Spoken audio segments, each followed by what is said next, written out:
Do my tentacles bother you? No, they don't bother me at all. Although, regrettably, I only have 3 holes. Hello, and welcome to Dane's Route in Cage. This is a Yandere dating sim in which you are searching for a killer in a mysterious town named Usodar. And strangely, you become entangled with 5 Yandere men who all really want you. I am so excited to see Dane's Route. I think this is going to be amazing, but possibly quite heartbreaking. But if you haven't seen the common route, Enox's route, and Luke's route as well, they are linked in the description box below. But without further ado, it is Dane's turn, so let's get started. Okay, I wanted to do G-Sharp so badly, but given that the recommended order is that we play Dane first, I'm going to have to play his first. I've never seen any other employees at Dane's cafe, and I'm surprised that he can handle everything on his own. Maybe it's because business has been good lately and he's short-staffed. On another note, since I moved here, Dane has taken great care of me. Not only did he make me coffee every day, he would also occasionally cook for me. He insisted it was a tenant perk and wouldn't let me pay, which made me feel a little bit embarrassed. Besides that, on some nights I came home late from investigating. I would find him waiting up for me with a hot cup of tea. All of this was definitely way beyond the typical landlord-tenant relationship. Strangely enough, I wasn't one to easily accept favors, yet I wasn't put off by his gesture. There's always an inexplicable sense of familiarity about him. I wish I could find a way to repay his kindness. I've been unable to find something I could do for him. So helping him out is the opportunity I've been waiting for. And on top of that, I can secretly gather information from his customers. After all, the cafe brings in a lot of traffic. Maybe I'll be able to pick up some clues about the Heart Ripper if I snoop on people's conversations. I wish I didn't have ulterior motives for helping Dane, but I have to take this chance. My main goal is still to repay Dane's care. I immediately reply to Dane. I'm ready to help anytime. Really? That's so great. I'm so happy. Thank you, Yinny. You're welcome. Is it okay if you start at noon tomorrow? Noon? Don't you open in the morning? It's okay, there's not much business in the morning. You can sleep in longer. If you need to take leave, just let me know. Gosh, I've never seen a boss so considerate of his employees. He's considerate because he really wants our cookie. Starting tomorrow, I'll do my best to repay Dane's kindness and collect information. The next day, I turn up at the coffee shop before noon. Dane, good morning. Good morning. I thought you'd be here at noon. It's okay. I had a great sleep, but I can't wait till noon for my coffee. Okay, it's on the way. Good morning, Ryan. Oh, it looks like Putt. Over the month, I've grown closer to the cats at the coffee shop. Ryan seems to be grown attached to you. He's less affectionate than the other kittens, but it looks like he really likes you. Really? Lucky me. Ryan, we'll start working together today. Ryan lay and nuzzled on my lap. It was adorable. Drinking coffee and playing with cats was like being in paradise. I'd always dreamt of living like this. Will I be able to live a carefree life like this once I solve the Heart Ripper case? What's on your mind? See, I'd be so happy to live like this. I was just thinking how happy I'd be if I could drink coffee and play with cats like this every day. Really? Just like this? Yeah. Maybe it was me, but I thought I saw Dane blushing. I shouldn't be slacking like this though. I gotta concentrate on investigating the Heart Ripper. I'm hoping to make progress soon. Don't worry. You can do it. I believe in you. After my coffee, I was getting ready to start my first day at work. I put on the uniform Dane had prepared for me, which fit perfectly. The uniform looks great on you. Oh, I don't mean to suggest you should be a waitress rather than a detective. I just think you look nice like that.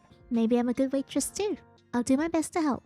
I'm sure you will. And customers just came in. I'll go and greet them. Around noon, the number of customers began to increase. Excuse me? Yes? Besides taking orders and serving customers, I occasionally help take care of the cats. It's busier than I imagined. How does Dane manage everything on his own? Fortunately, the tasks were not that difficult and I adapted quickly. Now that the customers are all enjoying their meals, it's a good opportunity for me to gather information. I listen to their conversations while refilling their water. And the coffee here truly is the best in the world. You don't say, the barista's also the best in the world. Are you talking about the owner? He's so handsome and gentle. He makes amazing coffee and cooks delicious food. I really wish I could order him to go. No, stop your daydreaming. I heard the owner already has someone he likes. So Dane has someone he likes. I wonder who it could be. Girl. I bought 2 huge watermelons from the supermarket yesterday and turns out they're grown by residents of our town. Wait, people actually grow them here? Of course. The farm's nowhere near here though. The outskirts out of town are way bigger than you imagine. I thought most people had already moved to the town center. It's hard to say. I guess there might still be people living in the outskirts of town, who knows? Talking about a watermelon reminds me of the scene where Luke used a watermelon to distract the kidnapper. Hey, have you heard about the recent missing persons case? What missing persons case? The one about the journalist who had been doing interviews all over town. I heard he disappeared. Oh, I remember that guy. People are saying he might be dead, actually. Dead? How? Seems like an accident. They found his body near a cliff. That's really terrifying. Why would he go near a cliff for no reason? Exactly, but that guy was a hassle, bothering the residents and poking his nose into their business. Maybe he pissed off someone he shouldn't have. You know what I mean. Yikes, this is why you mind your own business around here. The journalist. Could that be the same person who argued with that couple the other day? Hey. Yes? Did you get that chemical? Not the ordinary one, that... Hey, lower your voice. Not in here, let's talk outside. Okay, sorry. Chemical? Are they talking about drugs or something? Back to here. I finished eavesdropping. I didn't get any information on the Heart Ripper. But that was to be expected, since Luke told me it was still an unpublicized investigation. Never mind, there's always a chance. Oh, this glass is empty. I approached the table with a single customer to refill his water. But when I got closer, I was taken aback by his strange expression. He was holding a big camera and checking the photos in it, but his eyes widened and his lips started to tremble once he saw me. Hi! Hi! Would you like a water refill? Then I found that he hadn't taken a single sip of his coffee. Sir, our coffee tastes best when it's hot. Before I could react, he clicked the shutter right before me. He's taking my picture, why? Ew! Sir, what are you— Just then someone towered over me and yanked me from where I stood. Hey. Oh, my cam! Excuse me? What do you think you're doing? Dane gripped the camera tightly and spoke in an emotionless voice. How dare you do that in my line of sight? I felt that he was suppressing his anger.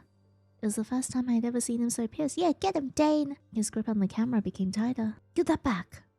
The man tried to snatch the camera from Dane but was completely outmatched. Dane ignored him and turned to me. What should we do with him? Take him to the police. We should take him to the police. He took pictures of me without my permission in a private area. To the police? Okay, if you say so.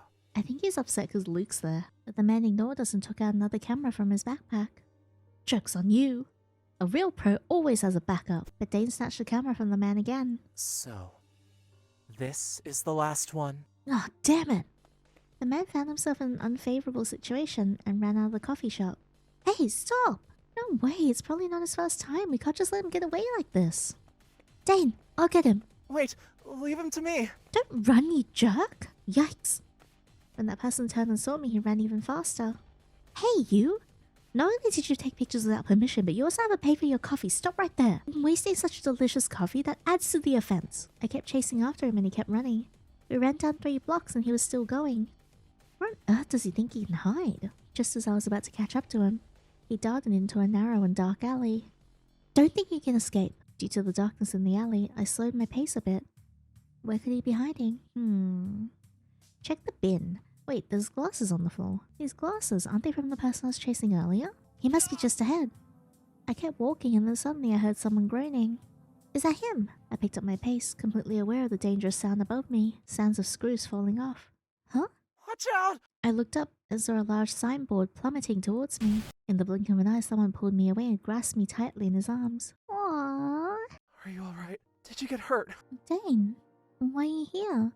Do you think Dane travels around town like very quickly by using his tentacles to swing around like Spider-Man? I came after you. Thank God I made it just in time. You shouldn't have run off by yourself.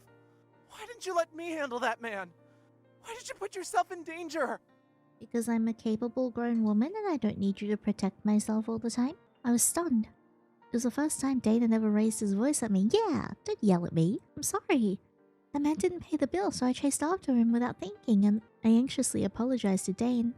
Seeing me like that, his expression immediately softened. He hugged me tightly again and patted my head. It's fine. It's fine. It's all over now. I just need you to be safe. But that man... I'll find him. Now, let's go back together, okay? I looked behind me. The fallen signboard blocked the road. We couldn't have gone any further. Okay, Dane Chapter 2. Dane had hastily closed the shop before he went after me. When we returned to the cafe, it was only the 2 of us. Oh gosh, what have I done? Sit down. Let me see if you're hurt. I was so focused on the chase that I didn't realize I had grazes on my arms and legs. Dane didn't say anything. He cleaned my wounds silently. If I scared you, I'm sorry. You should be. You must have been terrified. I really shouldn't have yelled at you like that. Yes, you shouldn't have. Dane, it's fine. It was a crazy moment. I'm sorry that I dropped my responsibilities on my first day of work and you had to close the shop to save me. I'm really sorry. I'll pay you back for today's sales. He gave me a resigned look. Do you really think I care about that? I thought it'd be best for you to stay here, but in the end, I let you get hurt. What do you mean? Any I won't let that happen again. I'll monitor the customers from now on. I promise. You have my word. Because if that happens again, then you might want to move out. Right? That's a pretty logical decision, yes. That's what he's worried about. I won't move to anywhere else. I can't afford to rent another place. So, that's about money. No. It's fine though. I'm happy as long as you stay here. I stared at Dane's beaming smile, and I felt my heart clench. Why is he always like this? Why does he always react so happily to everything I say? Does he... Dane, why are you always so sweet? You've been so kind to me from the first day since we met. And it's not just any ordinary kindness. Or are you always like this to everyone? Damn, what am I saying? Yeah, girl. It's just like a confession. It's only for you. But why? Yinny, stop asking, yeah. Because how should I put it? I can't stop thinking about you. From the second we met, you're the only person, the only thing my eyes see anymore. Is that acceptable? I hope I'm not upsetting you. And when exactly did we first meet? What? Dane's jaw dropped, and I couldn't believe my own words either. Oh, no, I mean... When would I ask that? Gotta change the subject quickly. Of course I'm not upset. I just wonder if I'm too clumsy. I still have a lot of room to improve. Don't push yourself. You're cute enough the way you are. My cheeks feel so hot. Then, can I still come to work tomorrow? Of course. I need your help. Stomach growling. My stomach ruined the mood. Oh, excuse me. Oh, it's so late. Do you want to have dinner together? I'll make it. Just think of it as an employee benefit, okay? Thump thump. Oh, why is my chest suddenly burning again? And my heart's beating faster than the last time? What's wrong? Nothing, I just need a glass of water. Sure. I'll bring it to you. Are we gonna bang a lang right now? Weird, what's wrong with me? I really should go see a doctor soon. I feel like this is getting a little worse than before. The next few days are normal and peaceful at the coffee shop. No more strange people showed up, including the sneaky photographer. I wonder if Dane has found them already. He hasn't told me anything. I sat in the coffee shop sighing softly. Today, Dane had some errands to run, so the coffee shop was closed. I stayed behind to take care of the cats. It felt strange being there alone. It was my first time in the coffee shop without Dane. What was this feeling? Felt empty inside. Was it loneliness? Ryan, do you feel the same way? He does not. That cat does not give two shits. Why are you standing on the coffee shelf? Wait, you're not trying to knock the coffee can down, are you? He reached out his paw. Calm down. Don't you dare. Oh, he's so cute. Oh, I love how the cat is drawn. The can of coffee fell with a thud. Not only did the powder scatter all over the floor, but it also got all over Ryan. Oh gosh, why do cats love pushing things off surfaces so much? You're really good at giving me more work, aren't you? I grumbled as I started cleaning the floor. After cleaning it up, I turned around and noticed that the back door was wide open. I didn't remember opening it. My back door is also wide open, for the right fictional character. As I was about to close the door, I saw paw prints covered in coffee powder making their way outside. Ryan? He didn't go outside, did he? A chill ran down my spine, but there was no sign of Ryan in the coffee shop. I had to go find him. I quickly closed all the doors and windows of the coffee shop to prevent the other cats from escaping. Wait for me, everyone. I'll be back soon. Please, Ryan, you have to be okay. I don't know if it was lucky or what, but because of what happened earlier, I kept finding paw prints covered in coffee powder on the ground. After a while, the paw prints disappeared in an empty lot nearby. Ryan, are you here? As I called out, a small figure appeared. There you are, you little shit. Oh, thank goodness you're here. I immediately rushed towards him, almost in tears. You can't run around like that anymore. Do you know how worried I was? How would I ever face Dane if something happened to you? He squinted his eyes and rubbed against me. I suddenly remembered the scene from a few days ago when Dane came to save me. So that's how he felt at the time. I finally understood why he was so angry. Huh? What's that on the ground over there? It looks familiar. Holding Ryan, I approached a black object on the ground. It was a broken camera. Isn't this the camera? Help me! I looked up and a severely injured person staggered in front of me. He was the owner of the camera. The person I had been chasing a few days ago. But why is he in such a state? What happened to you? Please help me. Only you can... He took a step closer to me. Stay the fuck away from me. Before His Highness finds me. He seemed to be on the verge of collapse. One lay kneeling on the ground. Hey, are you okay? Please give me your heart. Save me, I beg you. Hesitate. Save him or hesitate? Hesitate. I don't want to save you. I don't care about you. He asked for help, but how can I save him? And this whole situation, was he waiting for me to show up? But he does look to be genuinely in pain. Just as I was about to reach out to help, Ryan jumped onto me. Look at the cat. The cat's like, come on, man. Use your brain. Ryan, what's wrong with you? A massive lightning bolt appeared in the sky, and its brightness instinctively made me close my eyes. Who's there? When I opened my eyes, my body was already soaked through by the rain. Why did it start pouring down like this? The weather forecasted to be sunny today because Dane controls the weather, and he's having a little tanty. Huh? And the person who was asking for help earlier seemed to have disappeared into thin air. Where'd he go? Wasn't he severely injured and unable to move? Oh no, I can't let you get wet too, Ryan. I ran with Ryan to the entrance of the nearest grocery store to take shelter from the rain. I looked at Ryan, relieved that he had been in my arms the whole time and didn't get too wet. I'm sorry, are you feeling cold? What should I do? Can I get an umbrella somewhere? Yinny. An elderly woman with a worried expression held an umbrella up behind me. Who are you? Judging from her appearance, she was probably the owner of the grocery store. Strange, I don't know her. Why does she know my name? Go back, quickly. You'll catch a cold. She handed me the umbrella, but I felt puzzled. Do you know me? Isn't it okay if Ryan gets wet? Please, head back quickly. What? She handed me the umbrella and walked back into the store without looking back, although I had no idea what was happening. I didn't want Ryan to get wet, so I had no choice but to open the umbrella and run back to the coffee shop. I stepped into the door and found that the towel and heaters were placed near the entrance. Who put these here? Is Dane back? Meow. Alright, let's dry you off first. I knelt and rubbed Ryan briskly with a towel, and he seemed to enjoy it. Strange, why isn't he coming down? I could hear noises from upstairs. Maybe he got wet too and is taking a shower. Oh, I should take a hot shower too. The thunderstorm was so sudden and the rain was getting heavier. After I dried Ryan off with a towel, he lazily curled up with the heater and fell asleep. I was totally baffled by what had happened just now. What happened to that man? Who was that old lady? I'm so confused, but I should go take a shower first or I'll get sick. Ugh. My chest suddenly heated up and my heart felt like it was being squeezed. It's burning again. I couldn't even stand straight. I had to support myself by holding onto the table. The burning heat was spreading all over my entire body. Meanwhile, I felt a strange tingling sensation in my stomach. What's wrong with me?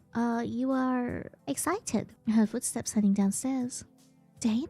Didn't you have your coffee today? Did you drug my Hey! I glanced at the cup of coffee Dane had made for me atop the bar. But why ask that? I told you to stay at the coffee shop.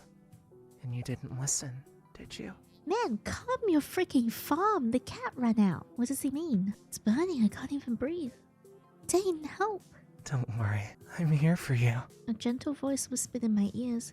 He held my hands and wrapped his arms around me from behind. I tried to turn around, but our lips met first. Meanwhile, something warm covered my eyes and hands, or wrapped them, to be precise. Sorry, but how I look right now might frighten you. It's not very attractive. Do you take me for a coward? Do you take me for a loser? You think a little tentacle is gonna scare me? Dane, I'm insulted. I used too much of my power. It takes some time to recover. It seems you need more than just kisses. Yes, I need you to actually show me what you're working with. Didn't we agree that you'd stay at our home and be a good girl?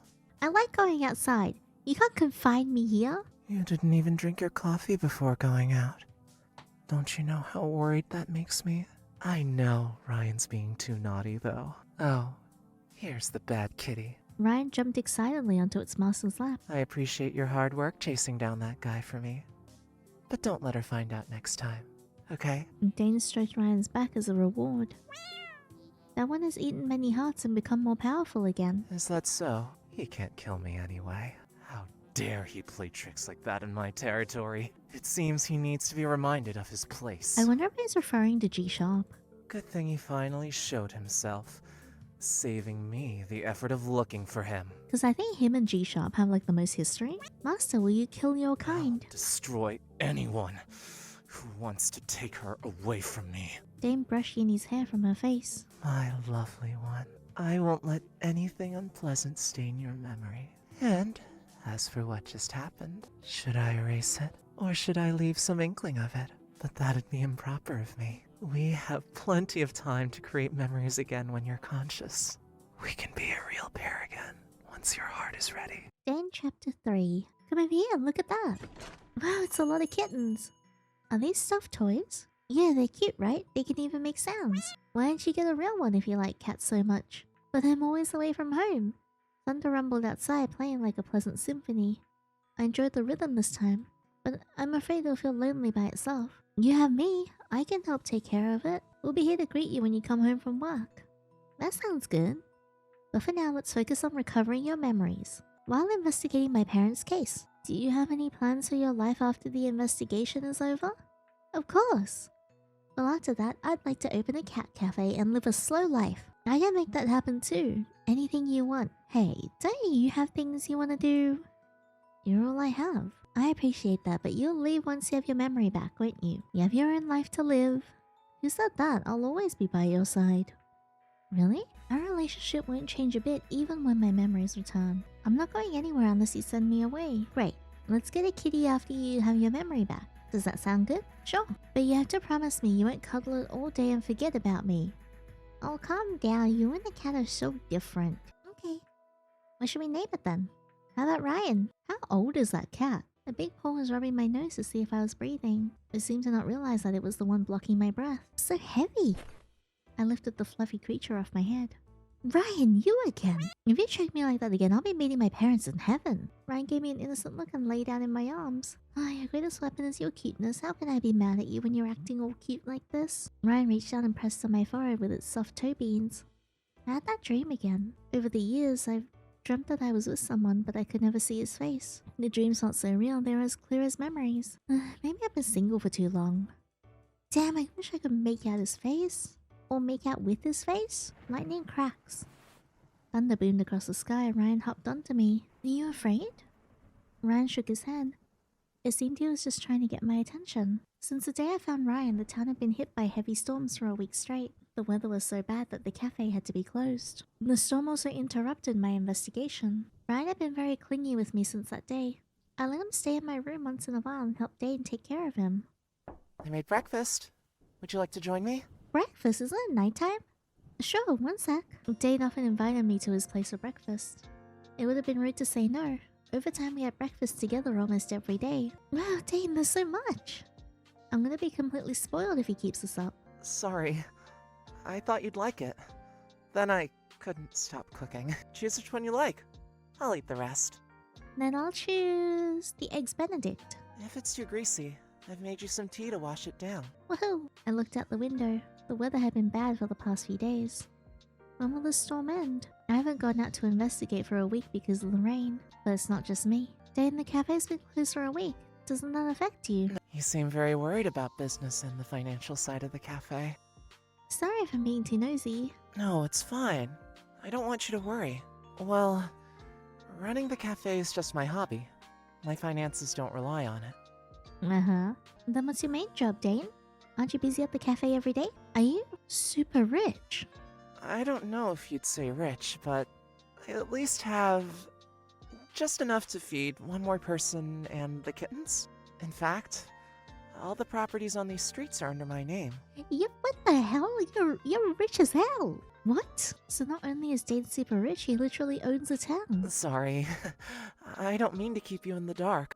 I just didn't want to put any extra stress on you, so I kept it to myself. You don't have to apologize. It's none of my business. You don't have to tell me every little thing. I'm just a bit surprised. So would you say that everyone in the neighborhood knows you well? Well, sort of. No wonder everyone likes you so much. I had no idea my landlord was such an incredible person. I'm just an ordinary landlord. You know, you're more popular than I am. Everyone says you're a great detective. Do they? I have a feeling you're just telling me fibs. They say you helped catch a kidnapper.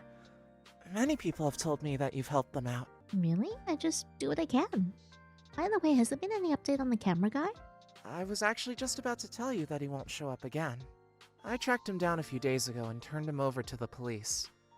They kicked him out of town yesterday. You can kick people out of town? Really? Yeah. Don't worry, he's just an ordinary journalist who tries too hard. I see. Are you alright? Is the investigation not going well? How do you know? You've been looking so distracted these last few days. The storm has slowed everything down, hasn't it? I'd be frustrated too, if I were you. You're the one slowing it down. You control the weather. I really can't hide anything from you, can I? You're right, I haven't made any progress in the investigation. But storm or no storm, nothing much is happening. There are no new leads regarding the Heart Ripper, and I haven't learned anything new about the town either. I don't want to make excuses, but I feel that something out there is impeding my investigation. With a case this big, how come no police are seriously investigating it? It wasn't even mentioned in the news. But something new has come to my mind. Something new? I realize that I've never been beyond the town center. I might get some new clues if I venture into the outskirts. Some residents tell me it's an abandoned area now. The Heart Ripper might be hiding there. Do not go outside. Why not? It's dangerous. Those places are always linked with criminal activity. It's too risky for you to go there alone. Is that the real reason? I understand, but I can't just sit here and do nothing. Don't worry, I told you. I'm professionally trained. No matter what you say, I can't let you go alone. What are you, my dad? But I'll go with you. no, I can't let you go into danger on my behalf. Do I seem weak to you? No, I didn't mean that. I'd just be so sorry if you got hurt because of me. All the more reason we should go together. If anything happens, I can protect you, right? But Trust me, I'm stronger than I look. Dane stroked my head. I know someone who can take us to the downtown area. Really? Yeah, but I need to check with him first. Can you please wait a couple more days? I'll wait, no matter how long it takes. Dane, thank you. In return, I'll do anything you ask. Dane hesitated for a while and shifted his body towards me. Well, I do have one thing I need your help with. What is it? Oh, he looks so cute. I need to go on a date with you. Need or want? Why does he always say something so shocking? That's it? Dane moved closer with a soft smile. Don't you want to? It's not that I don't want to, but with the weather this bad, where will we even go on a date? Are you saying you'd come if the weather clears up? Yeah, sure. Then, how about tomorrow? Dane hid his face behind a cushion, his head slightly bowed. His ears are flushing red like a boy with his first crush. But then you said it'd be raining tomorrow. I have an inkling it'll be a sunny day, actually. Why are you so sure? Shall we make a bet? What sort of bet? How about the winner can ask the loser to do whatever they want? I don't trust that.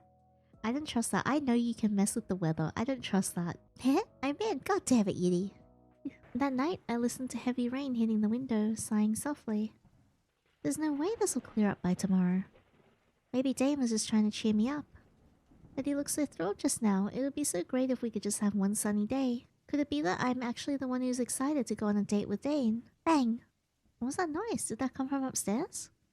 I remember Dane said that he and I are the only ones living in this building. It lives on the floor below me. Did I hear that wrong? There it is again. Now I'm sure it was definitely coming from upstairs. Ryan's fur was standing on end. His tail, too. Could it be a burglar? I'm gonna have a look, Ryan. Stay here. God damn it, Yinny. I've never been to the upper floors before. I always thought Dane used it as a spare room or storage space. Maybe the storm blew something down. Oh! Oops. I bumped into someone. It was Dane. Why are you here? I heard noises from upstairs, so I came to check. Are you okay? Yeah. I just came up to tidy and move stuff. Sorry if I disturbed you. Tidy? I thought no one was living up here. No one lives up here now, but they used to. They left some stuff up here. I tidy their things once in a while in case they ever come back. I see. You'd better not go up, though. There's some important stuff inside. You're keeping bodies up there, aren't you? Okay. Alrighty. It's getting late. You better go to sleep. We have our big day. Tomorrow. You're really confident that it'll be sunny tomorrow. Don't you believe me? Dane bent down to my eye level. I do. I'm looking forward to it too. I know you are. I can see it in your face. Now go to sleep, lovely. Okay. The next day, warm sunlight shone into the room. It felt like forever since it had been like this. Oh my god, the storm really has stopped. Good morning. Did you sleep well last night? Good morning, Dane. You're right about the weather. I told you today's gonna be a sunny day. Do you trust me now? You're more accurate than the weather forecast. Did you control the weather? Who knows? But if I could, I'd make sure I can take you on lovely dates. That would be an incredible ability. No way. That'd be a waste. Where do you want to go today? I'll let you decide since you won the bet. Well, aquarium or the game center? Which one would you like? Ooh, aquarium. Great. Let me know when you're ready. We'll go together. No, there aren't many visitors even though today's a holiday. Like having the place to ourselves. I knew you'd say that. It looks like someone here not only knows how to control the weather, but also reads minds. So, let me see what's on your mind right now. Dane pretended to concentrate, closing his eyes as if reading my thoughts. You're surprised this small town has such a large aquarium, right? Can you imagine he can actually read your thoughts? That'd be terrifying. You got it right. I'm good at this, aren't I? It's amazing, but I'll keep your secret to myself. Someone might abduct you for research. I'm counting on you to protect me then. Before we realized it, we had already explored half the aquarium. This place is so much more impressive than I imagined. It's so much larger than any other aquarium I've been to, and there were so many deep sea fish. Oh, it's not like that in other aquariums? Yeah, you won't find deep sea fish in most aquariums, let alone in such large numbers. Most of the fish here are deep sea fish. Really? I see. That's why I'm so excited. It truly is eye-opening. You don't come here often, do you, Dane? But if you like it here, then so do I. Dane's a shy guy, but he often says things that makes me feel shy too. Let's keep looking. Yeah, let's see. Immortal jellyfish. I've heard that if they die, their cells will revert to hydroid and grow into jellyfish again. It's like they have eternal life. Would you ever want to be immortal? I don't know, eternity would be worthless if my loved ones couldn't stay with me. I agree. It's not how long we live that matters. I just want to be with my love. Forever. Is that foreshadowing? Flapjack octopus, so cute. I've never seen such a small octopus before. They're also called Dumbo octopuses. It's so round and cute, I want to pet it. When the octopus saw me, it covered its head with its chubby tentacles and instantly turned into a little ball. I read that they cover their faces with small hands to hide themselves from danger. Do I look dangerous to them? No, it's just being shy. How do you know? Just my guess. Anglerfish. You know, I used to fantasize about exploring the deep sea one day. Don't worry, pretty soon Dane will explore our deep sea. So you can look at this one's lantern if you get lost in the deep sea. I'll look at doesn't Dane's it look lantern. like it might bite you? Well, maybe I'm better off bringing a flashlight. Don't worry. I'll bring a huge lantern and go exploring with you. I'm sure your lantern is huge. Do you want to go to the other side? Yes. The statue looks realistic. I wish I could see a real whale someday. They aren't that rare to find, are they? But why? Because it's one of the few memories I have of me and my parents. I've always wanted to find out the truth about my parents' case, but my impression of them is so faint. One of the few things I remember is that they gave me a picture book about whales. Since then, I had this little wish to see one. Do you want to see one now? What? But they don't have whales here, do they? Close your eyes, then open them when I count down to 1. I felt puzzled, but I followed Dane's instructions. Then I vaguely hear the sound of fish swimming. 3, 2, 1. Ooh. I slowly opened my eyes and a universe unfolded before me. Countless luminous sea angels formed a giant whale. They were shining like stars in the night. Several glowing jellyfish floated orderly on the side, making the entire scene even more mesmerizing. Oh, Dane looks so pretty here. Let me move myself. Look at him. He looks so pretty. Look at him staring at us. I know it's not a real whale, but it's not half bad, is it? It's fabulous. They even formed the shape of a whale. I was mesmerized, feeling like I was in a dream. How did you do that? It's a special performance they do at this aquarium. I don't know exactly how it's done. Really?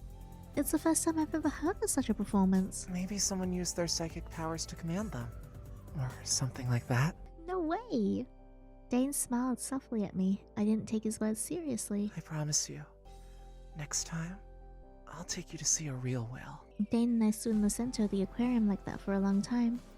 I wish this moment could last forever. As night fell, Dane and I slowly walked back home together. Did you have fun today? Yeah, I had a great time, thank you. As long as you're happy, I'm happy too. And thanks to you, all the pressure from the stalled investigation has eased quite a lot. Great. It's important to relieve stress. Dane, what do you want as your prize for the bet? Well, how about A kiss? that whatever happens, you'll always remember today? It's actually surprisingly sweet. I thought you were gonna be weird. That's it? Yep. Don't forget our happy memories, okay? Okay, of course. I'll never forget. But is that all? You don't want anything else? Well, of course I do. Dane reached out and gently brushed my tousled hair in the wind. But I'll strive on my own. You just have to stay by my side. At that moment, an inexplicable feeling of familiarity washed over me, and my heart choked up for some reason. What's wrong? Dane, have we met somewhere before? Dane's hand hung in the air and his lips clenched. You're overthinking it. Perhaps to soothe my worries or simply to distract me, he gently kissed my forehead. Dane, what the hell is going on? A scream from nowhere interrupted my thoughts. A woman collapsed not far from where we were standing. Strangely enough, no one was around to help. Dane, let's go check it out. Wait! Dane Chapter 4. I ran towards the fallen female. She was facing down on the ground, groaning in pain. Are you alright? She immediately noticed me and her lips trembled as if she wanted to say something. Where are you hurt? I'll call an ambulance for you. The Lord. Pardon? I tried to dial anxiously, suddenly noticing an unusual spot on her back covered by her hair. Why is your chest empty? Yinny! Just as I was about to get a closer look, Dane pulled me up. Don't look! Dane, her chest! Wait over there. I'll call the ambulance. No, I need to see it for myself. I said No! Dane grabbed my shoulders tightly. I couldn't even turn around. Dane, what are you doing? Freeze. What the hell? He could do that now? Suddenly I felt paralyzed by an invisible force. What's going on? Why does Dane look so strange? Go to sleep. In the next moment, everything went black. Dude has some Dark Tower Stephen King powers. Hey, Don't hey me. What the hell was that? Where am I? what's wrong? Dane. Weren't we on our way home? Why are we at the hospital? Don't you remember? Somebody collapsed. We helped call an ambulance. You wanted to bring her to the hospital, so we came. Oh yeah, I remember it now. Strange, how did I forget? Maybe I had too much fun today and got tired. I'll make sure to sleep early tonight. Is the girl okay? Yeah, they said she's just anemic and resting in that bed over there. I felt like Dane's gaze and saw that she was sleeping peacefully. I was a bit shocked just now. It's good to see you relieved. Let's go home. Okay, doctor, the patient with heart disease in room 10 needs your assistance. Okay, I'll go now. Sid? That voice. A familiar voice rang in my ears. I turned around and the person in the distance caught my eye. Although he was dressed differently from usual, there was no mistaking that face. Sid looks great with his hair down, by the way. Sid! As he walked further away, I ran after him without a second thought. Why is Sid here? He said he'd come looking for me, but why was he dressed like a doctor? My mind was in a state of confusion. I've got a bad feeling.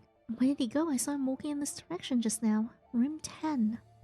I hurried to room 10, but Sid was not there. Did I see that wrong? What happened? Dane stepped in and grabbed my arms, looking worried. I was so focused on catching up to Sid that I completely forgot that Dane was still here with me. Sorry, I shouldn't just run away. I should have told you first. I mean, I'm a grown woman. I can do what I want. I thought I saw a friend of mine, so I chased after him. A friend. Yeah, just now. I heard a doctor whose voice sounded like his, and his back looked familiar too. You mean... the doctor's here? Maybe it's not him. Maybe I'm too tired of forgetting things. Is this friend very important to you? Ooh, yes, he's very important to me. Yeah, we've known each other for a long time. I don't know how to explain it, but it's weird to see him here. That's why I'm so nervous. I see. I didn't know that you missed him so much. Hey, you don't look well. What's wrong? Nothing. Quickly, his usual smile returned to his face. Let's go. I don't want to stay here any longer. Dane grabbed my hand as if he was afraid I would run away. The next day, that's $150. What? Yeah, it was in the afternoon and I was helping with some grocery shopping. Sid, where are you now? Yesterday I saw someone who looked at you like at the hospital. He even sounded like you. It couldn't be you, right? Sid still hadn't replied to the message from yesterday. Is he busy or has something happened? News report. A massive blackout at the Usodar hospital last night. A large number of medical staff went missing. Hospital, missing. A sense of unease washed over me, but the radio started hissing when I moved closer to listen to it. Oh, is the radio broken again? What a horrible coincidence that suddenly isn't working. I'm even more worried about Sid now. Sid, are you okay? I'm a bit worried. After a while, did he reply? Yeah, so you're fine. Was that you at the hospital? Battery dying. Talk to you later. Eat well, sleep well. What? He went offline. What does that mean? He always has me so confused. Oh, I'll text him again tomorrow. I got everything that was on the shopping list. Let's head back. As I walked, I sensed something unusual from behind. I tried to stop and look into a nearby reflection. There you are. Someone was following me. I pretended not to notice and continued walking. They should work on their stalking skills. I walked to the corner, then catch them red-handed. As expected, that person followed me to the corner. Dare you stalk me in broad daylight? Take this! Who are you? I bent down and pushed my elbow hard into that person who yelped in pain. Ouch! Oh, I didn't expect it to be someone I knew. G-Sharp! Ow! That hurts. You broke my ribs. I did no such thing, don't be a baby. Sorry, I didn't know it was you. Are you okay? I'm fine. I know you're just hitting on me. Why didn't you just say hi? I wanted to give you a surprise. Sorry, I'm a guarded person. Don't do that next time. G-Sharp's innocent eyes were glistening with tears, so I wiped them away with my handkerchief. I used to think he was a cool guy, but the more time I spend with him, the more I realize he's a lot more adorable than I thought. He's very cute. I'm so excited for his route. I'm sorry I didn't do your route this time. It's totally different from the image of him on the band poster. Even though we're not that close, I can't help but care about him. Hey babe, what are you doing here? I was helping with groceries. Groceries? What's wrong? Why are you wearing Dane's apron? Are you married? No. No, I'm just helping out at Dane's cafe. It's a staff apron. Still, I don't like you wearing this apron. It looks like you two are getting married. Don't overthink it. No. As your boyfriend-to-be, it's reasonable for me to worry. When did you become my boyfriend-to-be? I didn't sign up for this. So, do you like Dane? Do I like Dane? Let's not talk about that. Tell me, honestly, does he treat you well? If not, I'll come save you. Yeah, he's been really nice to me. So nice that you've forgotten you're a detective? I haven't forgotten, I'm still doing my work, just less often. Do you think he really needs your help? Think about it. You're supposed to investigate, and he's keeping you at the cafe. What's that called? Obstruction! G-sharp, I don't think that's the right word. Dane isn't obstructing me, I chose to help him myself. And he said he'd help me look for clues. I'm the one who's taking up his time. Don't trust him. He's not as kind as you think. Enough! I don't know why you're saying this, but aren't you two friends? Unfortunately, our friendship's dead. I really love his coffee. Why? What happened? Because he's a jerk. That's all. You should leave him too. I'm your destiny. Don't joke about that. I'm not joking.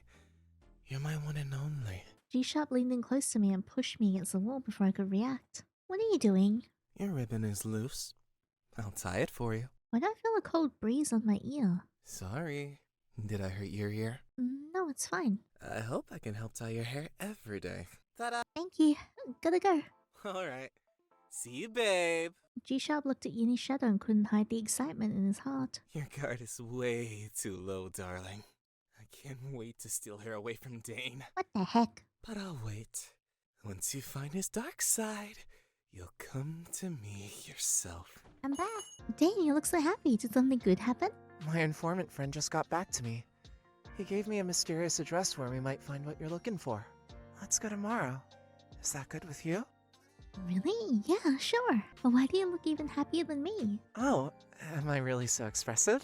Because seeing you happy makes me happy. Oh, he's saying that again. Dane's gentle face brought G-sharp's words to mind.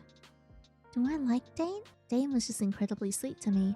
Almost too perfect to be true. Get a grip. There's no time for romance. I should focus on the investigation. Do I have to prepare anything? It's alright, I'll... Wait. Who did you meet today? Why do you ask suddenly? Who? I bumped into G-sharp. We chatted for a bit. Your ribbon. That's not how you usually tie it. I subconsciously touched the ribbon. Oh, it's loose, so he helped me tie it. So thoughtful of him. He even tied your hair. Yeah, calm your farm. But it's coming loose again. This time, I'll tie it for you. Oh my god. Okay, something strange is in the air. Is Dane angry? You should get some rest. We have to leave early tomorrow. He stroked my head as if nothing had happened. Maybe I'm overthinking. Why would Dane be mad about something like that? Dane would absolutely be mad about something like that. What the hell was that sound? 1 AM. Huh? Just look. Ew! I feel like something is tickling me. Oh god, Dane! I slowly opened my eyes only to see Dane. Are Dane! you awake? Dane? What are you doing? What's that behind you? Sorry, did I scare you? Humans call these tentacles. What? Your condition has been stable recently, hasn't it? Thanks to the coffee I make you each morning. Nevertheless, I'd leave my mark on you sooner rather than later. Wow! Wow, that is it. Remember when I said when we finally see it, it's gonna be absolutely schlangin'? Yeah, it is. Stop! Dane? I looked around the room, but the room was empty except for me. And no, he absolutely did something. Was that a dream?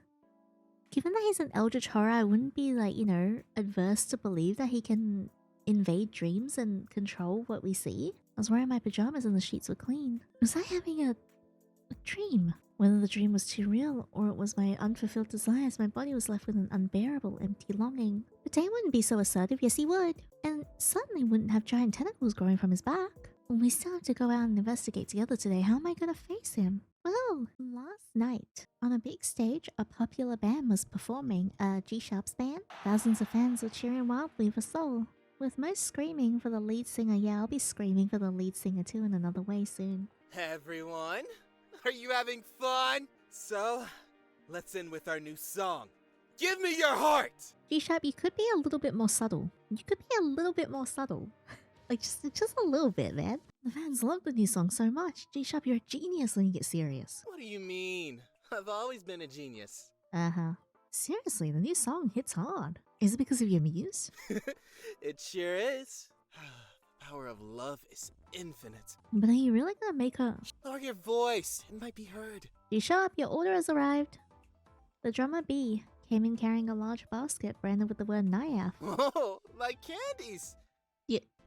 Your drugs? G-Sharp immediately grabbed the basket and took out the candies inside. They are not candies. They taste as good as always. G-Sharp, why are you attached to such ordinary food? There's no such thing as ordinary food. I just like it. It's one of the greatest human inventions. Although, these ones are custom made. Ugh, I want to live carefree like you do too. If only we could all be like that. As they talked, they took out some strangely shaped pills. Hey, are you guys still relying on those things? We're not like you, we need these things to keep us sane. But what if I can turn you back into humans? Just temporarily, I mean. What? Are you able to do that? What's wrong with this band? Yeah? Recently I met someone super awesome and generous. Do you mean? Here, take one each. G-Sharp gave them each a golden bead, which melted into their palms when he put it in their hands. Does this really work? I wouldn't lie to you. The effect may even be permanent. Go take a vacation, all of you. I've got something I need to do. G-Sharp, do you need one of us to help? Don't worry about it. I'm not, alone anymore. So, get up and go! Enjoy your vacation. Weird. G-Sharp pushed his bandmates out the door with a big smile.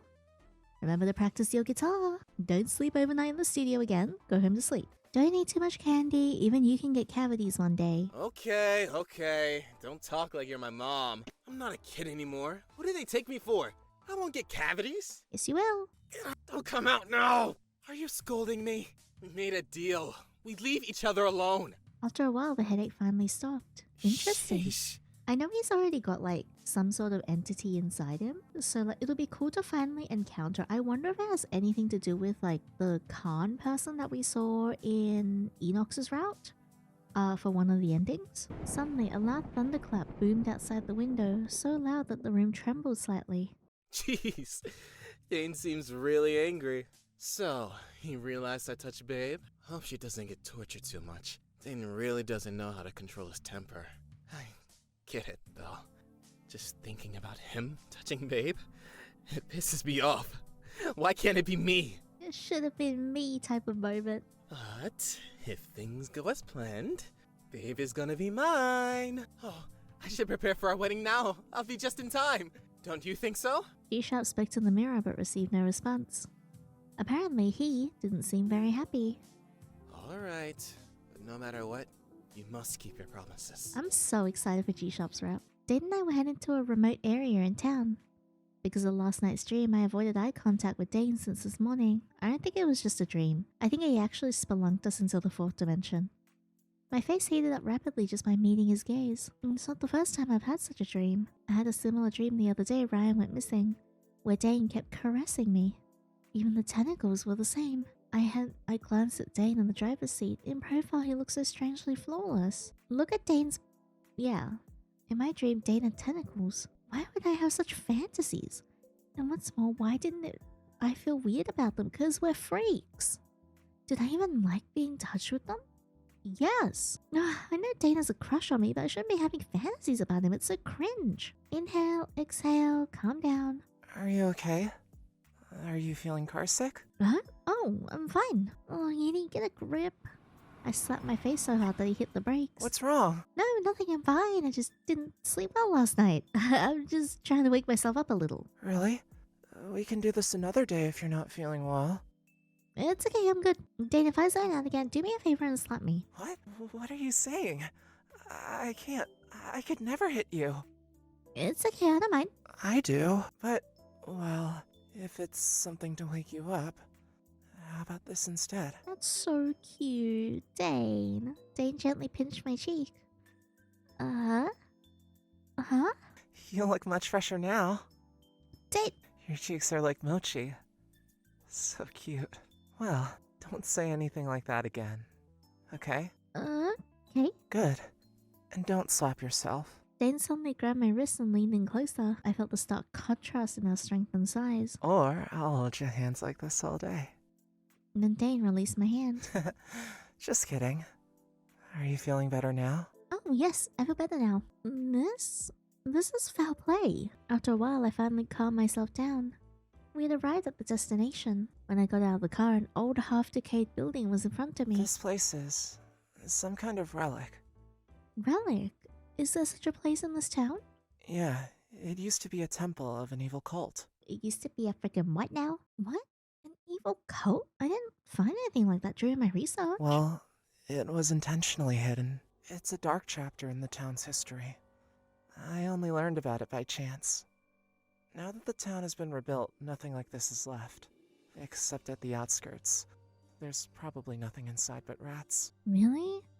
I've been looking into the idea of cults before, but I really couldn't find anything relevant. Where did you hear about it? The friend who helped me find this place said his ancestors used to live nearby.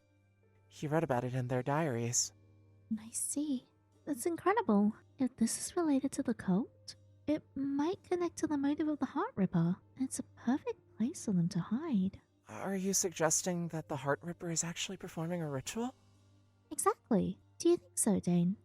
Well, from what I've read on the Heart Ripper, the method was indeed peculiar.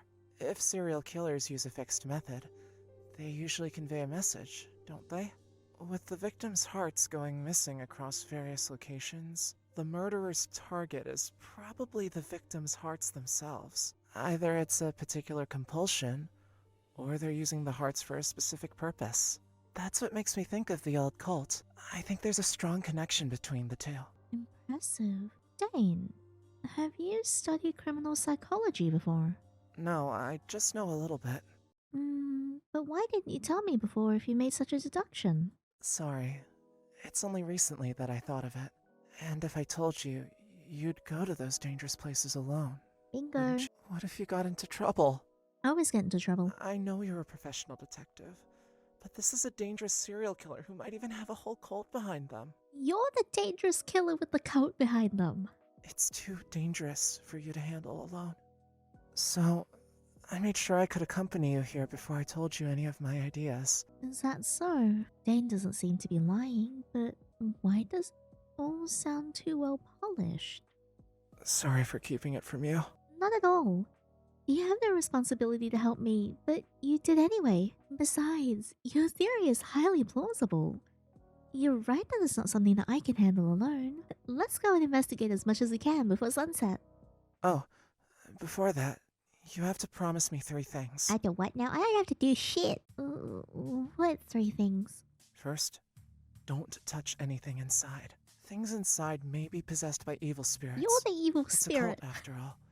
So you better not touch anything. Technically, kind of. You never know what might happen. Hey, Dane, I didn't realize you believed in evil spirits. I've had some experiences with this sort of thing, but I'll tell you about that next time. Secondly, take this. Dane placed a sharp dagger with a strange glow into my hand. What's this? You didn't bring any self-defense weapons, right?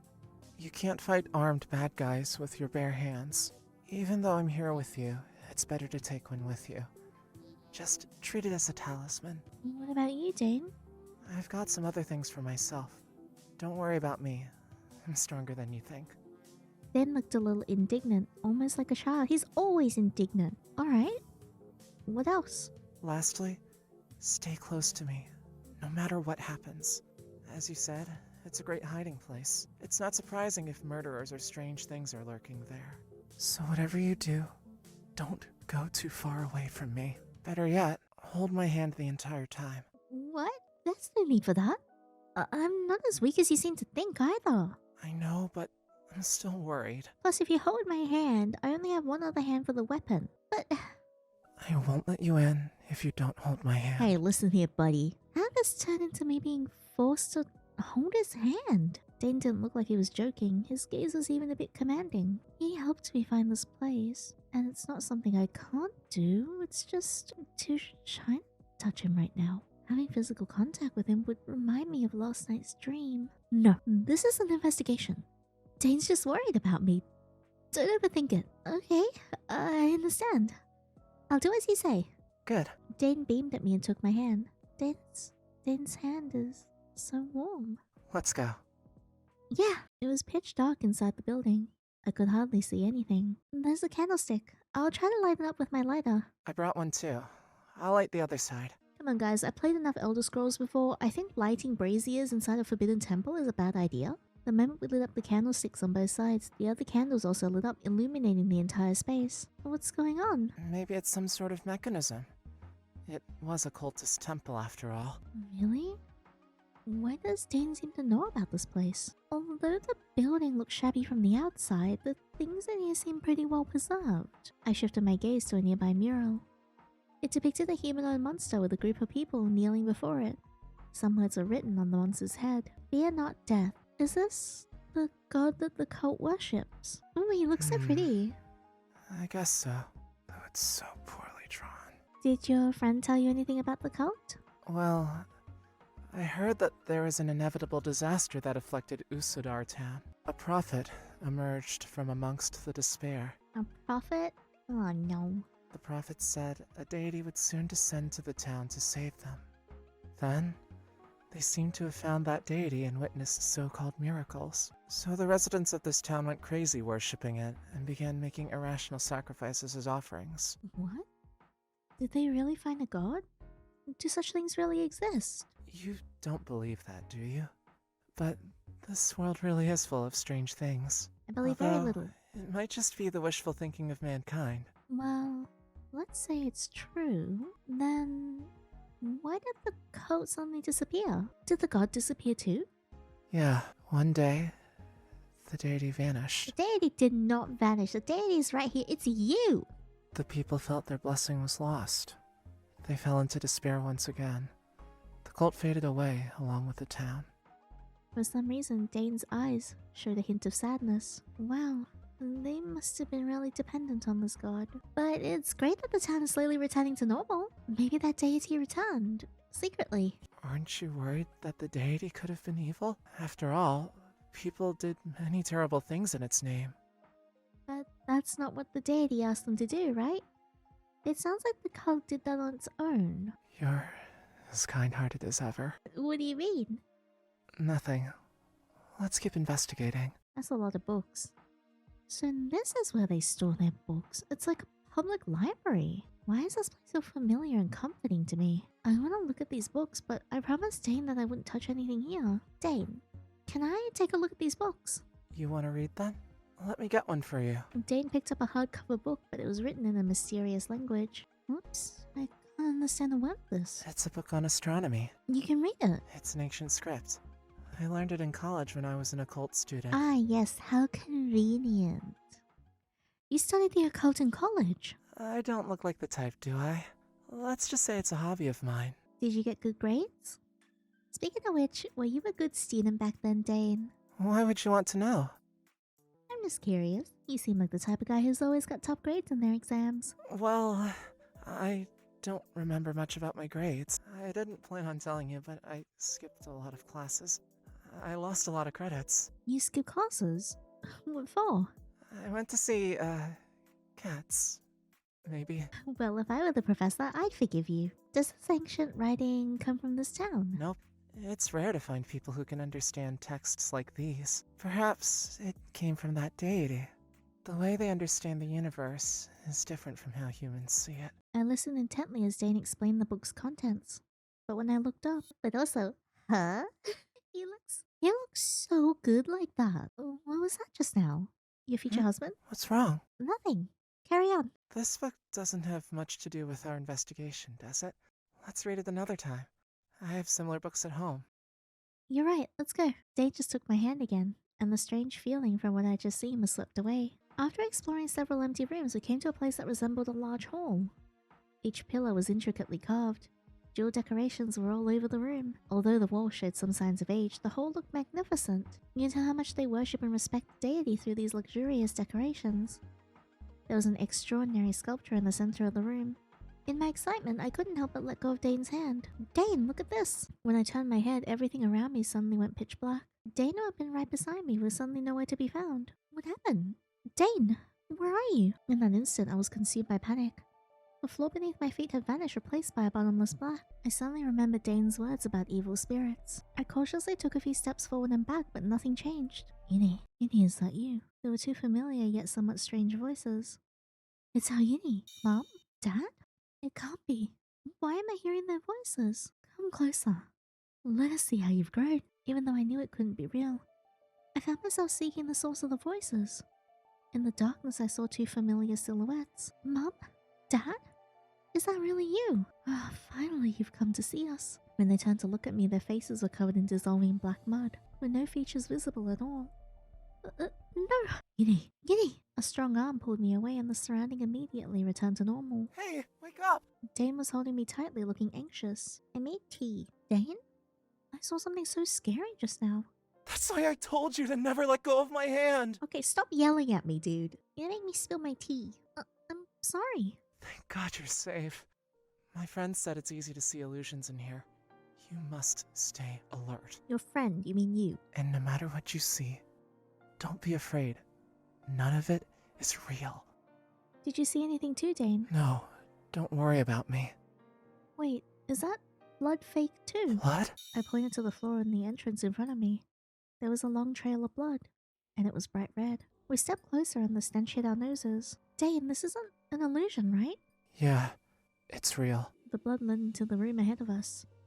I felt my stomach twist into a knot and a chill ran over my skin. There was no sign of who the blood belonged to, but whoever it was, they couldn't have survived such blood loss. And we should call the police. We don't know what's in there. You're right. Let me call. And Dane quickly called the police and they said they would come soon. Suddenly, footsteps echoed from the distance behind us. The police couldn't have arrived that quickly. Who is that? It might be someone dangerous. We have to find somewhere to hide. Heading back with me, running straight into them. So we had no choice but to head into the room ahead. Watch your step. As soon as we walked in, the metallic scent of blood became pungent. It stinks! In the center of the room was a huge chair, upon which sat a skeleton in a black robe. But even more horrifying were the countless bottles in the room, each containing a bloody heart. Are these human hearts? It's disgusting. My legs started to shake and I struggled to remain upright. Don't look. Let's turn back.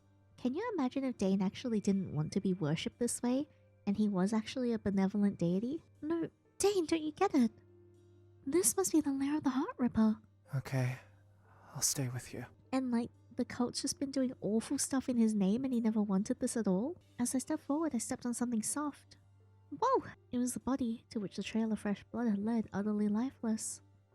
Like the other victims, his heart had been ripped out. This is it. It really must be the Heart Ripper. Who are you? A black-robed man looking to be in his late 50s suddenly appeared behind us with a fresh oozing heart in his hand. We immediately stepped back, but he didn't attack us. Instead, he placed the heart into an empty bottle. Are you a worshipper? Where are your robes? Oh, this damn face blindness. Did you do all this? What's your name? Why are you even asking? Of course, we're all devout followers of the Lord. The Lord? Do you mean to say that you don't know the Lord? You're not one of us. It must be the heretics trying to stop us from reviving the Lord.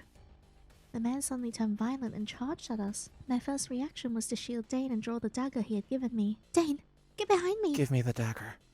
Huh? Dane calmly took the dagger from my hand and cut the man's knee. The man fell to his knees in pain. It hurts. Do you really think you can revive a god? Such arrogance. Dane stared coldly down at the man. How could Dane do that so effortlessly? With a flick of his wrist, the man's legs were torn to shreds. I looked at Dane with surprise. Now you believe me?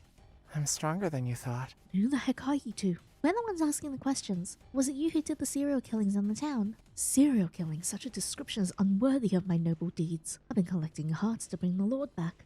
This is our sacred duty. Sacred? Noble? You're just a murderer taking others' lives and features to satisfy your unselfish desires. Shut up. What do you know? This is a vital sacrificial ritual. The Lord will be pleased with my offerings. He was so fond of that living sacrifice back then. A living sacrifice? Yes, the divine... Before he could finish, it was as if his neck was being choked by something that lifted him into the air. What's going on? Maybe their god was pissed off by his words. Dane? The man struggled desperately and his face turned blue. Dane, shouldn't we do something? He can't die like this. He has to live to face justice. We need the information. You're right. Should I use the dagger to get him down? Then the man fell to the ground. He seemed to have been released from whatever was choking him. Oops. What a coincidence. He fell. Yes, a coincidence. The man rubbed his neck and slowly stood up. You just witnessed a miracle. Levitation. The Lord has truly answered my prayers. This man is completely insane. I was a fool to have sympathy for him just then. As soon as I get the answers I need, I'm gonna kick his ass. Tell me. About 10 years ago, a couple had their hearts ripped out of their chests. Was that your work too? How am I supposed to remember all these sacrifices? Oh wait, a couple? Is that Felix Park? Hearing him speak the name of that place, it made my head spin. That's right, it was there in the park. I do remember. My brother also died there. We were both the Lord's loyal followers. Maybe that's why he chose to sacrifice that particular couple. I heard he killed himself right after that. I believe he did it for the Lord. I'm proud of him. Just for that. You killed my parents and ripped out their hearts just for that. What do you mean? They should feel honored to offer their hearts to the Lord. Death means nothing before the Lord. I felt myself trembling intensely, almost losing control. Dane silently held my hand, trying to calm me down. Don't worry. He'll get punished by God's heaven. You don't have to get your hands dirty for someone like that. Wait, did you say that couple was your parents? That means you must be her. You're the Divine Lady. Divine Lady? Please, you must forgive me. I didn't mean to... Suddenly, a sharp stone pillar pierced the man's chest from behind. Then the man spat out a pool of blood. The Lord, That's karma. He seems to have triggered a trap of some kind. I think you're the trap. As Dane spoke, the walls and the ceilings began to crack. The whole structure above us seemed to be on the brink of collapsing. Let's get out of here. But... He's beyond saving. That pillar went straight through him. You got your information. What good is it if we're dead? We don't need to be buried alive with him. Take my hand. We're making it out of here. I promise. I said nothing more and followed Dane to the exit. Just as we escaped via the exit, the entire structure collapsed into a pile of dust and rubble. By that time, numerous police cars and ambulances were already waiting around. Oh, are you okay? A young police officer ran towards us. Maybe it was just me, but he was extremely deferential towards Dane. He didn't even dare to look Dane in the eye. Yes. Neither of us have been harmed. Was the suspect you mentioned still inside? Don't worry about him. He won't have made it. You might want to check among the wreckage. I'm sure there's a good deal of important evidence in there. Understood. We'll go in and start searching the area immediately. Strange. The police force was never this diligent before. By the way, can we do the statements and such later? I need to send her home to rest first. Of course. We'll contact you later. Dane, I'm fine. No, you're not. Yes, I am. Don't push yourself. Do you know how tired you look right now? Dang. I saw myself in the police car's rearview mirror. I was pale and trembling. Oh. Let's go back to our home. Dane Chapter 6. The so-called truth came so suddenly that it didn't feel real to me at all. Whenever I thought of the scene in that room, it made me nauseous. I turned on the TV to change my mood, only to catch a news report about the Heart Ripper, the latest news on the serial killings by the Heart Ripper. Police have discovered the body of a male aged in his mid-50s at a ruined shrine, based on the body parts and the human hearts found at the scene.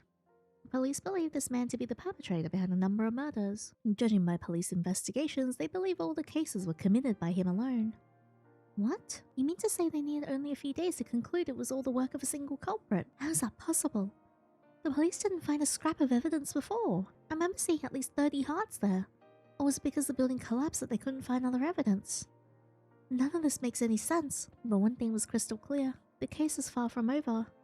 There must be other cult members and a mastermind behind it. More importantly, that man seems to recognize me, but if that's the case, why can't I remember him at all? Is this really my first time in Usodar town? Come on, Yandere, think. I clutched my hair and dug into my memories, but my brain was too tired to function properly. I made your favorite tea. Do you want some? Dane placed the hot tea on the table while gently tidying my hair. He had been taking care of me the past few days. Even when I refused, he insisted on visiting. I really didn't want him to see my weaker side. I'm so sorry, Dane. You helped me track down the killer, but now I'm like this. No, you don't need to apologize. You did nothing wrong. Things happened so quickly. It's only natural it'll take time to process it all. You've worked so hard to solve this case. It was a big part of your life. Now it's over. I guess you have to accept that it's time to move on. No, I can't accept that. I can't accept that because the case isn't really solved. What? Think about it, Dane. The man we saw was not the only one left in the cult. He thought we were members too, didn't he? That tells us that there's more out there. And if we don't do something about them, there'll be more victims. Why are you saying this? Because I have to continue investigating. What the news was saying can't possibly be true. How could they have possibly concluded that he acted alone in just a few days? Maybe the police are hiding something too. I think you need to calm down. Even if you'd like to investigate some more, now isn't the time. You should get some rest first. I'm fine. I can still do it. They could be destroying the evidence as we speak. I have to stop them before something worse happens. There's no way it all wraps up so neatly. What if there's someone else behind it all? I need to hunt them down and get to the bottom of how they know me. Catch them? Why would you put yourself in danger like that again? You've uncovered the mystery of your parents' death. You might not accept the outcome, but that doesn't mean you should act so recklessly. And I still haven't found the truth. Didn't you hear what he called me? Maybe I met him before, but I just can't remember. It's okay. It's okay. You should rest for now. Don't push yourself. I'll investigate with you when you get better, okay? But when will I get better? It's been over a decade. I've been fighting so long for the truth. How could I stop now? I have to track down the other cult members. No.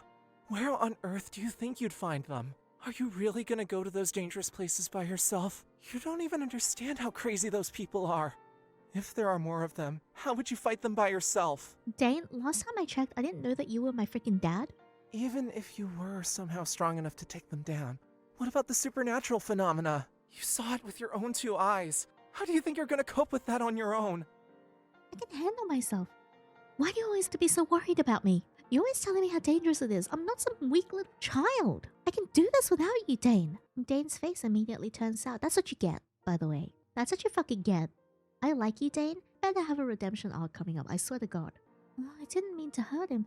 I mean, it had to be said. I just don't want Dane to worry about me so much. So, you're saying you don't need me anymore? That's not what I said. I said you need to stop being so overbearing. You cannot treat me like a baby. I mean, this is my problem. I'll face the consequences myself. You don't have to take responsibility for me. No! Dane suddenly gripped my arms. You need to calm down. You're not going anywhere without me! Why the hell not? You can't restrict what I do. Restrict? I've taken you to investigate just like you wanted. Did I once forbid you from seeing those dangerous rats? You're forbidding me now. What else could I possibly do to keep you satisfied? Hey, do not yell at me while holding my shoulders like that. You're hurting me. Let go, Dane. Let go of me. I don't understand a word you're saying. Dane ignored my cries and gripped me even harder. Of course, you don't understand. You don't understand because you don't have me in your heart. I mean, I technically do. You'll never know how much it hurts me to see you like this. Okay, you know what? That's all fine and all, but you cannot get me to abandon, like, my life's goal just because it hurts your feelings. You want to catch all the rats? Fine. Fine. I'll kill each and every last one of them if it keeps you out of danger. Why are you saying such cruel things? Cruel? They are the ones being cruel. They're just a bunch of self-centered humans. I have sympathy for your situation, Dane, but you really need to get a grip. This is not healthy. Remember that deity I mentioned? Do you know what their biggest regret is? Not getting rid of them before he disappeared. If he had realized sooner, his beloved never would have been hurt like this. You're speaking as if that deity was you, Dane. No, you know what I mean. It's just a metaphor. Dane seemed to regain his senses and released his grip on me. Hey, I'm so sorry if I hurt you. You should be. You asked why I'm so worried about you. It's because I'm just so afraid of losing you. That is fine. And that is understandable, but you cannot be pulling this crap. We need to talk about this. The thought of even the slightest harm coming to you alone makes me suffer so immensely. But I understand. Maybe I'm a nobody to you. But I never asked for a single thing in return, did I? My only wish is that you'll always be happy by my side. I thought if I could help you find the truth, I could relieve your stress and you'd be happy. But it seems that was wrong. You can't fix my problems and achieve my life goal for me. You can be understanding and supportive, but like, this is my fight and it's important to me that I fight it alone. I appreciate like the sentiment and what Dane is doing, and I understand how anxious it is for him. But part of being someone's partner is not to just put bandages and patches on things, but to help them and encourage them to keep pushing forward. Sorry, I failed you. I wouldn't have taken you to that place if I had known. Do whatever you want. You won't find those people anyway. Then Dane's sad face disappeared from my sight. I couldn't say anything even after Dane closed the door. I never meant to hurt him. Dane was not nobody to me. I didn't want him to worry about me, but the very thought of it was hurting him all along. At this moment, it felt like my heart was breaking. I screwed up again. Yes, you did. Dane held his forehead and sank onto the couch. Dane had never been affected at all by any creature, but his beloved had once again tugged at his heartstrings. Why do I upset her like this? She must truly despise me. I don't despise you, but I would like explanation towards your behavior and then we can talk. I'm going crazy. I couldn't even keep it by my side. I just wish we could get along like ordinary humans do. We can. We just have to communicate. I even thought that we could work well together again if this investigation went well. Then I wouldn't have to worry about her being in danger and I could keep those rats away from her. But she doesn't seem to want me in the picture. Do I really have to do that to her again? This is killing me. Ryan observed his master. The last time he had seen Dane suffering like this was a century ago. Master, you're right. Ryan, you know what? I'd have razed this town to the ground if I didn't still have a shred of sanity. How many areas still need to be clear? I've resolved everything except for the territories of those two. They're two bastards, aren't they? Ryan, I'm going out. Keep a close eye on her. Which two? Probably Sid and G-Sharp, I'm assuming. A few days later. No, that can't be right. I clearly remember we're on a road, so why does the map show it as a forest? And that road didn't look like this either. I forced myself to keep investigating just so I could distract myself. I tried to organize the map around the town based on some old records.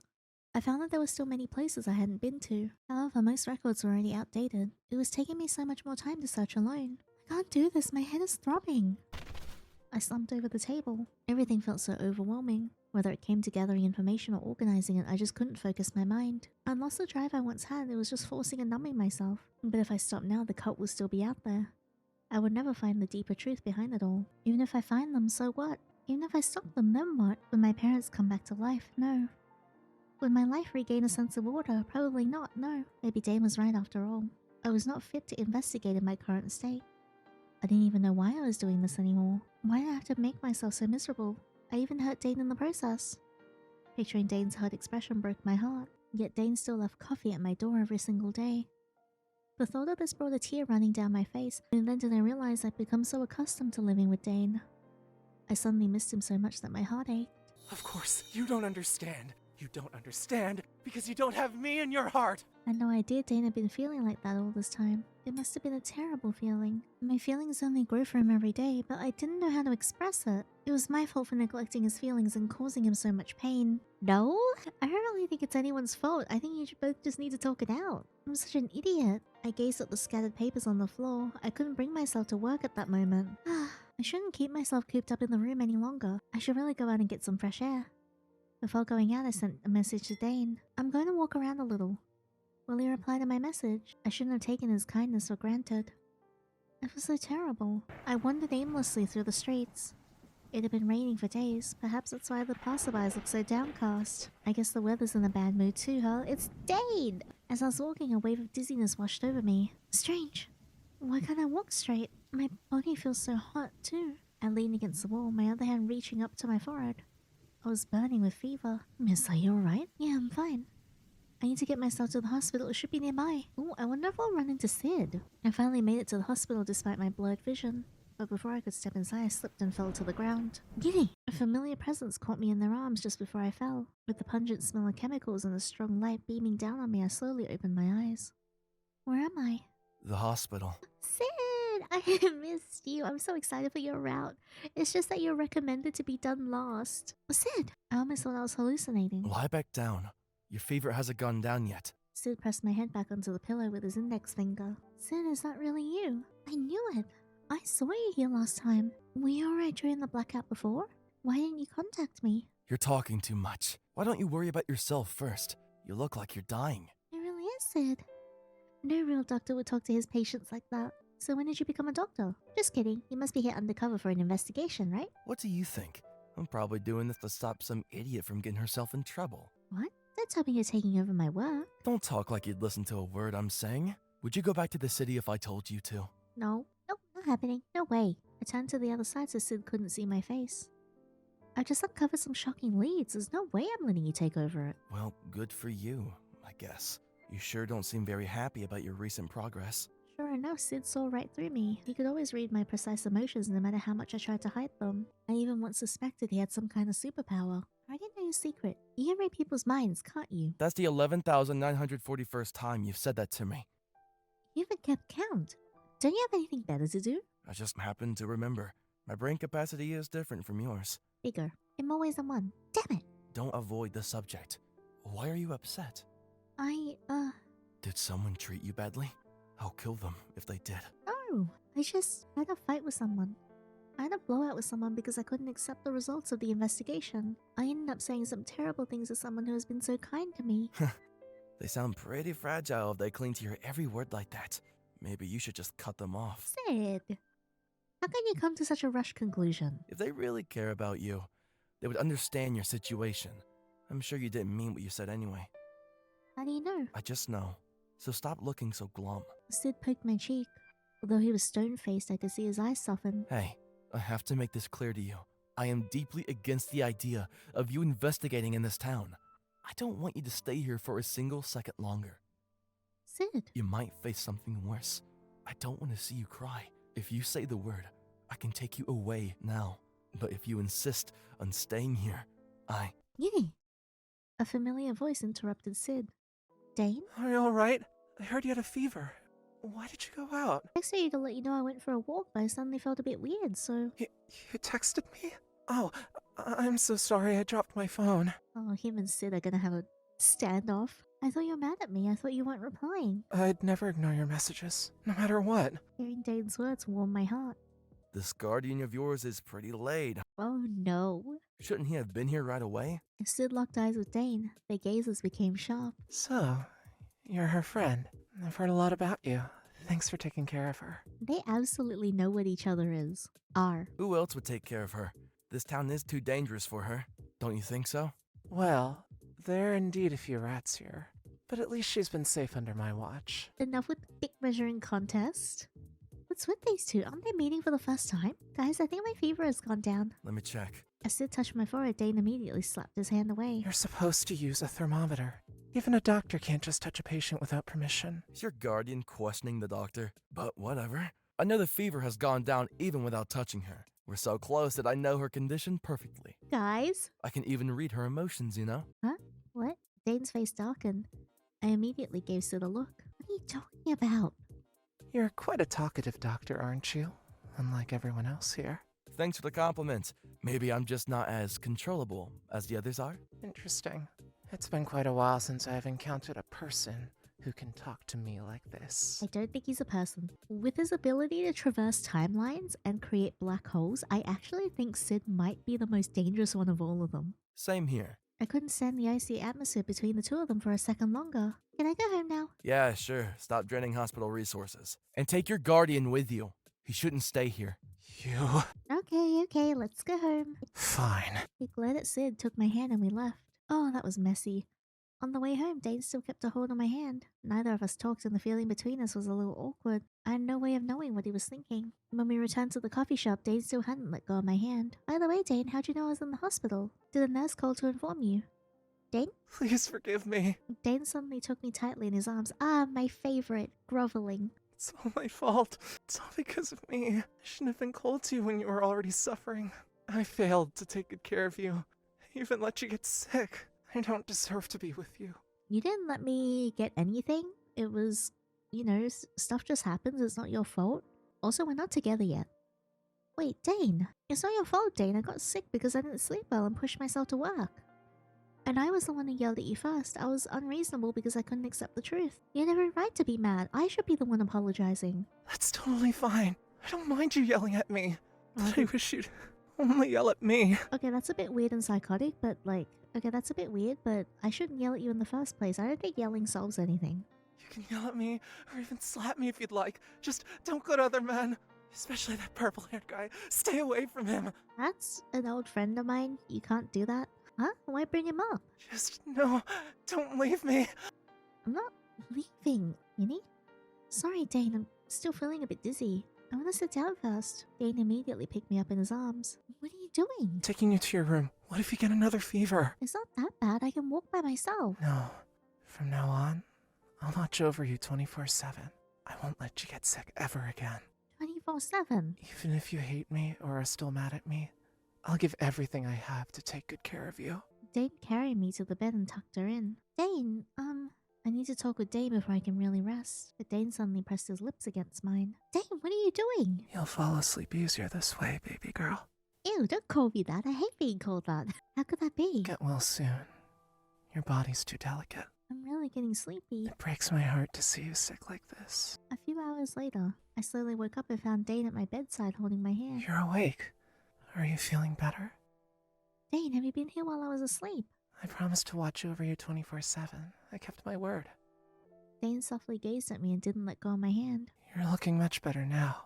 Thank God. Hearing that, I realized my tiredness had completely vanished. Whoa, amazing. I feel so refreshed after just one nap. Could it be? I blushed when I thought of Dane kissing me a few hours ago. Dane, is there some sort of magic in your kiss? Well, you can try it again if you're curious.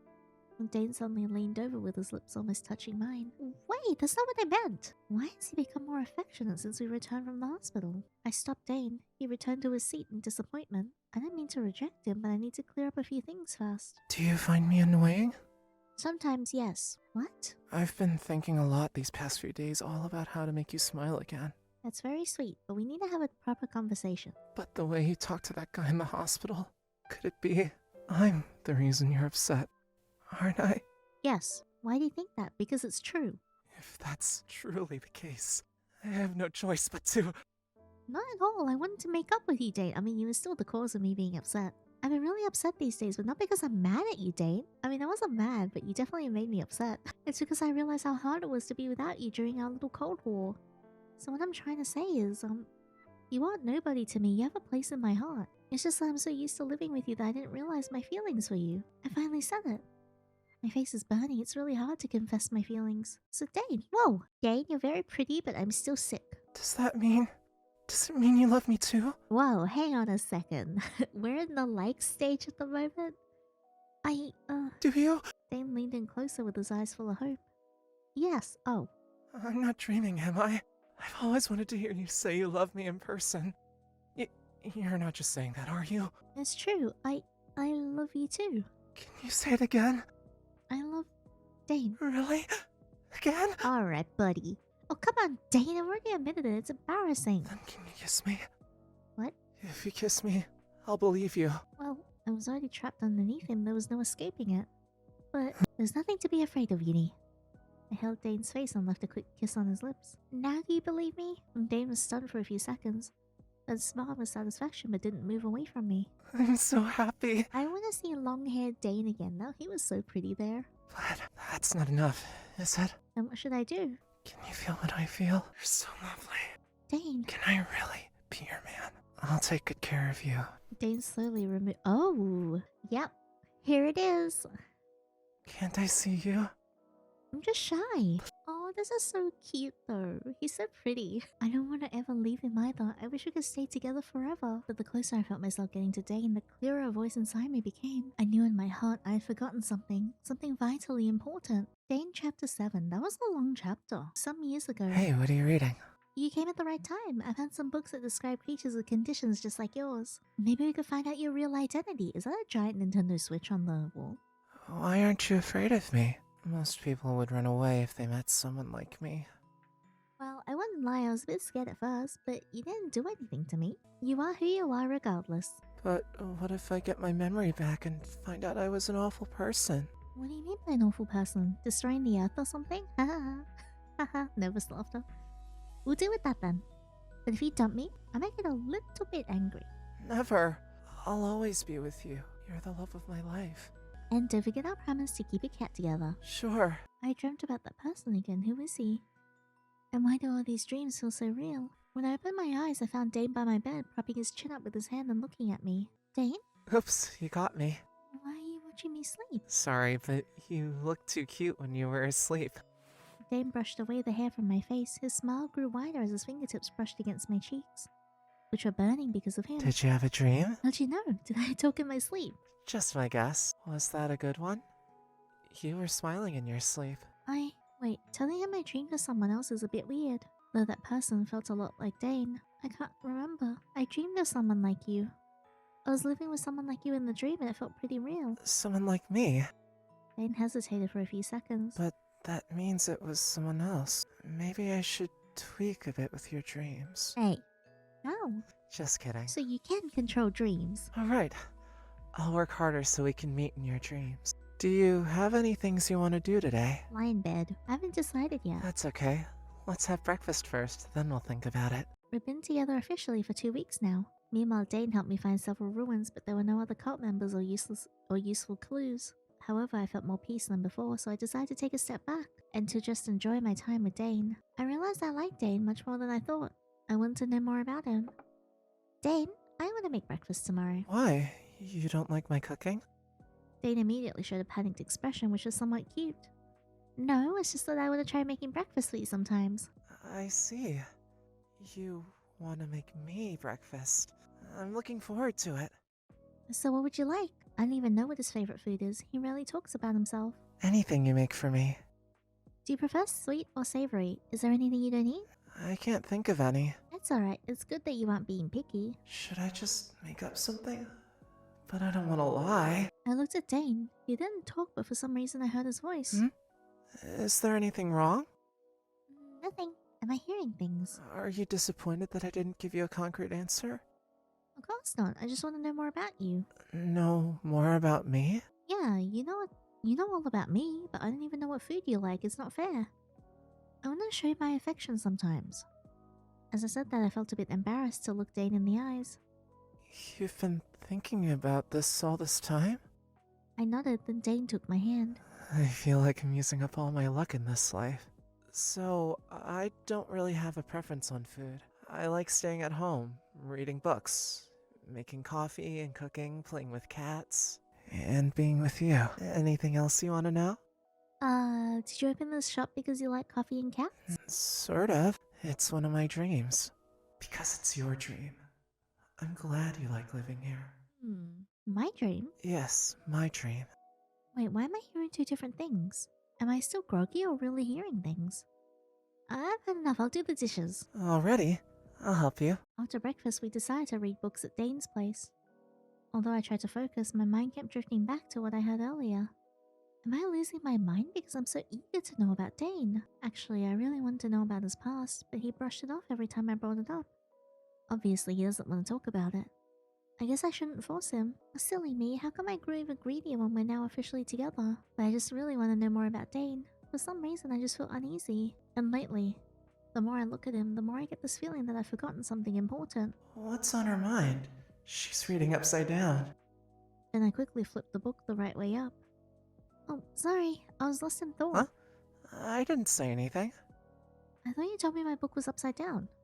Again, Dane put his book down and sat me on his lap. If you can't concentrate, I'll read to you. Dane whispered softly in my ear. His breath tingled my ear, made my heart race. I can't read myself. This is written in an ancient language. You wouldn't understand it. So listen to me. Okay.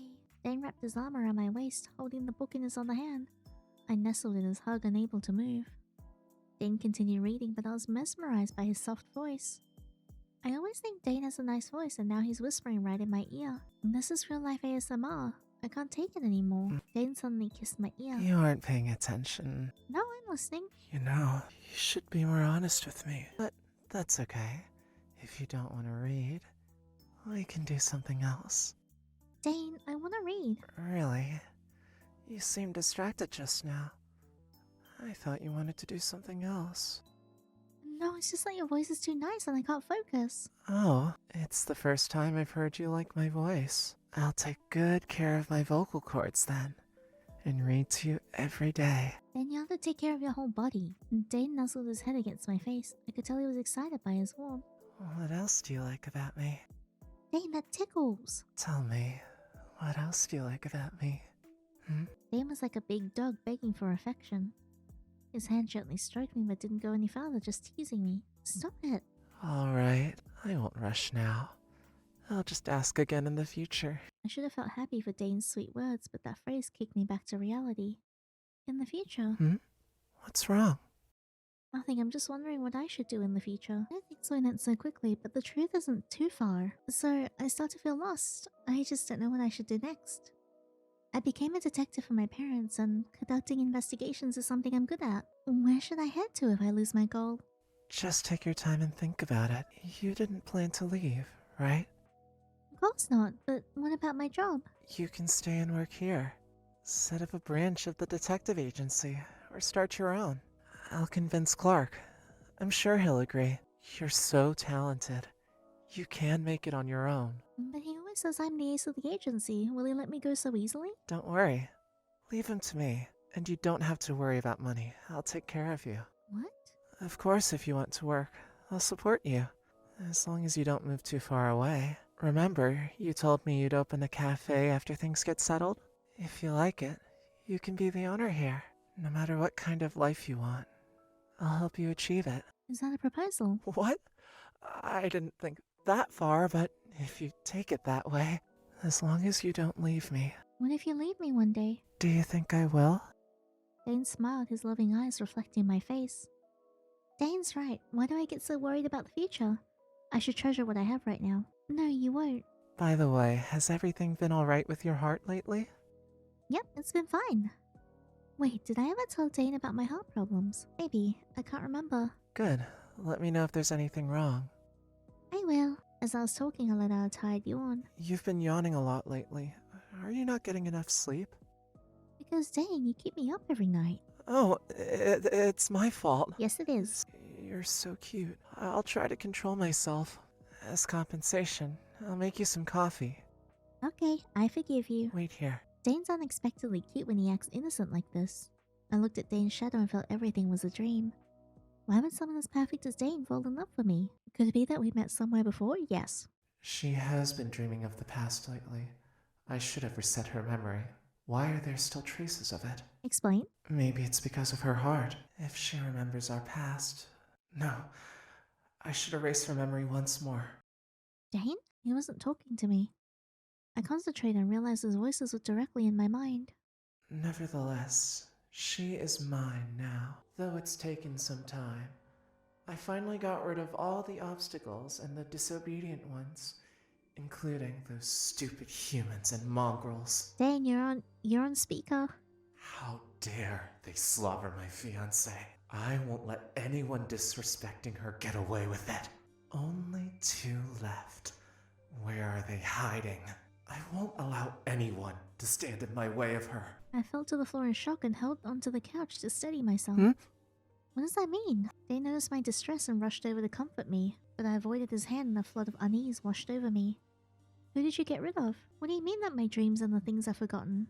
What did you hear? What's going on? I thought I heard you say something strange, but you weren't talking. Could it be? Dane quickly reached for my ear and a black mist floated out. What's that? G-sharp. Damn, I should have known. I don't get it. What does this have to do with G-sharp? Dane's face darkened with fury. He didn't answer my question. Something's wrong. Dane, what I heard wasn't true, right? Dane? Won't you deny it? Say something. That's not true, right? Hey, listen to me. It's... So it is true. Dane's brows furrowed, but he didn't say anything. Excuse me, I need some time to calm down. I took a few steps back and left Dane's house. Wait! See, this is why we have to communicate. Why did things go like this? What on earth just happened? If it's true, how many things has Dane been hiding from me? No, who exactly is he? Do we really know each other from before? My heart suddenly aches again. Oh, I was so focused I didn't notice someone ahead. That was dangerous. G-sharp, you're in so much trouble. The person held me up. Babe, are you alright? G-sharp, what are you doing here? I came to pick you up, of course. Did you hear Dane's true thoughts? Why? You know, I'm feeling so complicated. That only works when you admit your love for Dane. So, are you two in love? I don't get what you mean. What worked? The little spell I planted in your brain through your ears. When did you... Could it be when G-sharp helped me fix my ribbon that day? No, G-sharp, who are you? All that matters is I've told you Dane is a bad guy. Do you regret it now? Listen, I don't know what's happening between you two, and I don't know why you're treating him like this. He did hide something from me, but that doesn't mean he'll hurt me. Then why did you run away from his house with a sad face like that? I didn't run away, I came out to calm myself. Well, then you might need a good while to calm down. Stop it, I'm already confused enough. I heard you caught the Heart Ripper. Do you think it's all over? What a shame. Dane's the cause of everything, including what happened to your parents. Nonsense, how could that be? Not if he was human. But what if he's not? Huh? Hey! I turned to see Dane chasing after me from a distance. Dane! Let me give you a gift, so you can get to know him even better. Oh no. With a fingers snap, the surroundings changed completely. The sky was tinted red and black and the trees around began to wither. What surprised me the most was the countless tentacles growing from Dane. Wait, I've seen those things before. In my dreams. Those purple semi-transparent tentacles. I even had intimate moments with Dane in those dreams. So those weren't just dreams. Oh no! That's what this town and Dane really are. No way. What are those things? Do they seem familiar? Whenever something goes wrong, Dane erases your memories. Makes you think everything is normal. Dane, that is so messed up. You're lying. Dane would never do something like that. Babe, You're smart enough to tell who's the one lying. You know it in your heart. He says he loves you, but doesn't dare to show you his true form. But me? I'm happy to show you. Oh, that's really hot. Oh my god. That's a lot of tentacles. Oh my god. Oh no. But also, oh yes. When I turned my head, G-Sharp was hovering above me with tentacles completely different from Dane's. What are those things on his back? Don't be afraid. They're here to protect you. Dane was trying to run towards me, but just as he was about to reach me, he was blocked by something invisible. Superior. G-Sharp! Dane, I've told you. You're not omnipotent. Damn it! Babe, he's good. Dane. He can't come over here for now. Oh, you look so good. You know what? I might just take his hand. Sorry, guys. I know we have another guy that has tentacles right behind us, but this guy, look at him. He's so menacing. In a good way. Although I think this guy's tentacles are made out of branches and plants though, so I'm kind of worried that we'll get a splinter somewhere where the sun doesn't shine, if you catch my drift. So, I'm giving you two choices. Come with me, and I'll tell you everything. Go with Dane, and stay in the dark forever. Maybe it's a tough choice, but there's no time for hesitation. Oh my gosh. Now choose. You're the only one who can make a change here. You'll come with me, right? For a moment I saw a hint of sadness in G-Sharp's eyes. I might have seen that look somewhere before. I can't understand what's happening. Choosing G-Sharp means betraying Dane, right? But if I go back, will Dane keep hiding things from me? I'm so confused, what should I do? Go with G-Sharp, let's see what happens. I'll go with you, but you have to promise to tell me everything. Of course! I'll swear it on my life! I grabbed G-Sharp's hand as if I were on a path of no return. Yeah, I'm gonna die. Even so, I wanted the truth. I wanted to know everything Dane hid from me. Don't go! Sorry, Dane. But why were you hiding things from me? Dane, we talked about this, you gotta be honest. G-Sharp's tentacles wrapped around me and Dane gradually disappeared from my sight. Whoa. This looks like Raphael's room in Baldur's Gate 3, like the one where you could see Harlip on the bed. Welcome to the home of a superstar, babe. You're the first guest here. Why do you live like you're a vampire? G-Sharp, I'm not in the mood for jokes, just tell me what's going on. Babe? What's wrong? My heart, it hurts. Oops, I forgot that. Now that your heart is integrated with Dane's, it's gonna hurt when you suddenly separate from him. Integrated. But I know just how to make you feel better. Come here. Oh. G-Sharp lifted my chin and kissed me. What are you doing? I've told you I'm helping you. Just open your mouth. Let go, you perv! Strangely, the moment G-Sharp released me, the pain in my heart disappeared. Why? This is insane. Everything is so confusing. You better explain this to me. G-Sharp suddenly grabbed my neck. Oh no. You ungrateful woman. You should thank me for saving your life. G-Sharp? G-Sharp! G-Sharp? I kicked him out right after he kissed you. By the way, why would he use a musical note as his name? Ridiculous. It's been a long time. Though, you don't seem to remember who I am. Don't think I'll be as gentle as that kid. I don't have the patience. Only then did I realize that the aura of G-Sharp had utterly changed. Who are you? Me? I am the true form of that kid. A manifestation of pathetic human belief. What do you mean? I'm a god, idiot. Didn't Hey. Dane take you to the altar? How come you still don't get it? That's the place where we are worshipped. And your parents are among the fanatics who created the altars. If you knew what they did to you, you wouldn't have been so foolish as to investigate those cases. Judging by your face, Dane didn't tell you anything, right? Well, he didn't exactly lie to you, but he only told you things that are beneficial to him. I used to respect him so much. Asshole brother. They're brothers? Brother. Ah, of course. You're surprised since we don't look alike at all. Although our way of reproduction is different from you lesser beings, we were indeed born from the same origin. That's why we can alleviate your heart's condition, you weak creature. We're both gods, the favorite of humans. But he does a bunch of stupid things just because of you. How pathetic. If I want something, I'll take it. The hand squeezing my neck tightened. Stop! You promised not to hurt her! Shut up. That's why you can't beat Dane, you coward. I will claim this woman my way. No! You're hurting her! What are you doing? Not now. G-Sharp's tentacles suddenly wrapped around the hand, choking me as if two forces were battling within the same body. Damn it! He let go and the tentacles disappeared along with the grip. I fell to my knees and struggled to regain my breath. He really wanted to kill me. Why do I feel like I may know him? How could I know him before, besides Dane? Stop making that face. I'm not that kid, and I don't take that. You will take it in another way, in another route, and in another timeline. Just as I was trying to stand up, my limbs are suddenly chained. What are you doing? You won't get hurt if you don't struggle. From now on, you belong to us. Forget about Dane. Let go of me. Who are you to decide? You were born to be a sacrifice anyway. What? Don't even think about running away, or I'll kill you. No, I don't. A wave of drowsiness suddenly hit me. No doubt it was his doing as well. This can't be. It shouldn't be like this. In my distant memories, he wasn't scary like this. What are you doing? I was so intrigued by Han. Not playing with Dane today? I ran over and he gave me a big grin. You're Dane's future bride, so don't come here too often. Or I might steal you away when you grow up. He seemed so sweet. What happened? Babe, you're finally awake? Are we getting married? Though I was chained, I tried to back away as far as I could. His face reminded me of the terrifying experience just now. Oh, don't be afraid. It's me, your dearest G-Sharp. I've already given that guy a stern warning. He shouldn't treat you like that. So don't worry, he won't come out again for now. Hey, then could you let me go? I don't like being chained. Well, I'd love to, but you'll run away, right? We still have a wedding to hold. A wedding? Only then did I notice G-Sharp was wearing a white tuxedo. And I was somehow dressed in a wedding dress. Isn't it beautiful? I chose it for you. Though, you'd look good in anything. Let me go. Why are you doing this? Because I love you. Don't worry, I'll keep my promise. I'll tell you Psychotic. everything you've forgotten or don't know.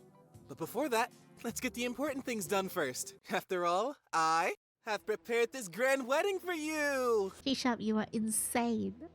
G-Sharp pulled the curtain behind him and countless petals scattered through the air. In the center of an extremely lavish hall was a massive cage, and countless small cages hung in the air, and inside them were all human hearts. These hearts. You're the Heart Ripper. Heart Ripper? I don't like that name. You're They the offered their Heart hearts to me Ripper? willing. Thanks for their offerings, which gave me the power to save you from Dane. So I generously invited them to our wedding. Oh my god. Guys, I had a feeling about this in the, last route before. When we first saw Han and G-Sharp and stuff in Luke and Enox's route. I think the previous routes have been set up to frame Dane as the Heart Ripper and lead you to think that he's the Heart Ripper. But the entire time it's been G-Sharp.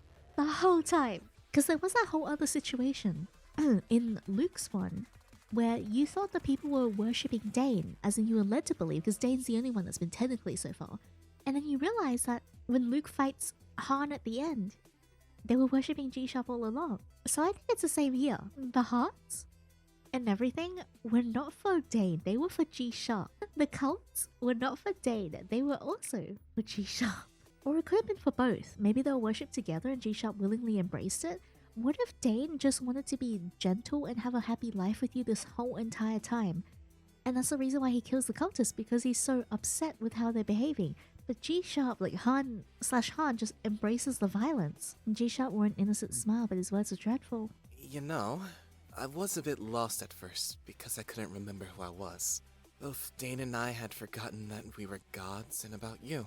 But when we met you, we fell hopelessly in love with you. Why me? Why are you doing this to me? I must be dreaming. Aww, seeing your cute pouting face breaks my heart. G-Sharp gently caressed my cheek, looking worried. Sorry, I understand how you feel. It took me quite a while to accept the other me too. But this is fate. You can't escape it, and we can't control ourselves. Even if I forget everything, I'd still find you in a crowd and fall in love with you at first sight. For some reason, when I heard him say that, my heart felt a sharp pain. Don't worry. I'll make you fall in love with me with all your heart, just like what Dane did for you. I can do anything for you. I'll never turn you down. But you must love me forever. The chains binding me had suddenly disappeared, only to be replaced by his tentacles. I should have been repulsed, but gradually lost my will to resist in the embrace of them. A thought rose in my mind. Stay by his side. The thunder roared outside fiercely, reminding me of Dane. Oh, just go away, Dane. He's not even invited. Is he coming for me? I won't let him. I fought so hard to make you choose me. I'll do whatever it takes to keep you by my side. So don't think about anyone else but me. G-Sharp held me smugly and asked for kisses. I'll take full responsibility. We'll be together forever. Bad ending. Dane bad and 1. Bloody wedding. Oh god. Well, let's go back to the previous option. We'll do this one afterwards. I want to trust Dane and continue on with this route first.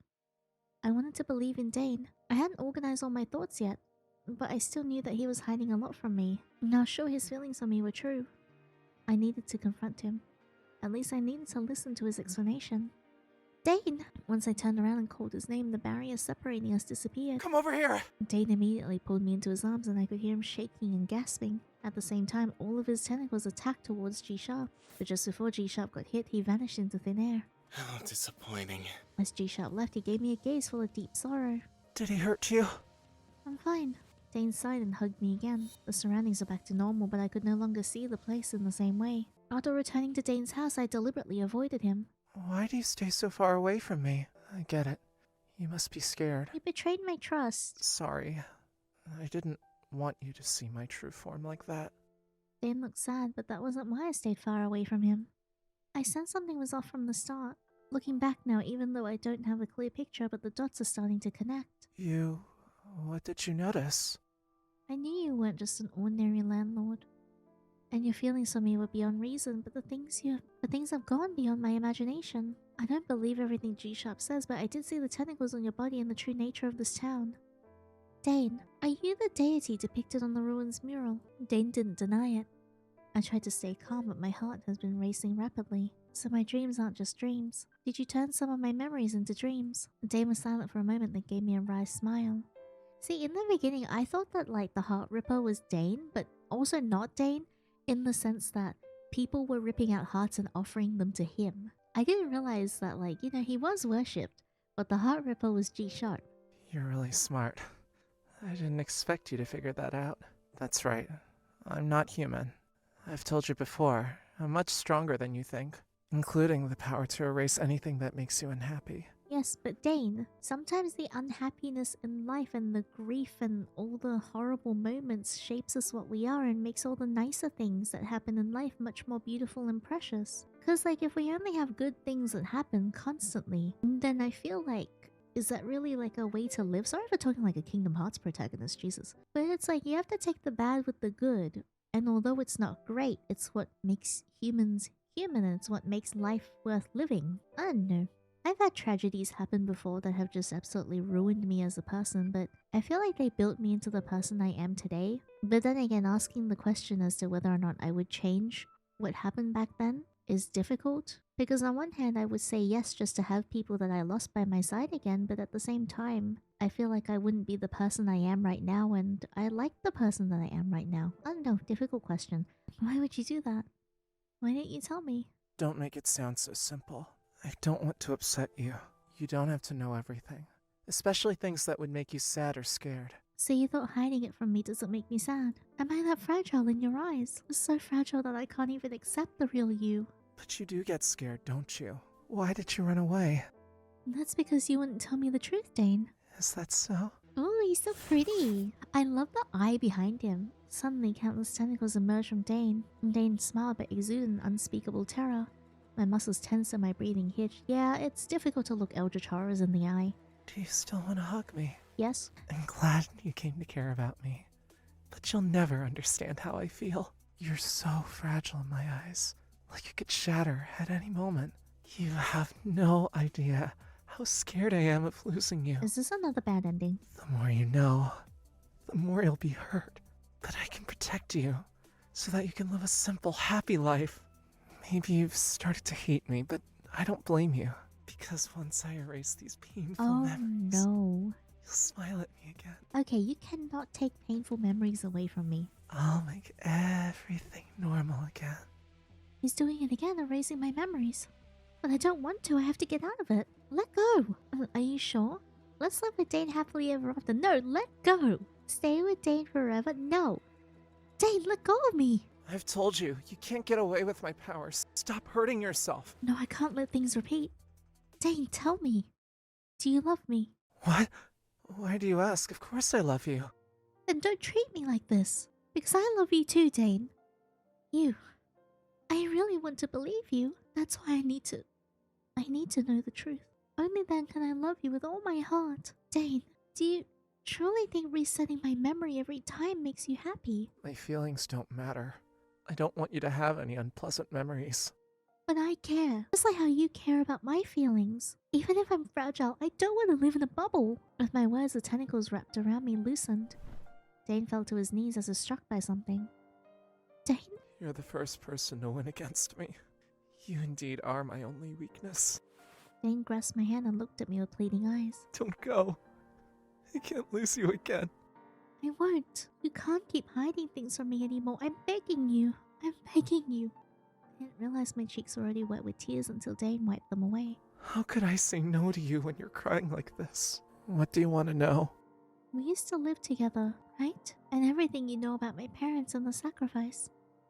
I want to know everything, even if it is painful. What if it hurts so much that it kills you? Then you'll come and save me, right? You're so powerful. You. Dane seemed startled by my words, then he let out a little chuckle. I never thought the first time you'd play hardball with me it would be at a time like this. I'll show you hardballs. I mean, what? Alright, just don't regret it. Dane took me upstairs where the strange noises were coming from. Didn't you say someone used to live on this floor? By that, I mean you and me. What? Hey, wow, that is our room. When the door opened, I could hardly believe my eyes. The interior was the same as my place during college. The only difference was that there were traces of another person. No way, I wasn't living in this area back then.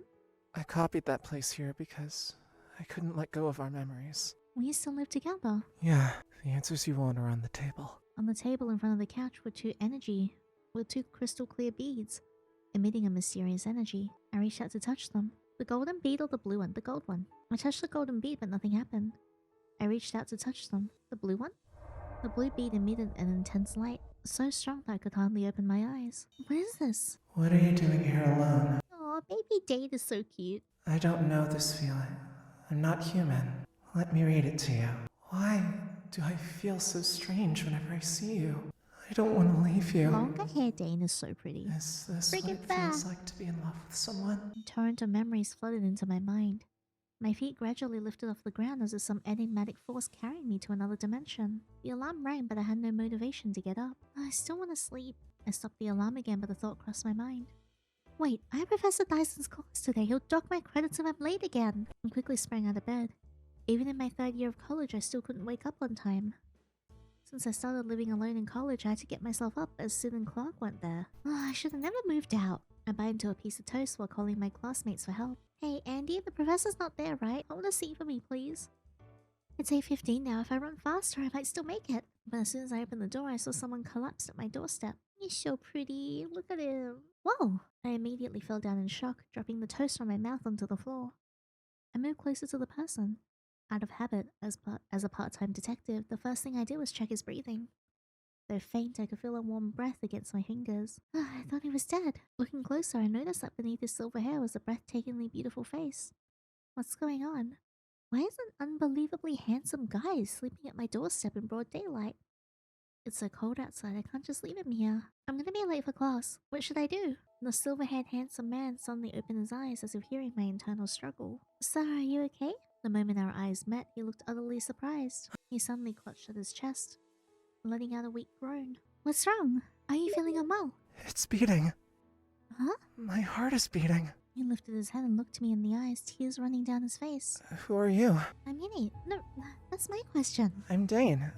Do you know me? What on earth is he talking about? Dane Chapter 8.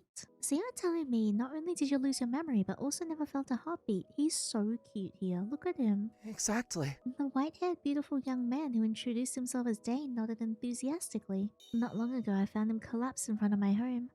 After I woke him up, he said a bunch of things that didn't make sense and wouldn't stop following me around. I didn't let him in at first. He noticed the private detective commissioning flyer hanging by the door, and immediately said he wanted to hire me. It was raining outside, so I couldn't leave him alone and eventually let him come in. I'm starting to regret it. Plus, I'm gonna miss the lecture. I'm doomed. You don't trust me? Well, I wanted to, but what you said doesn't really make sense. Humans can't live without a beating heart, can they? And we just met. How could I make your heart suddenly return to normal? I'm telling the truth. Come feel it for yourself. Dane suddenly grabbed my hands and placed them on his thick chest. Wow, Jesus. What's with him? Wait, his pecs are so thick. Come on, Yinny. But they're like a handful. What are you doing, pervert? Can't you feel it? My heart is beating. Oh, stop kidding. Of course it is. Let go of me already. No way. Finally, my heart is beating. Please, trust me. I don't think you can do whatever you want just because you're handsome. Just as I was about to push him away. Whoosh! Several semi-transparent tentacle-like things sprouted from Dane's back. He looks so cute. What's that? I don't know. What do you mean you don't know? In the midst of the panic, those tentacles stroked my cheek. Ah, stop! Hey? I didn't respond to him because I had already fainted from shock. A while later, who's holding my hand? You're finally awake. Dane leaned in closely and looked at me in worry. Then I remember what just happened. Why are you still here? Sorry. You look so cute. Dane was startled and hid himself into the corner like a frightened puppy. Only then did I realize that those tentacle-like things on him had disappeared. Oh, what were those things? I don't know. Really. You don't know? I swear, I have no idea why there are things like that on me. It's the first time I've seen it since I can remember. Oh, right. He said he loses his memory. I'm sorry for scaring you. I swear I didn't do it on purpose. I really don't know anything. Maybe I'm a monster. Dane sobbed as he spoke, looking forlorn. Please, don't kick me out. You're my only hope. Even though it's peculiar, my heart softened a little for him. Okay, stop crying. I'll at least hear you out before I decide whether to take on your case. Dane lifted his head instantly, his eyes brimming with hope. I didn't say I'll accept your commission. And stop suddenly grabbing my hands. We need to keep a social distance. Then Dane stayed obediently like a puppy. Alright, let's start by asking about his current situation. About the memory loss. So Dane, tell me about your memories. My earliest memory starts when I woke up in a hospital 2 years ago. The doctor said I'd been sleeping for a long time. Although my heart wasn't beating, all my other organs functioned normally. When I woke up, I almost scared everyone out of their wits. People who wake up after a long sleep usually suffer from muscle atrophy, and they need physical therapy to regain mobility. But for some reason, I could walk around as soon as I woke up. The only problem was that I couldn't remember anything. Not even who I was. Fortunately, I found my ID and student card among my personal items and learned my name and identity. So you're a college student. Oh, yes. Though I have no memory of it at all. Dane handed me his student ID with his name and photo on it. Majoring in mysticism and history with a minor in astronomy. That's impressive. I don't have any problems with academic study. For some reason, it seems like common sense to me, but I can't recall anything about myself. Not even after seeing your ID. No. And I couldn't find any guardians or the person who brought me to the hospital. The hospital didn't have any records of me either. I even asked the school office, but they said my information was lost and told me to wait for updates. Aside from those documents, my only personal items are a brand new phone, an apartment key, and a black card. A black card? You mean the kind that only the super rich have? Yeah. I even asked the issuing bank, but they wouldn't tell me anything other than that I was the card owner. Who on earth is this guy? Could he be some country's prince? A spy or an alien? Dane's relationships. What about your family and friends? I couldn't find them. Since waking up at the hospital, I've tried everything to look for them. I used the key to return to my apartment, but it was empty except for some furniture. And there's no contacts or chat history on my phone. No one has been looking for you. No. No one has ever reached out to me in these 2 years. Gosh, that's sad. I can imagine how lonely he must feel. No wonder he's been acting so desperate. What about people at school? Professors, classmates? Does anyone remember you? Dane shook his head. Maybe it's because I slept for 2 years in the hospital. No one seems to recognize me. Some people have approached me because of my appearance, which makes me uncomfortable. And I don't think they can help me to recover my memory in any way. So you haven't made any friends in the past 2 years? I met a junior at school. He's a bubbly person who plays in an indie band and loses his memory like me. What a coincidence. Maybe you can find some clues from him. He's really positive, but his condition seems to be even worse than mine. He doesn't even know his name, so he refers to himself in a certain tone. So sad seeing how, G-Sharp and Dane have fallen apart. He always lost his ID and student card. I even have to help him from time to time. I see. Why is even the one person he knows so weird about his heart? Although I find it hard to believe, I'd like to know more about your heart's condition. You said your heart wasn't beating. Did the doctors do any examinations when you woke up in the hospital? Yes, but no matter what equipment they used, they couldn't detect a heartbeat. Even x-rays of my heart show a blurry image. I've also visited other hospitals, but the results have always been the same. I scared the heck out of all the doctors. Some of them even treated me like a monster. Not a single person trusts me, and I can't remember anything about myself. I just don't know what to do anymore. Dane's expression became deeply sorrowful. Seeing him like this made my heart ache. About his heart, I didn't have any other questions. Sorry, I know it might be a bit rude to ask like this, but is it possible that you might not be human? I know this sounds far-fetched, and I can't believe it myself. But from what you said, and those tentacles, could you be an alien or some sort of unknown test subject? Dane looked a bit confused, thoughtfully considering what I had just said. I've thought about that, but I don't know what to do or what my life means. If I am some kind of monster, what should I do? Don't jump to conclusions, I'm just guessing. Does that mean you believe me?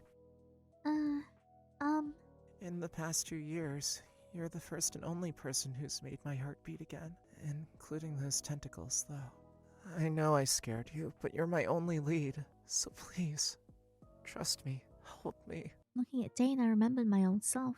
I was the only witness when my parents had their hearts ripped out. Back then I was just a kid and no one would trust my words. Since the suspect was already dead, no one was willing to help me find the truth. I felt empty and helpless. Then Clark came into my life. He was the only cop willing to listen and believe in my words. Without him, I wouldn't have become a detective. He saved me from the darkness. Is Dane now in need of someone to save him like I was back then? Alright, I'll accept your commission. Huh? Really? But don't get your hopes up. I'm just a rookie college detective, and your situation is surreal, like those tentacles. In any case, supernatural matters are outside of my area of expertise. I can only help you where I can. That's fine. As long as you're willing to trust me, that's all that matters. Dane grabbed my hands. No matter how this goes, I'll be okay with it. Yay! His eyes, dull and lifeless just moments ago, now sparkled like gems, so dazzling that I couldn't take my eyes off them. You're too close. Oh, sorry. I got too excited. But thank you. You're such a kind person. I'm so glad you're the one who made my heart beat again. I'll do my best. Here, take this as your payment.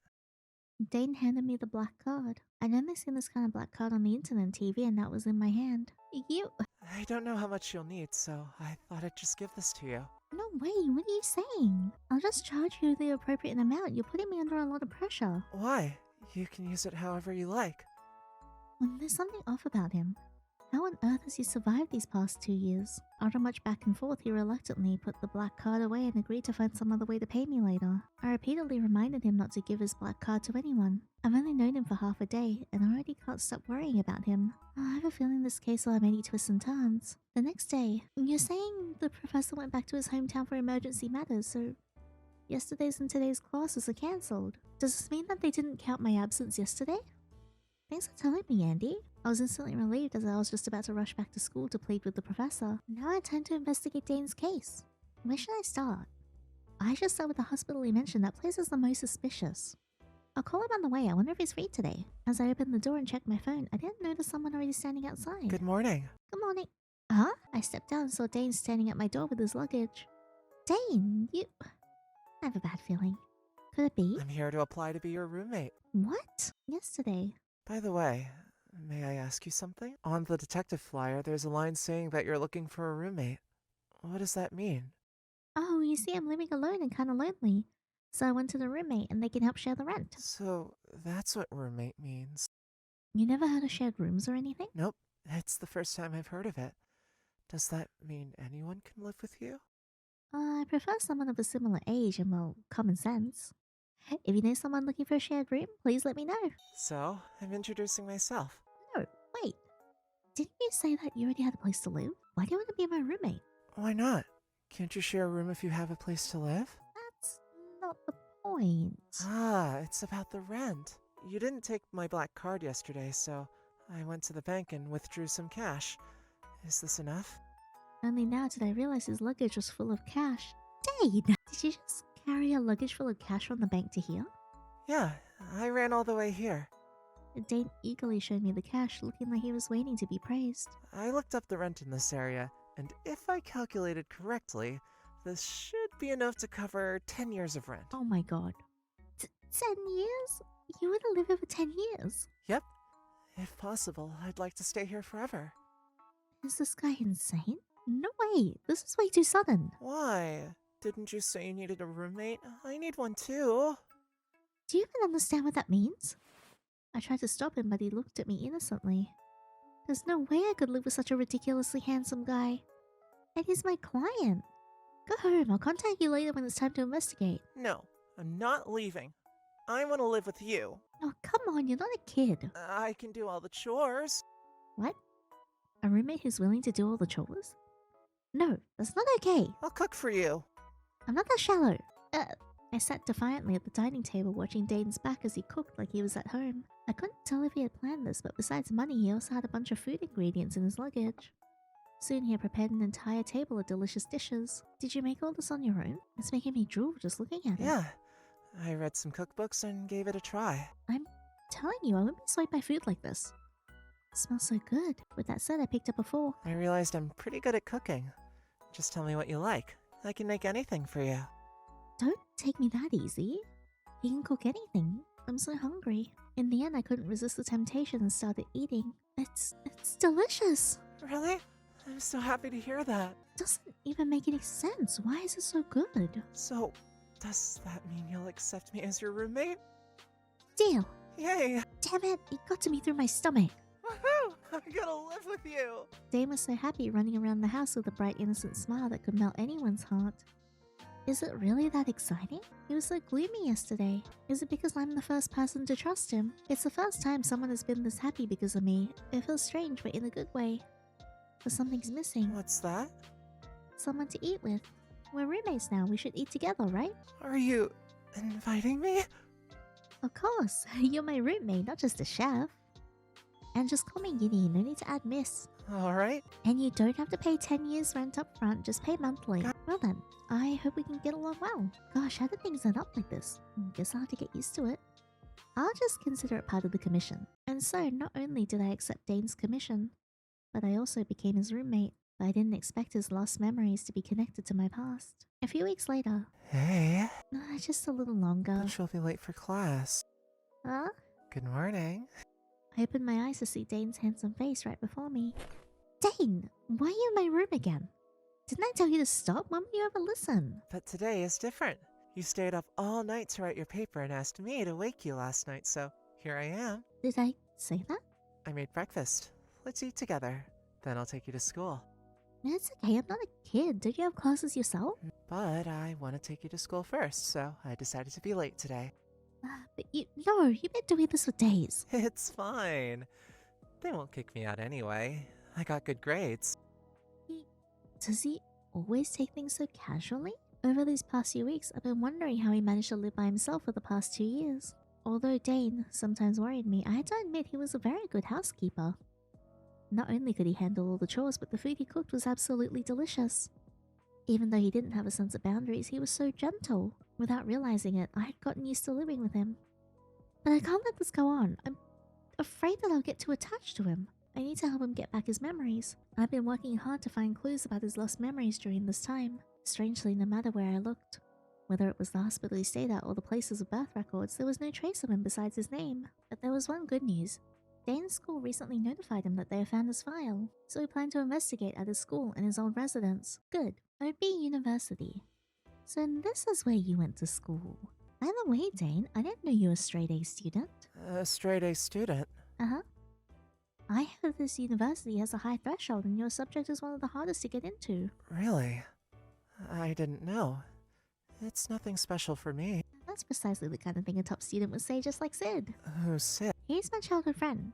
He's studying at a medical school abroad. He's a genius like you, though he's way more arrogant. Oh, so you've got a childhood friend. I do. Are you jealous? Dane's expression suddenly turned sour. Oh, don't be like that. Dane, what's wrong? Nothing. Let's just head to the admin office. Hi, how can I help you? The staff at the information desk looked like she was about to fall asleep and didn't seem to want to bother with me. We're here to inquire about the student's records. For some reason, he has lost his guardian's contact information. Could you help us find it? He came before, but the school couldn't find his records until recently. Oh, I've heard something about missing records. Please show me your student ID. Dane placed his ID on the counter. When the staff member saw it, she snapped awake immediately. Wow. We had such a handsome student at our school. The staff member kept staring at Dane, which somehow irritated me. Dane's not a piece of art in a museum, how rude. Excuse me, we're in a rush, could you hurry it up? Alright, just a moment. A few moments later, the staff member glanced at the computer confusedly. Let's see, Guardian. Ah, found it. Really? But it's strange, your Guardian's name is Ryan, but there's no contact information. According to the records, Ryan paid all your tuition fees, but there's no other information. I see. Dane, does this name ring a bell? No, this is the first time I've heard it. Well, it's still a big step forward. At least we finally found someone who knows you. Is there any other information about this Ryan, like visit logs or anything? Is there any other information about this Ryan, like visit logs or anything? There are no visit records under that name. It seems he's never been here. Oh, but we received a package from him recently. The staff rummaged through a drawer and handed us a small wooden box. It's addressed to Dane. I wonder what's inside. On the way home, I kept inspecting the small wooden box. Could there be a transmission device or a biochemical weapon inside? Nothing surprises me anymore since I saw Dane's tentacles. Should we open it now? What if it's something dangerous? You lived here without a heartbeat. What's there to be afraid of? I'm afraid you might get hurt. Even though I've asked you to help me recover my memories, I won't put you in danger. For some reason, I have a bad feeling about this. You're overthinking it. At that moment, I didn't notice a bicycle was speeding to me from behind. Whoa! The wooden box slipped from my hands and tumbled to the road. Oh no, the box! The car was quickly approaching as I bent down to pick it up. Hey, watch out! Dane swiftly pulled me back onto the sidewalk, his eyes filled with worry that I'd never seen before. Are you alright? I'm fine. You scared me. It's dangerous to walk on the road like that. Because the box is such an important clue, so... That doesn't mean you should risk your life. Even if the box broke, I'd rather have you safe. Sorry. The typical weepy Dane suddenly showed a reliable side, leaving me flustered. I didn't expect Dane to be so worried about me. Oh, sorry, I shouldn't have yelled at you. I was just scared you'd get hurt. It's okay, I'll be more careful next time. Let's get back to the hospital and open it together, alright? Yeah. When we got home, we anxiously opened the box. Are you scared? There might be something dangerous inside. Maybe I should just take it outside and open it myself. I'm not scared. Let's do this together. You're my client. It's my responsibility to be here for you. Wait, 3, 2, 1. Then we found a palm-sized golden orb inside. It was hard to tell what material it was made of. The orb looked crystal clear and emitted a faint glow. What is this? Dane examined the orb closely, trying to find any clues. I don't know. It feels familiar, but I can't recall anything. No matter how we touched the orb, it didn't respond in any way. Strange. Why would Ryan send something like this without explaining anything? Could he be hiding something? The school office staff said they received the box just recently. Maybe it has something to do with your heart starting to beat again. You mean the person who sent it knows about my current condition? Yeah, maybe that guy. Ryan is watching you from afar. Let's put it aside for now. See if there are any changes later. Be careful at school. Keep an eye out for anyone following you, and call me if it happens, okay? Are you worrying about me? Sure, you're my client and roommate, of course. I should be worrying about you. That makes me happy, but I'm fine. I'm not as weak as you thought. I'm more worried about you. You've been working too hard for me. Please, put your safety first. Don't do what you did on the road again. Alright. I'm not that fragile, but I'll keep my guard up. We made great progress today. Tomorrow, let's check the place where you used to live. We might find more clues. Yeah, Dane's perspective. After nightfall, Dane crept into Yinny's room to check if she was asleep. Dane? Yeah, thank goodness she seems to be sleeping well. Yinny had been juggling her studies with helping Dane search for clues about his memories, leaving her little time to rest. At least she went to bed earlier than usual today. Watching Yinny's peaceful sleeping face, Dane felt an overwhelming happiness. Ever since they started living together, his life had revolved around her. His thoughts had been on her every moment. He cared so deeply for someone for the first time in his memory. More than just physically making his heart beat, Yinny had filled the emptiness in his soul. She held an irreplaceable place in his heart. you know what? It was the first time I felt myself panicking like that when you almost got hit by that car. You couldn't have done this musing in your room without watching me sleep? Even seeing you talk to others makes me jealous. You'll never know how I wanted to tear them apart. Dane gently caressed Yinny's face. From the moment I first saw you, I knew you were special. I wonder why. Could it be that we've met somewhere before? I'm starting to think that getting my memory back isn't that important anymore. I'm happy as long as I can stay by your side. But if those memories include you, I have to get it back. No matter what. Do you feel the same way? I hope you see me as more than just your client. The next day, we arrived at the building where Dane used to live. I was dumbfounded. It's very pretty. I thought my apartment was decent enough, but this place is on a completely different level. Dane, why did you bother moving in with me if you lived in such a luxurious apartment? It's not a bother. Even if your place is a bit small, it's warm and cozy. You can leave out the small part. Let's see why you would give up living in such a nice place. I realized the reason as soon as I stepped inside. Bitch, there's nothing in here. It was spacious, but the furniture was sparse. It barely looked like anyone had ever lived here. Did you have someone come in and clean it out? No, it's always been like this. I told you there's nothing here. I didn't feel much when Dane described it before, but after actually coming here, I was instantly hit by a strong sense of emptiness. Has he been living alone for the past 2 years in a place like this? Wait, you don't even have a bed? And the kitchen looks like it's never been used. Because I don't need those things. What? Sorry, there's something I didn't tell you. I don't need to eat or sleep like normal people. My body works the same even without eating, drinking, or sleeping. Lucky. I tried living like everyone else, but realized I didn't feel the need. I stared at his forlorn face, speechless for a few seconds. Then why did you eat with me the day you moved in? That day was different. I was happy. It was the first time someone had invited me to eat with them, and the first time I shared a meal with someone. For some reason, I actually felt hungry. So you mean you feel like eating if you have company? Of course not. It's because it was you. You're the first and only person who's made me feel like I have a reason to keep living. You make my heart beat, and you trust me. You're special to me. Since that day, everything finally has a meaning. It's all because of you. Dane, I think I know who you are. You must be some kind of incubus. You charm people, make them all happy, and eat them, right? Eat them? No, I'd never eat you. Not in that way, at least. Oh, or do you mean like the way I heard my classmates talk about? No, not that kind of eating. Gosh, sometimes I can't tell if Dane is just too innocent or playing dumb. You're really exaggerating sometimes.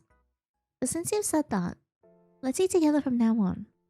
If you don't know when you're hungry, just eat when I do. If you don't know when you're tired, just sleep when I do. Sleep together? No, I mean at the same time in separate rooms. Oh. Anyway, if we do things together, you won't feel so out of place anymore. No matter who you are or whether you're human, you should live however you want. Hey, why are you so kind to me? Even though I'm so strange in your eyes. Let me make this clear. I'm not saying this out of pity. Then why? Because I just can't leave you behind. Besides, you remind me of myself. Same as you, I have no family.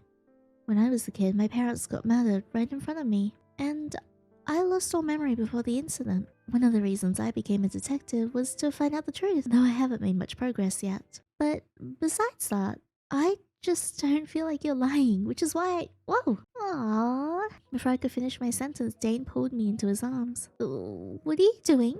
Nothing. I just want to give you a hug. Leaning against Dane's chest, I felt the warmth from his body. Thank you for sharing that with me. I didn't expect we had so much in common.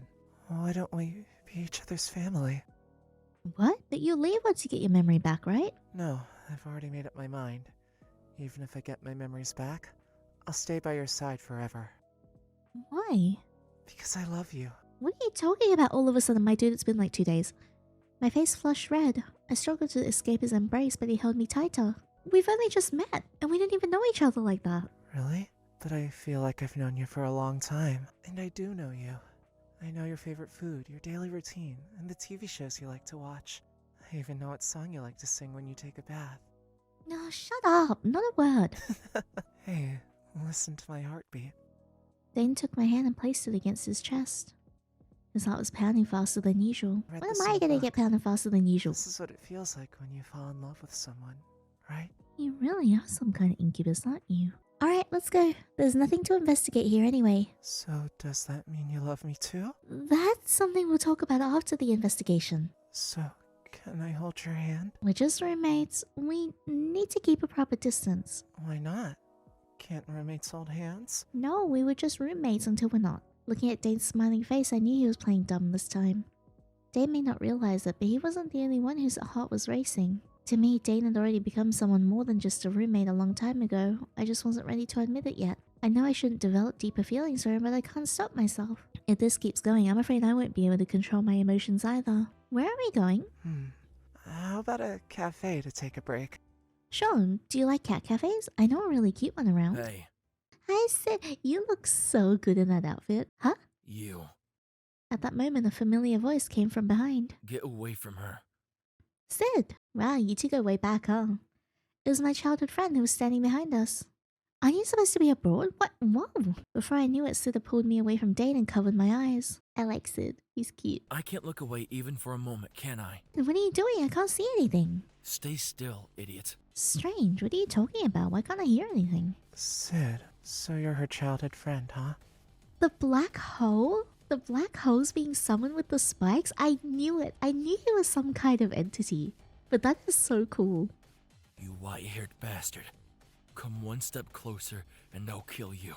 What on earth is going on? Dane Chapter 9. Dane's perspective. Sid covered Yinny's eyes and temporarily blocked her hearing so he could eliminate the threat as quickly as possible. Several black holes with black spikes appeared behind Sid, slowly pointing at Dane. Don't act so surprised. You're just like me. Though Dane was indeed surprised, he wasn't afraid. I don't know what you're talking about. Let go of her. Let go? Who are you to tell me what to do? Just as the black spikes were about to pierce Dane, Sid seemed to sense something and stopped. Where has your divinity gone? Despite Sid's immense powers, he was bound by oath not to kill humans. Damn. So he's counted as a human now. What's wrong?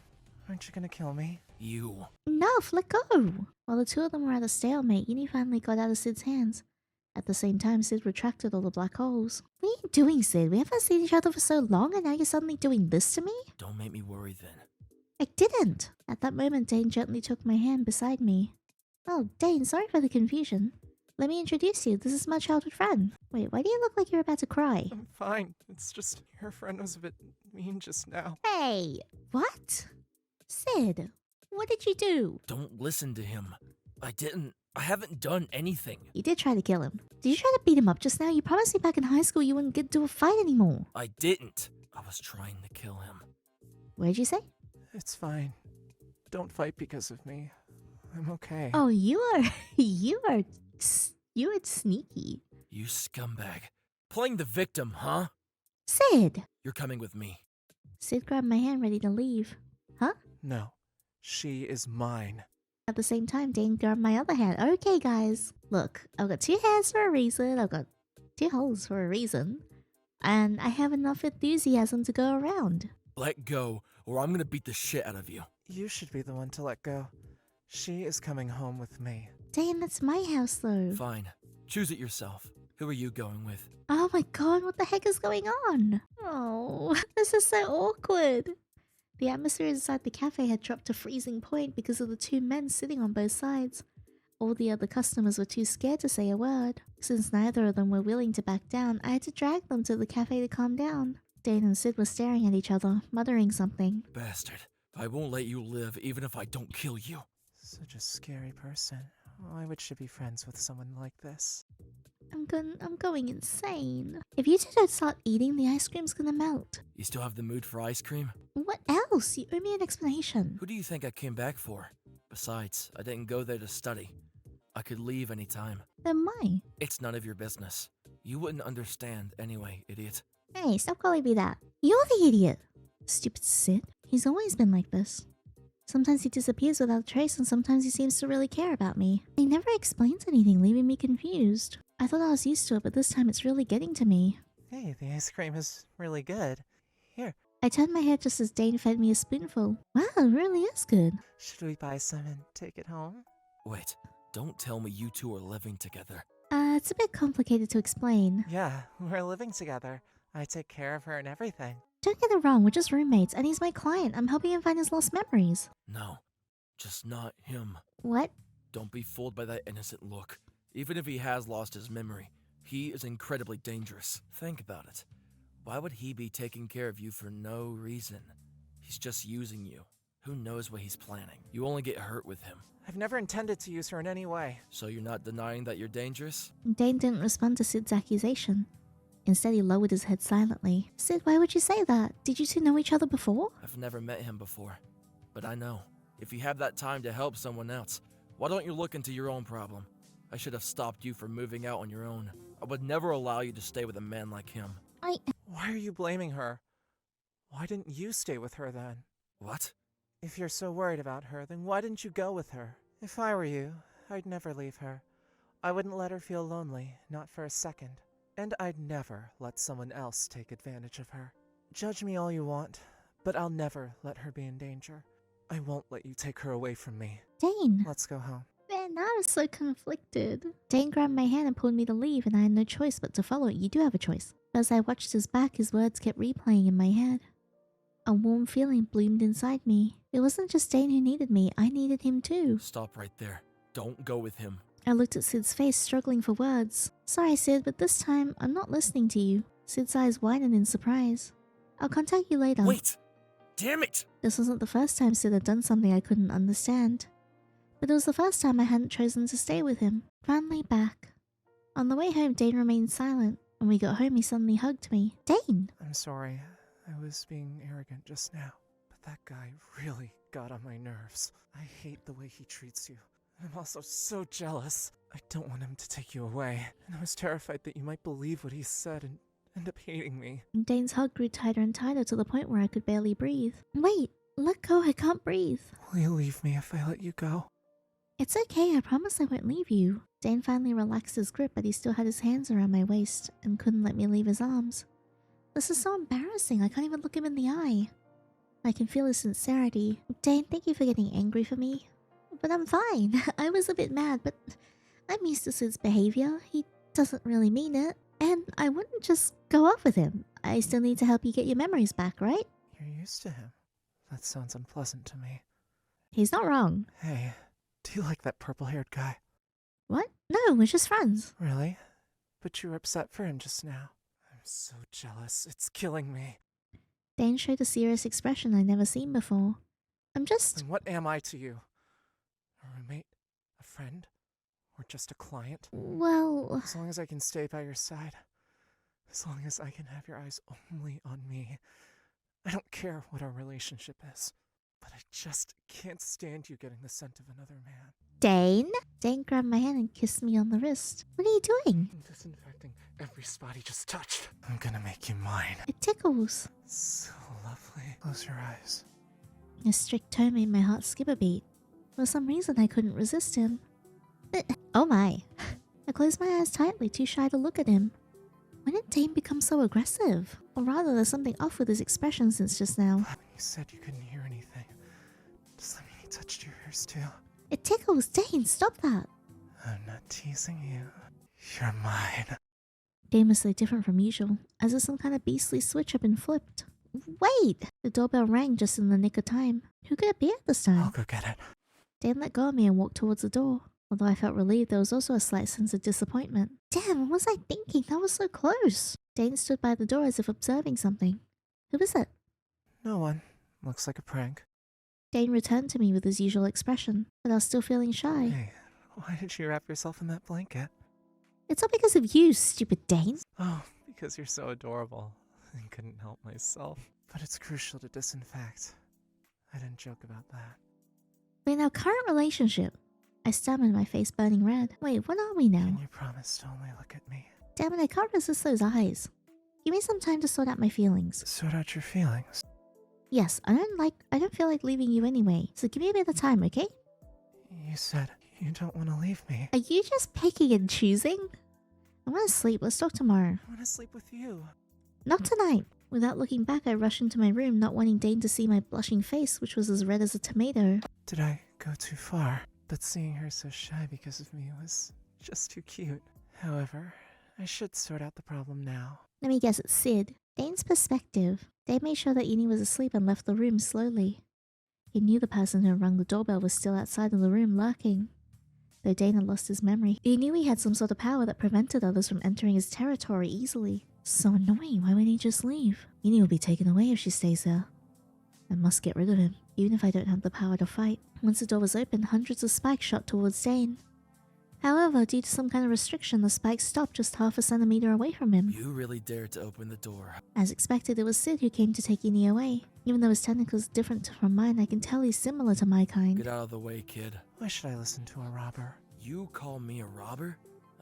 It's been a long time since I felt this angry. Damn the oath. I would have already torn you to shreds if you weren't a human. Hundreds of spikes formed something like a cage trapping I Dane. can't kill you, but I can trap you. Then I can cut off your bond with her. I've waited for this day for so long. I don't care if she misunderstands me just to get rid of the rats around her. Are you sure? What? What would happen if you broke the oath? Dane fiercely pulled out one of the spikes and without hesitation plunged it into his own heart. I mean, that technically wasn't Sid. You. I won't die even if my heart stops. It's just a little bit of pain. But in your case, you've killed a human, right? Before Sid could respond, he had already been revolted by his own black hole. It was his own oath. Whenever he used the power of the divines to interfere in human affairs, he would suffer punishment. Damn it. How do you? I'm just betting on it.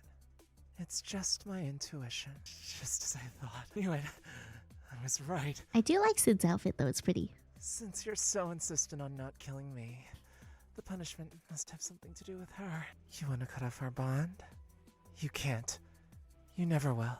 Now, you won't be able to get close to her anymore. I won't let anyone take her away from me.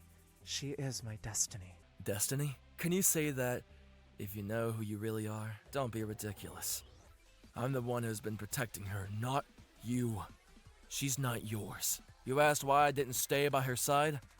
I left her just to cut the bond between you and her. Say whatever you want. Damn it.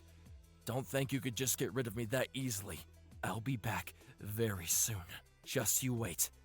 Next time, it'll be the end for you. With that, Sid disappeared into his black hole. Dane clutched his chest, collapsing to the ground in pain. It hurts. It's been too long since I felt this kind of pain. I used to heal quickly. It'll be the same as that time, right? Dane dragged his injured body and slowly made his way back into the house. Don't make noise. I don't want to scare Yinny. I should get to my room and get some rest. Middle of the night, woken by some strange noises, I slowly woke up from my bed. I stepped out of my room and noticed Dane's room was still lit. That noise seems to be coming from there. Dane, I heard some strange sounds. Is everything alright? Don't come in! Dane's voice sounded panicked and I snapped out of it. What's wrong? Did something happen? Maybe he's drunk at it. Don't worry, I'm fine. Just don't come in. You're making me worried. What's going on? I tried to open the door, but something was blocking it. Is he in danger?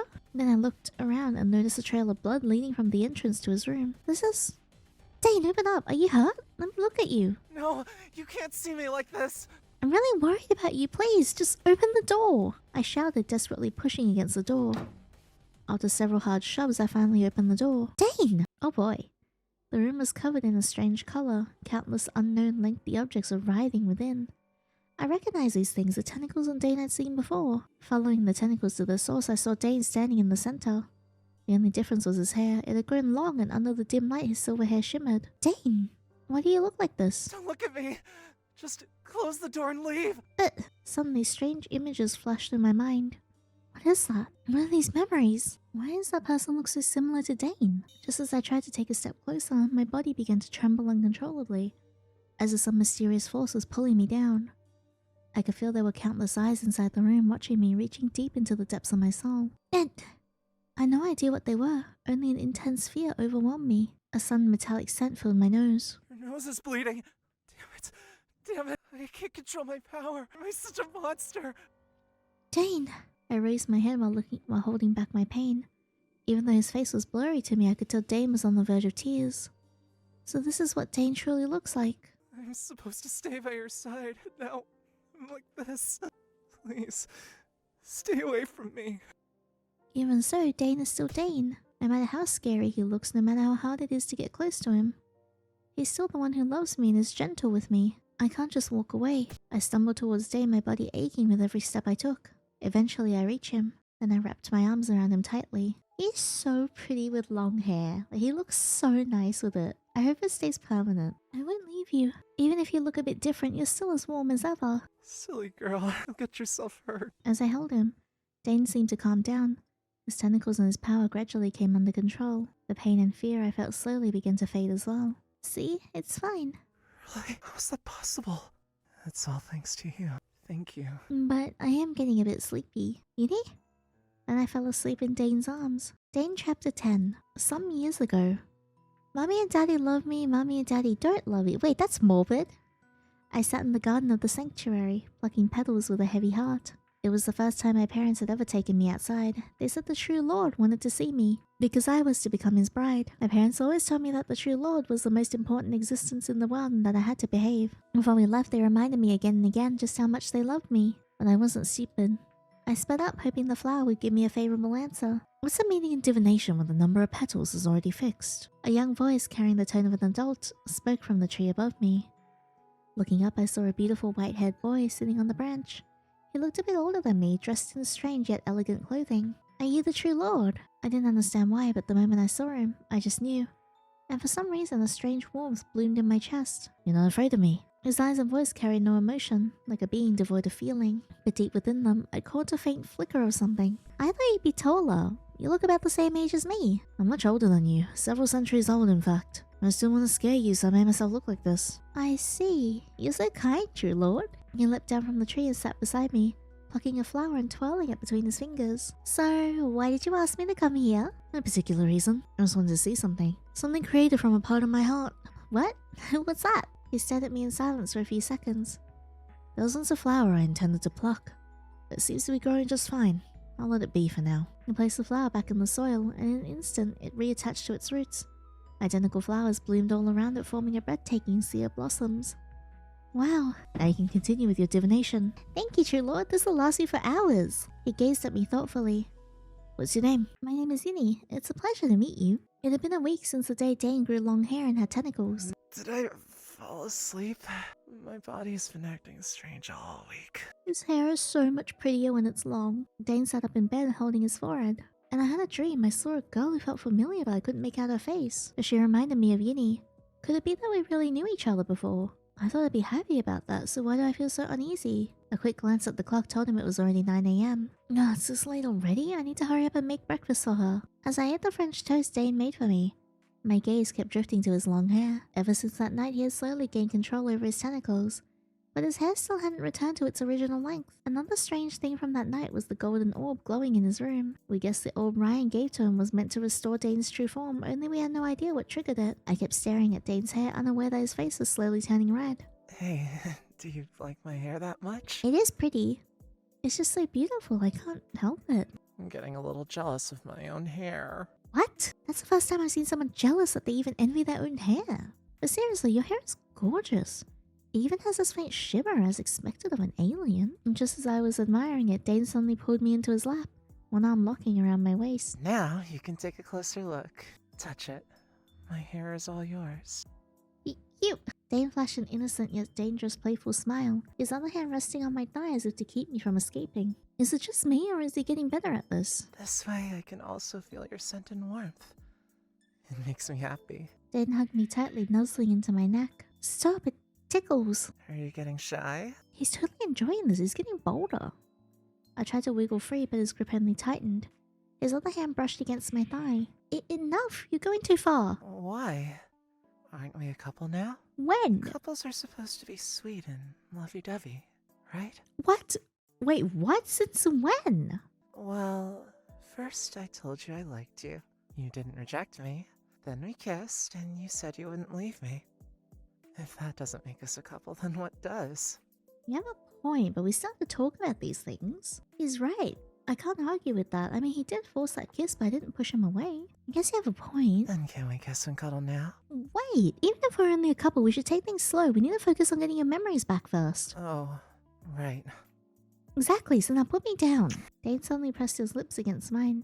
See me freeze, he deepened the kiss. I don't want to. Ever since the day you hugged me, I just don't want to let go. Oh, fine, just keep hugging me then. Yay. Whatever, I won't let him have his way. Hopefully he won't notice how fast my heart's beating. By the way, after so long, I finally fell asleep. And I even had a dream. A dream? Yeah, I think I saw some of my old memories. Oh, really? Could it be because of that golden orb? Maybe. Though the memories are still blurry. Tell me about it. I'll help you piece it together. So, I was with someone. And we went to a town. For some reason, we stayed there. The townspeople were really nice to us. But something about them felt off. Town? If we find it, maybe we can uncover your past. Do you remember anything about it? Not much. It was chaotic, and the trees were weirdly dark. That's specific. It'll narrow it down. A thought suddenly struck me. Dane, this might sound weird, but was that place on Earth? Yeah. The people were human, speaking the same language as yours. But in all that chaos, there was one beautiful spot. And there, I met a girl. Dane's eyes locked onto mine.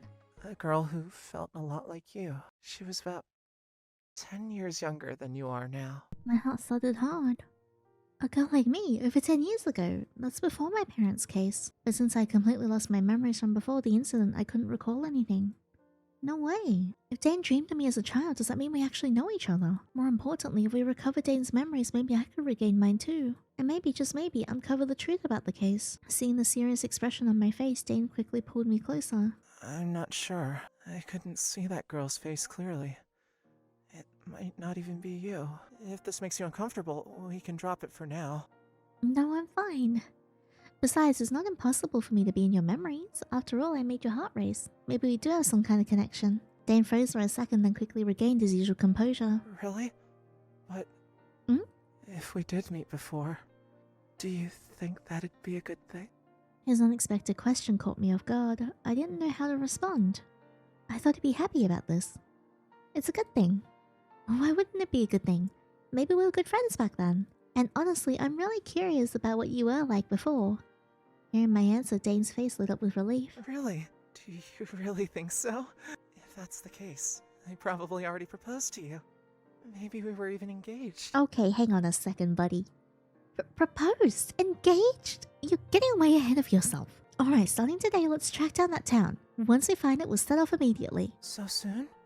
Of course. What are we waiting for? We made huge progress. That's the most perfect time too. College is on break, so we have to make the most of it. Dane, don't you want to find your memories and figure out who you are as soon as possible? If I can recover my own memories, or even uncover the truth behind the case, that'd be best. That's true. We need to take care of the serious stuff before talking about the future, right? Yeah. Okay. I'm with you. And so, from that day on, we buried ourselves in research and each other, in brackets, piecing together the clues from Dane's fragmented memories to locate the town. I thought we were moving in the right direction, but little did I know the closer we got to the truth, the closer we were to the moment we'd have to part ways. And 2 weeks later, not this one either. I crossed out more locations that didn't fit the criteria from my notebook. After 2 relentless weeks of research, we finally narrowed it down to just a few places. We were so close. Hey, don't you want to take a break? I bet it's Usodar town. Dane suddenly rested his head on my lap. What's with you? We're almost there. Come help me go through these photos. Let's do it later.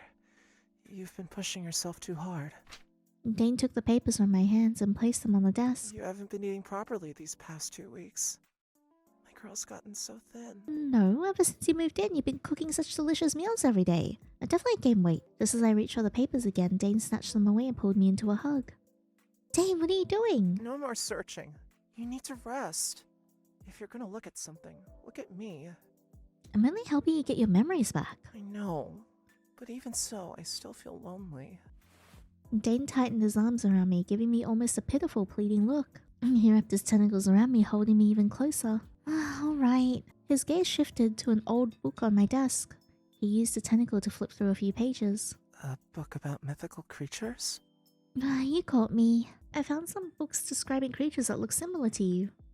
Maybe we could find out what you really are. Hey, I've always wondered. When we first met, you were afraid of my tentacles. So, why did you hug me last time? Why aren't you afraid of me? Most people would have run away. Huh? I remember the day when Dane suddenly lost control. His tentacles have filled the entire room, exuding an indescribable aura of terror. That's true, that day was way scarier than the first time I saw your tentacles. But for some reason, it still felt like you were the same Dane I knew, the warm, kind you. But I'm a monster. Monster, alien, it doesn't matter, you're still you. In your eyes, I'm a different species too, right? So in a way, doesn't that make us the same? You're too kind. But what if I get my memory back and find out I was an awful person? What do you mean by awful person? Destroying the earth or something?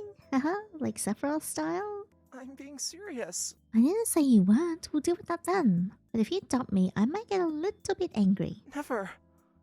I'll always be with you. You're the love of my life.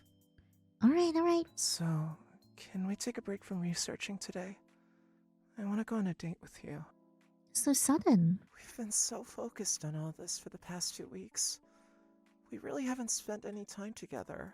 I know we should finish the important stuff first, but I still want to be with you more. Dane, he's right. We've been so caught up we haven't really spent time together. It's not just Dane, I've been feeling a little lonely too. Alright, let's go out for a bit then. Perfect. I'll get ready right now. So this is like a long-awaited date, huh? It's not like we haven't gone out together before. Why is my heart beating so fast? I wonder where Sid went. By the way, just a thought. Come over here, look at that. I grabbed his hand and pulled him towards a small, charming shop. Inside, the shelves are lined with incredibly realistic cat plushies. That's a lot of kittens. Are these stuffed toys? Yeah, it's cute, right? They even make sounds. Why don't you get a real one if you like cats so much? But besides school, I'm always away from home from work. I don't have much time to spend with the cat. Thunder rumbled outside, playing like a pleasant symphony. I quite enjoyed the rhythm this time. You have me. I can help take care of it. My class schedule's more flexible. Then we'll come to greet you when you come home from work. That sounds good. But for now, let's focus on recovering your memories and mine too, while investigating my parents' case. Right. Have you got any plans after the investigation? Of course. Well, after that, I'd like to open a cat cafe and live a slow life. I see. That sounds like such a happy life. I can do that for you too. Just anything you want. Hey, don't you have things you want to do? Dane thought for a moment, then shook his head. Nothing besides being with you. Gosh, it's sweet, but you gotta live your own life too. What if after you recover your memories, there's somewhere you have to go back to? Who said that? Like I said, I'll always be by your side. Because I love you. Our relationship won't change a bit, even when I get back my memories. I'm not going anywhere unless you send me away. Dane's words were like an anchor, smashing away the flicker of unease that crept up on me. Maybe he noticed a slight blush on my cheeks. He gently brushed my face and smiled softly. Alright, let's get a kitty after you have your memory back then. Good? Sure, but you have to promise you won't cuddle it all day and forget about me. Okay. What should we name it then? Under the glow of the sunset, we walked hand in hand, talking about the future we dreamed of together. But I didn't notice the trace of unease hidden in Dane's eyes. A few days later, we finally located the town. Dane, I found it! I shoved the documents and map into his hands. This is it, right? Usodar town. Let me see. These photos and descriptions really do look like what I saw in my dreams. And hearing this name, it gives me a strange feeling. Right? That has to be it. No other places trigger this kind of reaction from you. But I don't remember seeing this name on the list. Where did you find it? Supernatural blog. Since your situation's a bit special, I thought I'd give it a shot, and I was right. It sounded strange though. You can't find it on any ordinary map, but when I checked some old ones, there it was. A town marked right here. I handed Dane a photo of the old map. According to the blog, Usodar was abandoned after a disaster. The residents went through some kind of mutation. Then later, they formed a strange religion, worshipping two deities. Of course, I think the blog's claims sound pretty far-fetched, but considering your situation, maybe it's not entirely impossible. Two deities. Dane stared at the computer screen, his expression unusually serious as he murmured to himself. His brows knitted together as if something important was surfacing in his mind. Dane, are you okay? I'm fine. Just feeling a bit uneasy for some reason. Actually, it's not just Dane. Even I feel uneasy. Because who knows, maybe I used to live in that town as well. But I can't back down now. Don't worry, no matter what happens, I'll be by your side. Let's get together, okay? As I held his hand, Dane's expression softened. Alright. Since you've worked so hard to find this, I can't let your efforts go to waste. Dane's perspective. Night had fallen and Dane paced restlessly in his room. Tomorrow, if we go to that place, will I finally recover my memories? Ever since I heard that town's name, a voice had been creeping into my mind. An unwelcome intruder warning me to stay away. And that voice, it's mine. It's colder and sharper than I know myself to be, like some other version of me. No way, that's ridiculous. I'm just exhausted. It must be fear. Fear that if I uncover those memories, it'll destroy what I have with Yinny. But Yinny has done so much for me, I can't let myself be this weak. Besides, she said so much to reassure me I should trust her, even though I know she's forcing herself to. That's all the more reason I should ease her worries. For our future, so we can stay together forever. You'll regret it. If you want to be with her forever, don't take her there. This is the only time you can keep her with you. Shut up! Don't talk to me in my own voice. Your own voice. I am you. The future you. What? Suddenly, fragmented memories flashed before Dane's eyes, a girl sobbing. It was Yinny. Why? Why was she crying in my memories? Seeing her cry tore at his heart, each a second stab of pain. Was it because of me? What I done? Some indescribable force pressed against his sanity bit by bit. Don't make her cry again. Don't let her leave again. Oh, I can't go tomorrow. I definitely can't take her with me. Without hesitation, Dane rushed to Yinny's room. No, I can't sleep. I'm too nervous. Hey, Dane, why'd you suddenly... Whoa! Dane burst into my room and threw himself onto my bed, his voice shaking. What's wrong? Are you feeling sick? we are going tomorrow. No, Why are you suddenly saying I that? don't want to ruin what we have now. No, I don't want you to leave me. I'd rather never get my memories back than lose you. Why would I? Aren't we doing this so we won't have to be apart? No, we can't. What if I did something to make you cry? What if I... You don't cry. Seeing him break down like this, my heart ached. Does he have a nightmare? Or did he remember something painful from the past? Dane, calm down. No! As he sobbed, his tentacles suddenly sprouted, wrapping around my body. You can't leave me. I won't let that happen. Dane, wait! Dane leaned over me, his tears dripping onto my face. Please, don't leave me. You're all I have. I love you more than anything. Let's not go tomorrow. Or ever. No more searching for my memories. But Dane, his emerald green eyes slowly turned a vivid red, locking onto mine as if luring me to fall with him into an endless abyss. Hey, stay with me forever. Forget everything from the past. I'll give you the life you've always wanted. Dane pressed his lips to mine, his fingers brushing through my tangled hair. I don't know what I really am. His eyes are red now. They're very pretty though. I know I can give you everything you need. No matter what you want, I can make it yours. And tentacles sprouting from him multiplied, covering every inch of the room. I can even destroy this world for you, as long as you stay with me. And tentacles wrapped tight around me. Oh, we're doing this now? Dane, he's really losing control. Rather than questioning why, I should focus on calming him down. If I promise not to go, it feels like we'll never get another chance. Is this really the right choice? Is this what's best for us? No, those red eyes. They're about to steal my sanity. Comfort and convince Dane. Okay, we work. These are all bad. Okay, we're gonna comfort and convince Dane, then we'll come back to heal. To avoid being affected by his gaze, I closed my eyes and held him tightly. Dane, it's okay. I promise you, no matter what happens, I won't leave you. No matter how painful those memories are, we'll face them together. No! What if I hurt you before? What if I was the one who...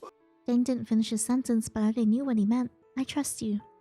Whether it's the you from before or the you now, you're still as warm and gentle as ever. What? Let me ask you, do you have the power to erase memories? What? If something truly irreversible happens, I'll let you erase mine. What are Oh, you no. saying? How could I ever do that? Oh no, so it's my fault. Why not? If you want to keep me by your side, you need that kind of determination, right? Of course, only if it's absolutely necessary. Got it? Though I said as a joke, it seemed to ease Dane's mind. His eyes gradually returned to their usual emerald green and the tentacles slowly withdrew. Yinny.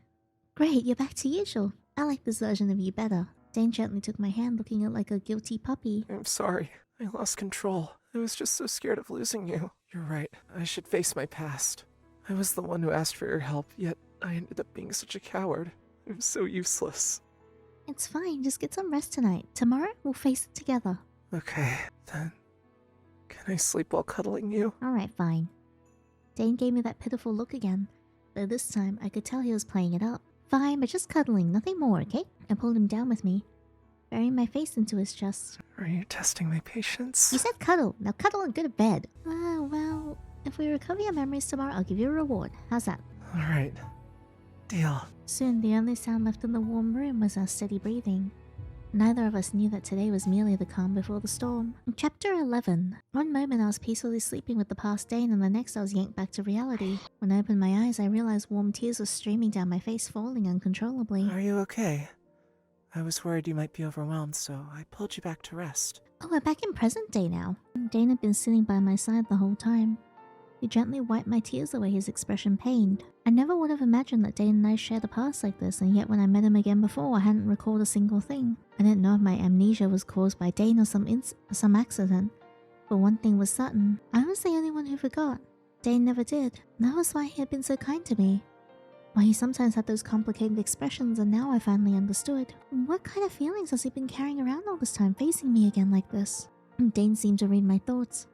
He didn't say anything, just stayed quietly by my side. The room fell silent, but beneath that calm lingered a suffocating tension and unease. Can you grow your hair out again? I have to keep going.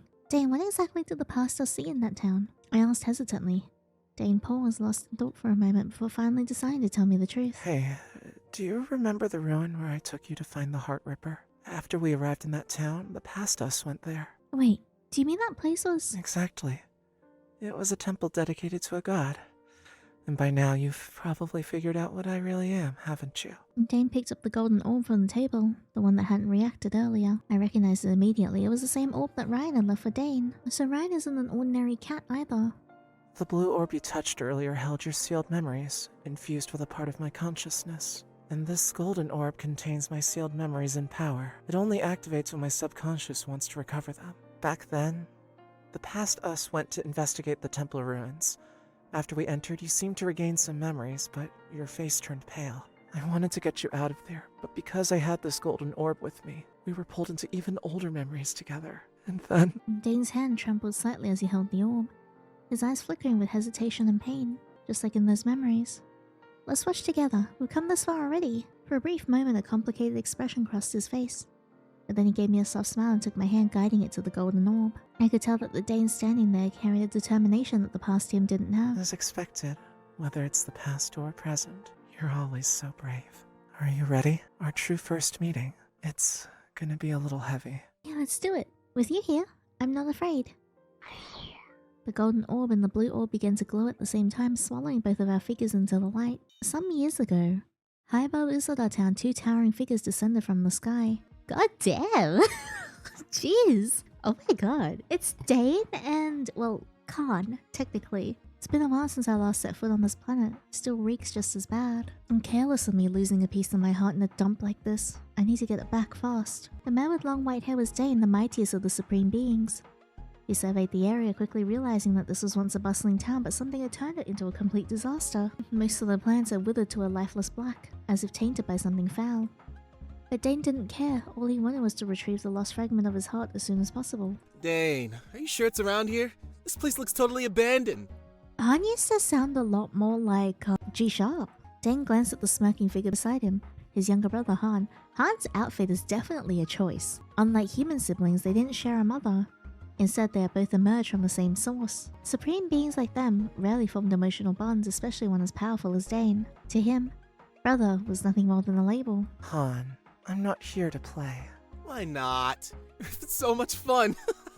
You didn't stop me from tagging along, did you? Whether you come or not has nothing to do with me, just don't get in my way. You're just like En, always mingling with these lesser beings. I need more End lore. Han rolled his eyes, acting like a brat defying an older sibling. Yeah, Dane. I'm just not as mighty as you are anyway. Never swayed by silly emotions. Dane ignored him and prepared to scan the area, searching for his heart fragment. Strange, something's interfering. This town's corruption isn't natural, and probably caused by another supreme being. This could be tricky. Just then a group of pale, weary humans approached. Are you the saviors? The true lord? Yeah, look at their sprites. Their eyes gleamed with desperate hope as they gazed up at the celestial figures. You come to save us. Just as the high priest foretold, our town is finally saved. You lesser beings dare to stand and speak directly to my big bro? Do you even know who we are? If we weren't maintaining these human-like forms, you wouldn't even be able to look at us. Maybe I should... Dane raised a hand, silencing Han, intrigued by what the humans were saying. But before they speak, Dane already used his power to peer into their minds. So this town was struck by a meteorite, and someone even predicted our arrival. Interesting. Heavy erratic footsteps thundered in the distance, accompanied by guttural growls. A group of mutated humans ran towards them like monsters. Finally, something fun! Dane barely spared them a glance before lifting a hand. His eyes flickered as he analyzed their structure, brow arching in mild curiosity. These lesser beings have no hearts. With a snap of his fingers, the frenzied creatures froze mid-motion. A second later, their bloodshot eyes cleared, sanity flickering back into their gaze. Dane hadn't restored their missing hearts, only granted them temporary lucidity. Yet to the humans, it was nothing short of a miracle. It's true! He really is the true lord! One by one, they dropped to their knees, bowing before the gods of their prophecy. I can sense my heart fragment here, but the meteor's influence is interfering. This may take longer than expected. Perhaps I'll need to use these lesser beings. So, Dane, what's the plan? Are you sticking around? Looks like I have no choice. Dane and Han stayed in the town, searching for the heart fragment while the townspeople worshipped them. The townspeople built a grand temple in honor of these two saviors. In return, Dane and Han restored the surrounding area to its former glory. Once a thriving settlement, the town had been devastated by a meteor impact, turning many of its residents into heartless monsters. These monsters lost all reason, behaving like mindless zombies hunting human hearts to fill the void within them. Restoring their heart came at the steep cost and required some special ritual, so Dane only granted them temporary sanity. These half-zombies fell under his control, though he allowed them to live freely, and so the two lingered in the town for some time. Dane, why are you so kind to these lesser beings? I don't think they can help you find the heart fragment even if they regain their sanity. I'm not being kind. I have no interest in controlling them. But this might be a chance to learn something we supreme beings don't have. Emotions. Don't you want to pursue more? If I was never meant to have it, there's no reason to seek it. So arrogant. That's just like you, Dane. Never Dane spoke so calmly like this. Something within Han stirred, a strange mix of displeasure and disappointment. Despite being brothers, their abilities and mindsets were worlds apart. Han knew Dane felt little, if any, sibling affection towards him, yet despite that, Han still admired his elder brother. You say I'm too kind to these lesser beings, yet you seem to enjoy listening to their struggles. But do as you wish. I won't stop you from playing savior to the weak. How could someone as powerful as you ever understand, Dane? By the way, that so-called high priest has been secretly performing sacrificial rituals. Filthy creatures. You're not gonna interfere? I'm only here for my heart fragment. Everything else is none of my concern. Fair enough. Not that it matters. Without a special method, they wouldn't even be able to touch it. At that moment, the high priest approached with a devout couple, interrupting their conversation. They claimed that after exhausting every possible method, they finally obtained Dane's heart fragment. The brother's eyes narrowed instantly. Even I couldn't retrieve it. You lesser beings did. Yes, true lord. We performed countless sacrifices. We even used the forbidden ritual recorded in this book. Huh? Isn't that a book from our planet? How did you get it? We found it among the wreckage where the meteor fell. It took us years to decipher. Dane raised a hand to silence them. I don't care about the details. Where is my heart fragment? The high priest signaled the couple to speak. Through the forbidden ritual, they'd extracted the heart fragment buried within the town and fused it into their newborn daughter. The child has suffered violent reactions, nearly dying in the process. Yet against all odds, she survived. Dane's heart fragment had become her own. Now that she had grown, the couple had come to offer their daughter as a sacrificial bride to him. Hearing this, Dane's expression remained unreadable, yet his gaze darkened slightly. Humans. Filthy and ruthless as always. I never asked them for anything. What do they hope to gain from this? So, you turned my heart into an offering. How dare you! You pathetic creatures use my brother's heart for something like this! Black thorns erupted from the ground beneath the three humans, piercing through their flesh. Han didn't kill them, he simply let them writhe in agony. Enough, Han. Dane, you were just gonna let them go? Calm down. My heart is merely inside a vessel, that's all. Filthy creatures. The thorns vanished, leaving the three bloodied and battered. Their bodies riddled with wounds, but alive. If she is meant to be an offering to me, that means she is mine to do with as I please, right? That bride, the daughter you created, where is she now? In the sanctuary garden, a petite girl sat among the grass, counting flower petals. So that's the vessel holding my heart fragment. Dane watched her silently from the shadows. The sacrificial offering had more life in her than he expected. It seems she knows as lesser beings she calls parents don't truly love her. So young yet so perceptive. Perhaps it was because she carried a part of his heart. Or maybe for some other reason, but Dane felt something unfamiliar. He did not find this lesser creature repulsive. To avoid startling her, he took the form of a boy around her age. You're the true lord. She wasn't afraid. She even called him gentle. What's your name? I'm Yandere, nice to meet you. For some reason, her smile made Dane hesitate at the idea of reclaiming the missing half of his heart from her. Instead, something strange stirred within him, something warm, or strange. Not only did I spare her, but I even told her my name. And that's something Han would do. No, this is even more like a lesser being. After days of pondering, Dane still couldn't figure out why. Instead of taking back what was his, he chose to avoid her until he found an answer. Han, what do you think of lesser beings? The sudden question caught Han completely off guard. He froze for a few seconds. Dane never asked him anything before, let alone about lesser beings. Who are you? How dare you impersonate my big brother? Thorny vines shot up beneath Dane's feet, but they didn't threaten him in the slightest. So, it really is you, Dane? Anyway, you're asking what I think of lesser beings? Well, complicated emotions, pathetic trash, I guess. Oh, but not all of them. There are a few, an exceptionally rare few, exceptions. Pathetic. Dane's slender fingers tapped rhythmically on the armrest of a stone chair. So even though you see them as trash, you still help them because you pity them? I guess you could put it that way. I see. So it's because of pity. Dane, are you okay? You've been acting weird ever since you met that little ponytail. Dane's mind drifted back to what the couple had done to Yinny. Pictured her in the garden plucking flower petals, trying to divine her parents' love. It must be that. That's the reason I've been acting out of character. Like you. It must be because she's an especially pathetic lesser being. What do you mean, like me? Nothing. The mystery is solved.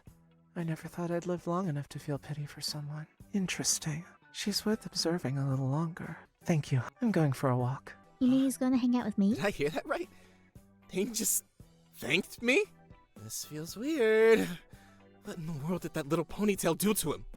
A few days later, Dane sat quietly in the temple's library, absorbed in a book. The collection here consisted entirely of volumes he had brought from his home planet. One of his few sources of entertainment. Oh, your true lord is here. So this is how the tall true lord actually is, like a big brother. Even though Dane wasn't in his young boy form, Yinny didn't seem particularly surprised. She simply flashed him an innocent smile. How did you get in here? The door was open. It's been a while since I last saw you. Have you been busy? Lesser being. Just because you're especially pitiful doesn't mean you can speak to me so casually. Dang, sorry. Maybe I should just take your heart. Dane's expression darkened as a massive tentacle sprouted from his back. What? This is so scary. Yinny yelped and burst into tears, and Dane's face froze in panic. Huh? Wait. Why am I flustered? This is the first time I've ever felt like this. Is it because she's crying so pitifully? Anyway, I need to make her stop. Dane quickly retracted his tentacles and reverted to his childlike form, awkwardly attempting to console her. Sorry, I'm actually apologizing. But seeing her cry makes my chest tighten somehow. True lord, are you gonna take my heart? No, not right now. Huh? Seeing her eyes well up again, Dane quickly corrects himself. No, I won't take it. What am I even saying? The heart is mine, if she wants so pitiful. Really? That's great. The true lord is such a kind person. When my mom and dad scold me, they say this heart is the only thing that gives me worth, so it's really important to me. If I didn't have it, they probably wouldn't love me. A strange ache bloomed in Dane's chest, and a flicker of anger. All of a sudden, his disgust towards humans intensified. Yet this girl before him, she was like a fragile flower, trembling among the lesser beings. Unconsciously, he clenched his fist. Your heart is one of a kind in this world. But the one who carries it, you are just as special. You are irreplaceable. Thanks to you, the heart has been kept safe and whole. That alone gives you worth. Do you understand? Yes. She smiled at him again. And from now on, you don't have to call me the true lord. Just call me by my name, Dane. Dane, what a beautiful name. The golden light of the setting sun streamed through the doorway, bathing them in its warmth. By the way, you look so handsome in your older form, Dane. Can I be your bride when I grow up? Say that kind of talk for when you're older. Oh, so this is the ponytail that made Dane go soft. You look so cute. Han had been eavesdropping at the door the whole time, waiting for his chance to jump in. To speak more naturally with Yinny, he had also taken on a younger form. Dane, who's this blindfold guy? Blindfold guy? How rude. This is my little brother, Han. Oh wow, he's Dane's little brother. Dane is actually introducing me to someone? Am I dreaming? Sorry, he's a bit loud, nothing like me. Hi Han, I'm Yinny. Hey there, little Yinny. You actually made Dane go soft. From today on, we're super duper best friends. Han, acting like an overgrown child, grabbed Yinny's hands and spun her in circles. Who's gone soft? Whatever. Yinny's presence hadn't just shaken an emotionless deity, it had also drawn two brothers closer together. As time passed, Dane and Yinny spent more and more time together, with Han occasionally joining them. For long, Dane even began showing Yinny his true form now and then. Oh, little Yinny's here to play with Dane again. The moment Yinny spotted Han, she waved at him cheerfully. Not just Dane, Han too was growing closer to her. We'll play hide and seek. I won't lose though. Let's play. Don't spoil her. Last time she hid in the tree and nearly hurt herself. Relax, Dane. I can control the trees here. What could possibly hurt her? Sounds like someone's overprotective. Nonsense. Little Yinny, look. Dane's blushing. Han? Oops, he's mad now. Oh, what an idiot little brother. Yinny wasn't just changing the hearts of these two supreme beings. She was making them stay in this town longer than they ever intended. For the first time, he was spending this much time with someone. Not even his own kind had ever been that close. The vessel carrying the other half of his heart was far more special than he had imagined. But good times never last. Their peaceful happy days came to an end all too soon. Dane, how long are you planning to stay here?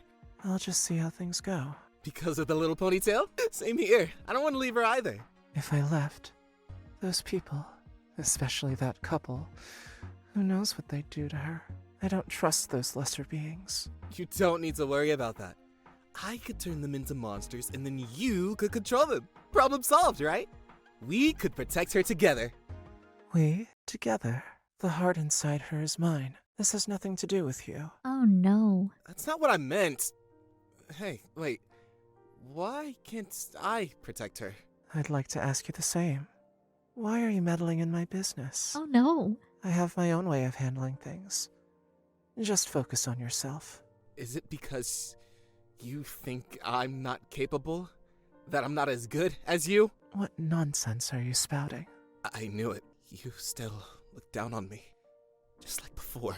I thought maybe we're finally starting to feel like brothers. Guess nothing's changed after all. Hey, I get it. You've always been like this. Always looking down on me. We are brothers, but we're nothing alike. Our personalities, our powers, that's why you don't even see me as a brother, right? Seeing his younger brother so agitated, Dane let out a soft sigh. It's disgraceful for a supreme being to feel such jealousy. Don't project the sibling bonds of lesser beings onto us. We just happen to come from the same origin. Nothing more than that. You're gonna regret saying that! Oh no. This is gonna end so poorly. Dane spoke those words because he had never formed emotional attachments to anyone, not even his own brother. Yinny was the only exception. One he couldn't even explain to himself, but he didn't bother explaining that to Han. What Dane failed to realize was just how deeply those words would wound Han. Dane, don't you think Han's been acting a little strange? Strange how? Dane noticed Yinny's pale face and gently patted her head. Didn't people in this town used to line up just to talk to Han? He called it confession, right? And after speaking with him, those unhappy people would walk away smiling, rubbing their chests. I know. Good thing Yinny never saw what actually happened during those confessions. She'd be terrified. But lately, after those confessions, Han suddenly gets kinda scary, like he's turned into a different person. One time when I went to talk to him, he got angry and shoved me away. He yelled that I was ruining his plans. I had no idea what he was talking about. Dane rarely showed any nervousness, but for a brief moment his expression darkened before returning to normal. But after a while, he was back to himself again. He even asked me to play hide and seek like always. What's going on with him? It's fine, I'll talk to him, don't worry about it. As Dane stepped into the temple, he could already tell. The person standing before him was no longer the younger brother he once knew. Han, are you confessing for those lesser beings again? How many hearts have you eaten now? Dane, my dear big brother. It's pretty fun, you know. These creatures are such a mess. Complicated, yet so simple. Dane watched as Han juggled several fresh human hearts in the air like some circus clown. This little thing inside them stirs up all sorts of pointless emotions. But without it, they can't even survive. Han popped one of the hearts into his mouth, biting into it like an apple. So I take the source of their troubles and turn them into beings that don't need a heart to live. I'm practically a savior, aren't I? Don't you think so, my big brother? Dane narrowed his eyes but remained silent. Han, you've changed. Is this really what you want? Craving power? Craving the worship of these lesser beings? What? You don't like it? I feel it, Dane. An endless surge of power. Human hearts. They're just too delicious. Such a shame that the sacrifice's heart is a part of you, Dane. I wonder what it tastes like. A rare flash of anger crossed Dane's face. A sacrifice. He never called her that before. Is he corrupting? You're not going to stop me, Dane? Is there a need to? You wouldn't be able to eat it anyway. Have you lost your mind enough to lurk in my heart? Dane's voice was calm, but a quiet fury burned beneath it. Lurk? Your arrogance always pisses me off. Ridiculous. Look what you've become. You've eaten human hearts, and now you've inherited their foolish emotions. Has your mind dulled along with them? Just keep looking down on me. I'm not the same as before. Don't think you can control everything. If you keep this up, you'll destroy yourself. Even we have our limits. Dane should have said that out loud, but he didn't. Whether because he thought it was pointless, or because he didn't want to crush the pride of his weaker little brother. And later he deeply regretted not stopping him. If only he had said those words, maybe things wouldn't have ended the way they did. I'm so curious to see what happened. It wasn't as if he hadn't foreseen this. He had just underestimated himself. Dane, a being so powerful, had ended up like his brother, developing emotions like a human. To a supreme being, that was a deadly poison. Over time, everything spiraled out of control. The followers of Dane and Han gradually split into two factions, and violent clashes erupted alongside sacrificial rituals. To prove their devotion to the gods, they offered up their own hearts. They also waged war against the opposing factions' believers, turning the entire town into a battlefield. Han grew stronger by consuming countless hearts, but Dane utterly despised such behavior. Even so, he never interfered. After all, the affairs of lesser beings had nothing to do with him. The only thing he cared about was Yinny's safety. Until that day. What did you just say? I said, I'm going to kill that sacrifice. Listen, do whatever else you want. I won't stop you. But you are not to lay a finger on her. Why? Because she holds half of your heart? Or You were close to her. Why would you do this? close to her? That was the old me. Oh, no. Actually, the other me. The one I already killed. That sacrifice? She undid everything. You know it, don't you? She restored the ones I consumed, turning them back into normal humans. They begged for my power. They pleaded for my help, and now they've abandoned me. And the worst part? Once they regained their senses, they turned on me. Blamed me for ruining them. I mean, you kind of did. They even tried using the taboo rituals against me. Do you have any idea what it feels like to be betrayed by your own followers? Han rolled up his sleeve, revealing the scars along his arm. Dane sighed and raised a hand, and in an instant the wound vanished. This is just how lesser beings are. What did you expect? Forget about them. Dane's indifference only fanned the flames of Han's fury. You think erasing my scars will make my pain disappear? I get it. You can't understand me because you're just an emotionless shell, right? I have a feeling G-Sharp's route is going to go insane. Han, enough. No matter how many hearts you consume, you'll never surpass me. Stop this. You're only destroying yourself. You care about me now? Too late for that! You're right. I can't defeat you. So how about we become human together? Wait, you don't mean... Oh no. Oh no. Before Dane could react, Han plunged a blue bronze dagger into Dane's chest. At the same moment, an indescribable force slashed across Han's back, leaving a deep, bloody cross-shaped wound. Are you insane? If you strip me of my divinity, you'll end up the same. Or worse, you'll die. So what? Let's see how you like feeling my pain. Let go. If I'm gone, that girl, she... Oh, by the way, the fighting amongst the followers is worse than ever. That couple probably took the sacrifice with them. I wonder if they can protect her. This is bad. Whether it's that couple or the other followers, she's in danger. If they find out what her hurt is causing, they might use the taboo ritual on her. This is hilarious. The sacrifice naively followed them, even though they're the ones who hurt her the most. My followers are already hunting them down. Soon enough, their hearts will be ripped out with their bare hands. After all, I granted them some power. God damn, G-Sharp. And you'll fall into humanity along with me, dear brother. Han, stop! He's lost his mind. Where did he even get a god-slaying artifact? I can't let this happen. I had to get back to her. I'm the only one who can protect her. Dane Chapter 12. That was insane. Dane's perspective. My divinity was fading away. The stab wound didn't hurt, but a strange suffocating weight pressed against my chest. That bastard Han took a blade to the back and still had the strength to flee. Is he going after her? No matter what, I have to reach her before I lose consciousness. She shouldn't be dragged into this mess. I dragged my battered body from the temple following her faint trail. Since her heart was part of mine, I could sense her through some kind of call. I ignored countless fallen followers that littered the path. The stench of blood sickened me. They brought this upon themselves. Who were they to chase what was never theirs? Greedy, insignificant creatures. Damn. My vision, it's blurring. I can't go any further. My body collapsed with a heavy thud near the town's edge. Pathetic to think I'd see a day like this. But my soul, it can still cling to life a little longer. I must protect her. My soul drifted free, gliding through the air past the town towards a nearby park. Felix Park, is she here? Well, not just her. Han's close, the stubborn fool won't give up, even on death's doorstep. I can't let this happen. I can't let Han or those followers find her. Yinny, where are you? A faint scream cut through the rain's steady rhythm. It's her voice. My soul floated towards a playground structure where I saw her parents lying lifeless, their hearts ripped out by a follower right before her eyes. There she is. As expected, that couple was killed by the follower. Just as the follower turned to strike Yinny, I used the last of my soul's strength to shield her. The follower's blade met only air. Confusion flickered across their face before they wandered off to search elsewhere. It's alright, I can protect you. They won't find you. This is making... Having the gaps all fill in is so good. That follower's time is running out anyway. She sat frozen, staring at the bodies of her parents, tears streaming down her face. Don't cry. They don't deserve your tears.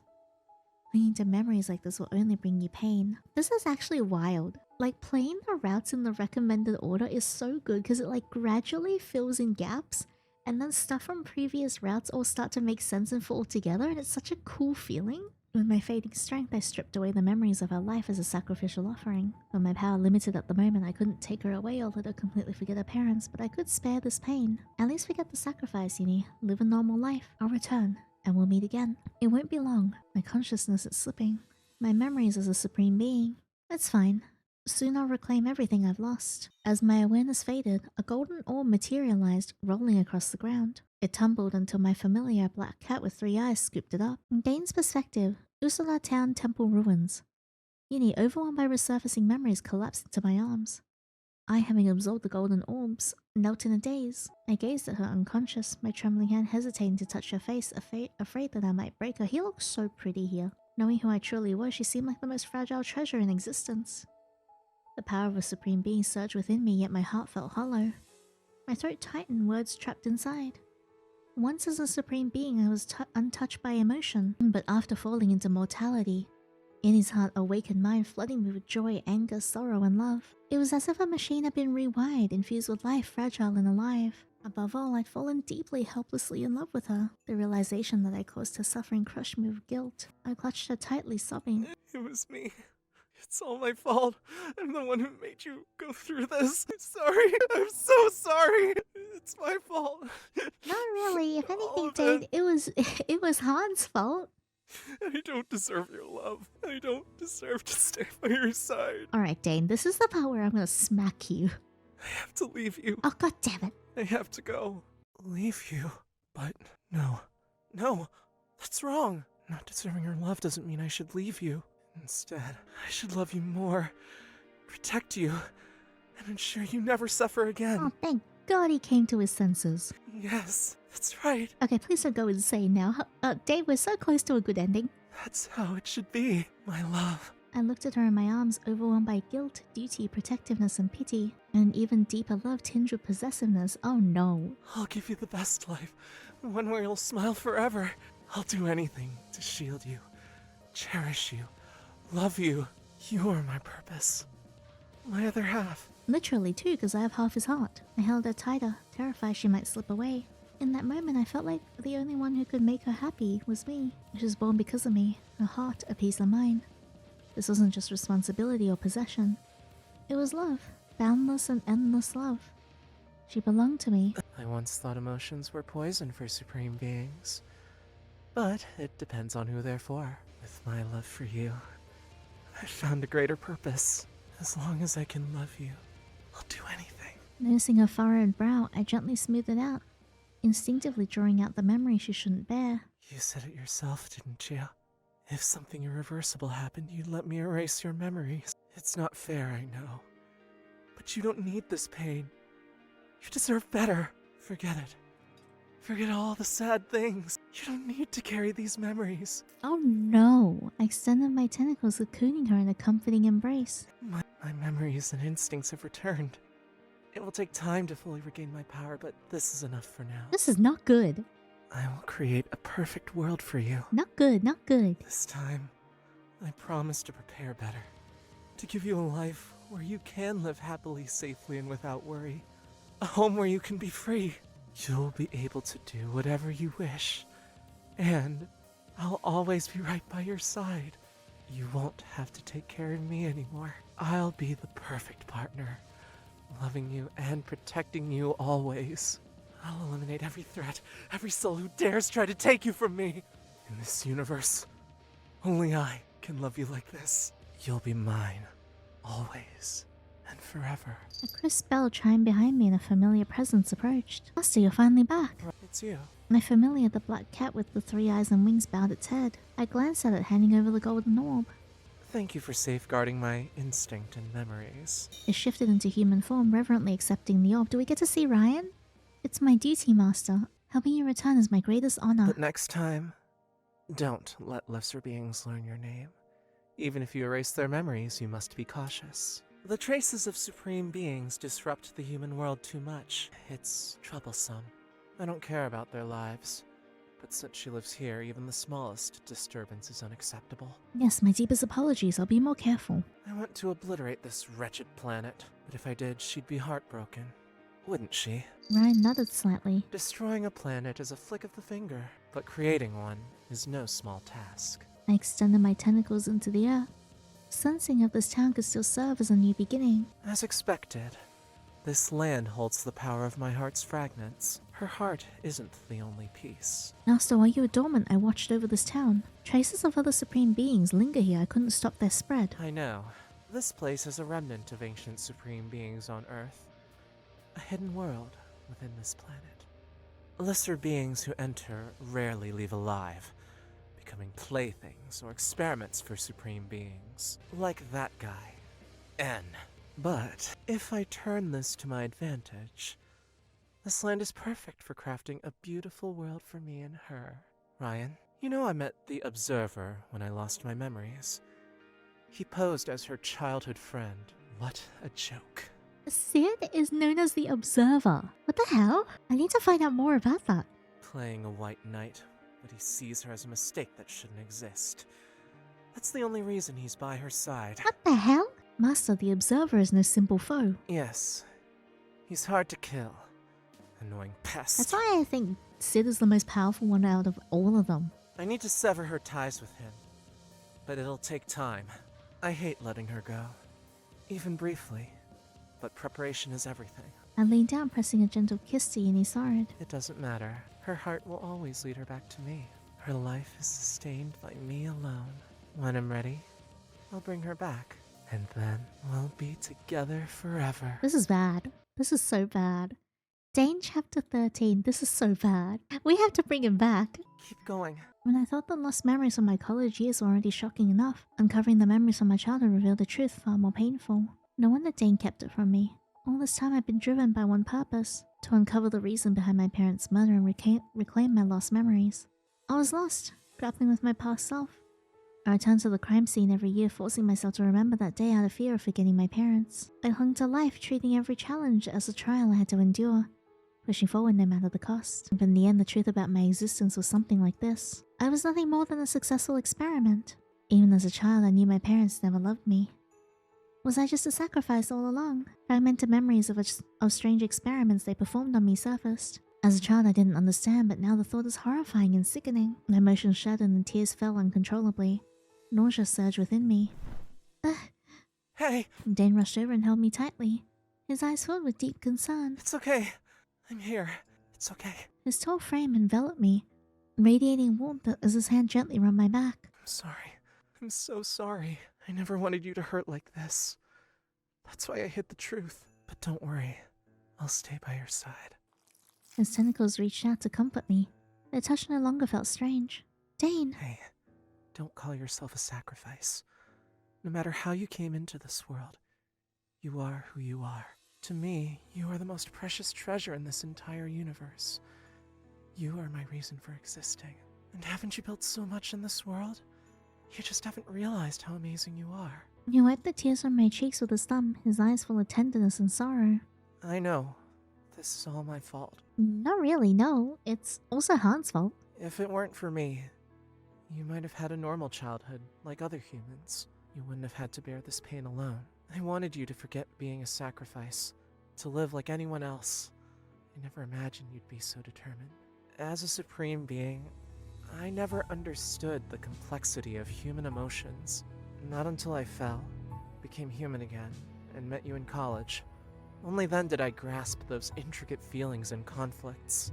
Even if I only understand your heart through your emotions, even if I'm only shaped by your feelings, that's enough. Enough for me to fall in love with you, and to realize how deeply I've hurt you. I promise I'll do everything to make it up to you, even if you never forgive me. Looking at this man I once loved, and had fallen for again, his guilt only deepened my pain. So that investigation in the town, was that your doing too? To make our reunion seem natural. If I'm right, I had to come to you willingly for this to work, didn't I? And Dane froze as if I had seen through him completely. How did you... You really are something. A brilliant detective, seeing through everything. I think it's because I know you so well, Dane. You always make everything seem so natural. I never suspected a thing. Really? I I should feel guilty, Yes, you should. but hearing that makes me happy. A brief smile flickered across Dane's face before fading. You're right. I had Clark arrange it all, to make it seem reasonable, to bring you to me. It was selfish, I know, but it was the only way to keep you alive. Your heart is part of mine. After a certain age, your body can't sustain it, unless you're with me. The heart's reaction, like it's in heat, that's a side effect. It can only be eased through intimate contact, but I can't bear the thought of another man touching you. Yet, this world's rules meant that you had to choose me willingly for it to work. I couldn't control your thoughts. I could only hope you'd fall in love with me. That's why I hid your past. It wasn't just to keep you from leaving, it was to protect you from this pain. Dane held me tightly as if terrified I'd vanish. I'm sorry. I'm so sorry. Please forgive my selfishness. But I can't lose you. Now that you know everything, will you stay with me? Will you become one with me? And live eternally in our own world? But you'll never be able to leave me again. Our lives would be bound together. If one of us dies, the other will too. That sounds terrible. A true bond of life and death. That sounds unhealthy. But if you can't accept it, that's okay too. His voice remained gentle, but it carried a bitter edge. I can erase your memories again, as you once asked, wiping away the pain, even if those memories include me. I'll make you forget again and again, but I'll never leave you. Dane, I struggled to process my thoughts. More than the impact of my restored memories, it was Dane's love and actions that left me reeling. I still loved him, but that love now carried uncertainty. I never realized how insecure he was, how much he endured, how deeply he buried his love for me.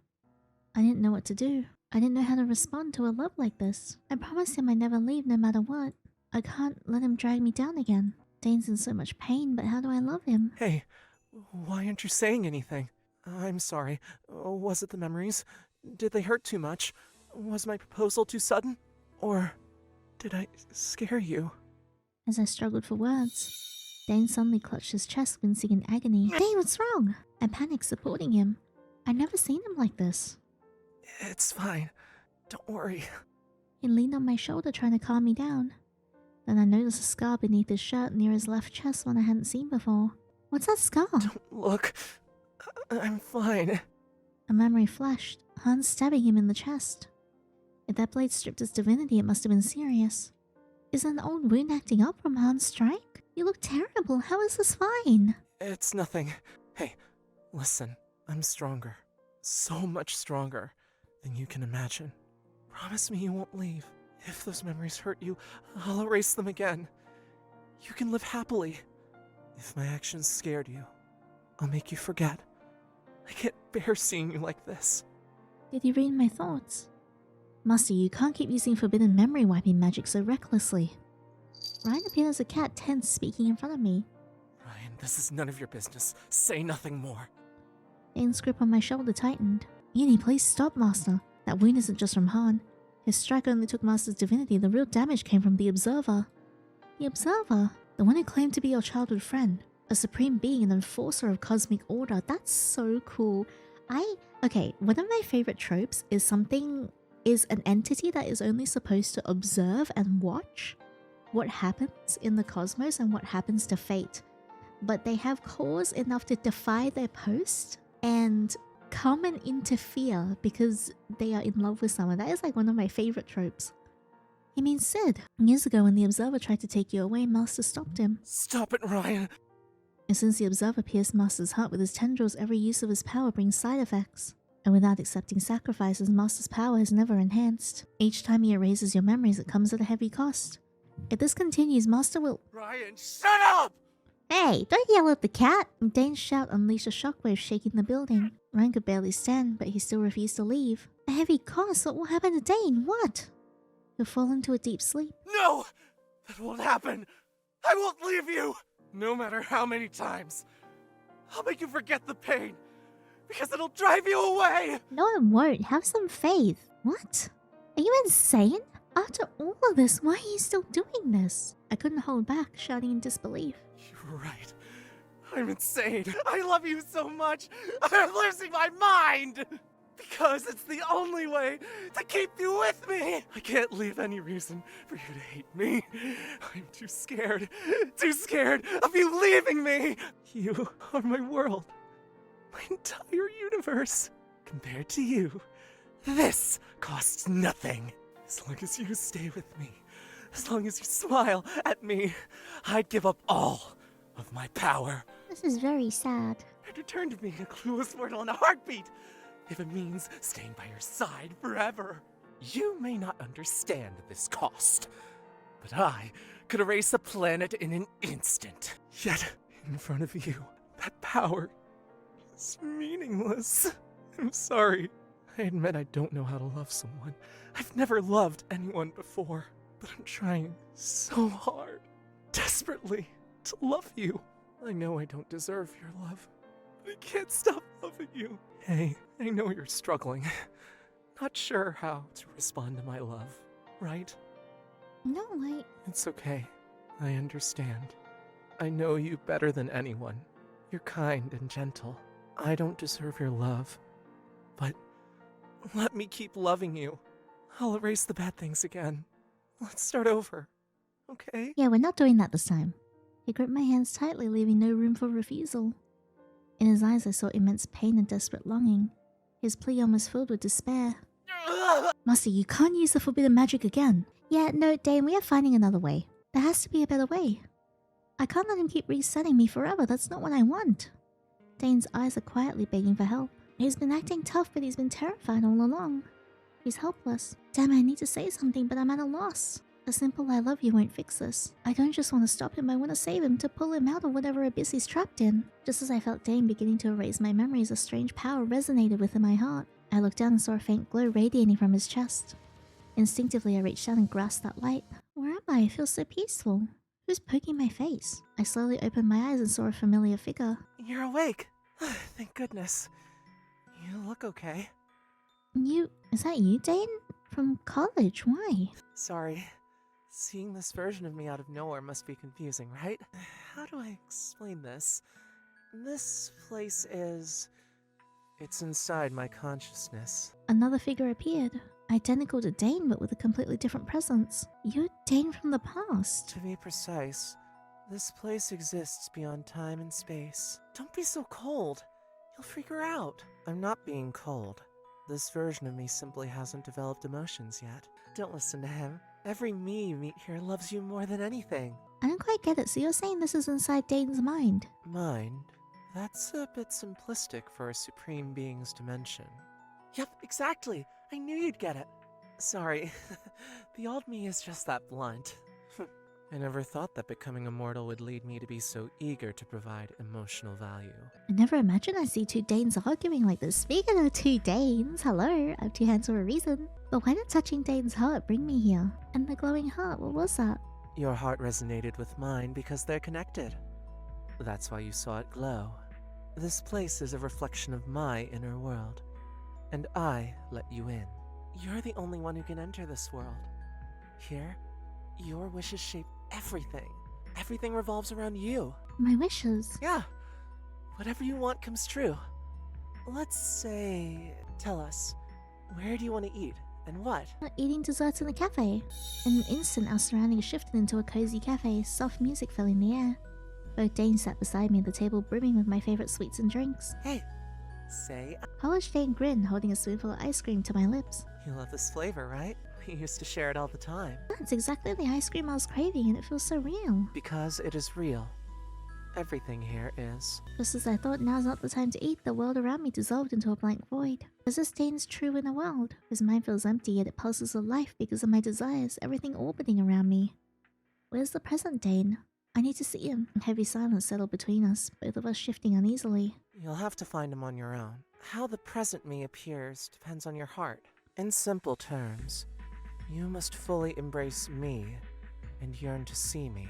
Your subconscious has accepted the me as a supreme god and the me who became mortal, but the present Dane, you haven't fully let him in. You don't have to if you're not ready. I won't force you. Wait, don't say that! It's okay, he's just being stubborn, but we're not here to push you. It's your choice. Since you've come this far, maybe you could try finding that me. Alright, I'll go hunting. Save that me. Only you can. Because you are my everything. You look so lost. Don't worry, we're right here with you. Dane, who claimed he had no emotions, offered the faintest smile. A soft warmth bloomed in my chest. He meant it this time. Okay, I'll try. Closing my eyes, recalling every moment shared with Dane. When I opened them, a faint shape materialized, waiting for my touch. What's this on? Go. I love you the most. That's so cute.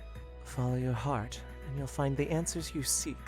They're both so tall, too, look at them. The signpost is terribly worn, barely legible with Usodar town etched on it. This is where it all began, where he first descended into this town. As I reached out, the worn sign transformed into a vibrant, freshly painted one. This was so different. It's the road sign after the town was renovated. Is this a feeling of a new beginning? It's Ryan! This is... Ah, it's the cat plushie we saw on our date. Oh, it's not Ryan, it's a plushie. You God and I damn it. promised we'd raise a cat together someday. I was so happy, like I could finally glimpse a future. So that's why Dane opened the cat cafe when we reunited. You saw right through me. Those days caring for cats together at the cafe were pure bliss, like I found peace at last. Really? That makes me so happy. Because you love that life, I wanted to give you that comfort. Your happiness brings me peace too. And deep down, I wanted you to remember our promise. It's a precious memory. For me, too. The bookshelf is filled with incomprehensible books. It reminds me of Dane's massive bookshelf, so vast that you need lifetimes to read it all. Dane loves books, past or present. But they're a rare passion of mine. Even near omniscient, I find peace in reading, a space to reflect. And after meeting you, I cherished our moments reading together. So like him. I love reading with him too, especially when he reads softly by my ear. Finally, I came to an empty coffee counter. Normally, Dane would be here. He'd greet me with that gentle smile, asking what I'd like to drink, what I'd like to eat, how work was, and how my day went. Staring at the empty counter, a lump formed in my throat. I hadn't realized how much I'd grown used to Dane's presence, like it was a given. I glanced around, but neither version of Dane was anywhere to be seen. Suddenly, I realized I wanted something to drink. Latte. A steaming cup of cafe au lait appeared in front of me. It's a familiar taste. Are you there, Dane? No response. I was thinking about what those two Danes said. That I could have anything I wanted here. So why is it that when I want to see you, you're nowhere to be found? Is my desire to see you not strong enough? No, that can't be right. If I didn't want to see you, I wouldn't even be in this space, would I? So is it because you think I don't truly care about you? The space around me quivered faintly, but I pressed on. Dane, you always say you want me to be happy, free from the chains of my memories. But is my happiness enough if you're not happy too? What about you, Dane? Doesn't your happiness matter? And who gave you the right to decide what happiness means for me? Then, what do you really want? Dane's voice echoed softly through the space, but I couldn't see him. If you want my answers, show yourself. I'm already in your space. If you don't like my answer, you can just keep me trapped here, right? Hey, don't say things like that so lightly. You know what I've done. You know I'd do anything to keep you by my side. So do you want to hear my answers or not? Show yourself, Dane, and don't disappear again. Aww. The next second, Dane appeared before me, his face solemn. I'm here. I won't disappear again. He gave a faint bitter smile as if bracing for my words to shatter him. So, what do you truly want? Alright, I'll say it. What I truly want is being with you, Dane, wholeheartedly without holding back. You don't need to act strong for me, you don't need to hide who you are. God or not, to me, you're just the man I love. A look of shock I've never seen before crossed Dane's face. You said I'm the man you love, but I don't deserve your love. Oh, shut the hell up, man. I'm giving you my love, and you're not allowed to reject it. Dane stepped back and I stepped forward. Aw, look at him. I'm blocking the way. I need to move. Look at him. Why do you think you don't deserve it, Dane? Stop blaming yourself. It's not your fault. You don't have to erase my memories anymore. I'll face those painful memories myself. If they overwhelm me, just stay by my side and hold me. Don't be afraid. Don't be afraid I'll hate you for your mistakes. Who doesn't have flaws? If I can't accept yours, I don't deserve to love you either. I'm not perfect either. You've always embraced my flaws. So I feel the same. I want all of you. The imperfect, real Dane. Honestly, your flaws make you even more cute. Being clingy and spoiled and willful or overbearing like before, it's all okay. Even if you're overprotective or possessive, I'm fine with that too. Tears streamed down both of our faces as I spoke. Why would you? I touched his face, meeting his eyes with sincerity. You don't understand love? That's okay. I don't either. Let's learn together, okay? Stop erasing my memories. I don't want to forget you. Those memories are ours and they're precious to me. Your voice cracked, more desperate than pleading as I poured out my heart. I love you too, Dane. Before I could finish, Dane pulled me into his arms, holding me tightly. He buried his face in my shoulder, his soft sobs soaking my hair and skin. I love you too. I'm sorry. I'm sorry. No, I should be saying thank you right now. This is the happiest moment of my life. Wow. Hey, this isn't a dream, right? You really accept someone like me? You really love me with all your heart? Idiot, how many times do I have to say it? I'm sorry, I'm such an idiot. It just feels too good to be true. Kiss him. I leaned in and kissed him, silencing his doubts. You kissed me. Not the perfect me, but the real, flawed me. It's not flawed, it's just you. Is this what true love is? Being accepted, even the ugliest parts, even when I'm broken, and you still kiss me? You're truly my one and only. Dane gently tucked my hair behind my ear, his eyes brimming with love and tenderness. He lifted my chin, our lips met again, soft at first and deep, upholding my lips and kissing me with growing passion. His kiss felt different, raw and unreserved, filled with genuine love. Can I ask one more time? Will you truly be with me? To live and die together? Are you proposing? No. If it's a proposal, I'll make it grander than this. But if that's what you want, we'll have the greatest wedding in the universe the moment we get back.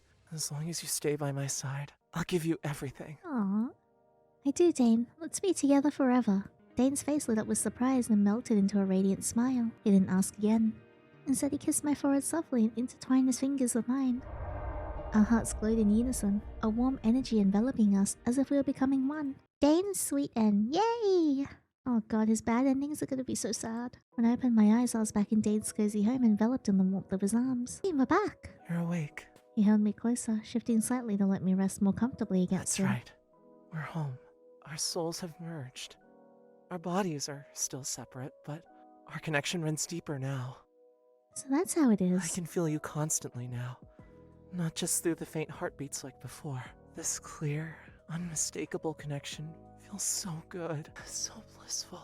I feel it too, Dane. An indescribable tie right here in my heart, not just physical, it's like you're part of me. Dane's smile brushed soft breath against my skin, sending a shiver through me. By the way, why won't you let go, Dane? I'm not going anywhere. Can't I? I'm not worried you'll leave, I just crave holding you. Even after merging, I can't get enough of your warmth. It's never enough. If I could, I'd hold you like this forever. Wow. You remind me of that clingy side of you from when you lost your memory. Hey, you don't like it? You said you didn't mind me being clingy. I never said I didn't like it, it's just you're adorable like this. Adorable? Me? I'm a supreme god. Adorable is hardly dignified. I'll allow it. Only you can call me that. So, you like me being all lovey-dovey? Maybe I'll lean into it more often, especially when I want you. Which is all the time, Dane. Huh? In a blink, we're in Dane's bedroom. Wait, that fast? Fast? I want you every moment. Yeah, that's what I said. Dane kissed me, filled with love. It's our first time like this since our hearts truly connected. I'm actually a little nervous. Yeah, me too.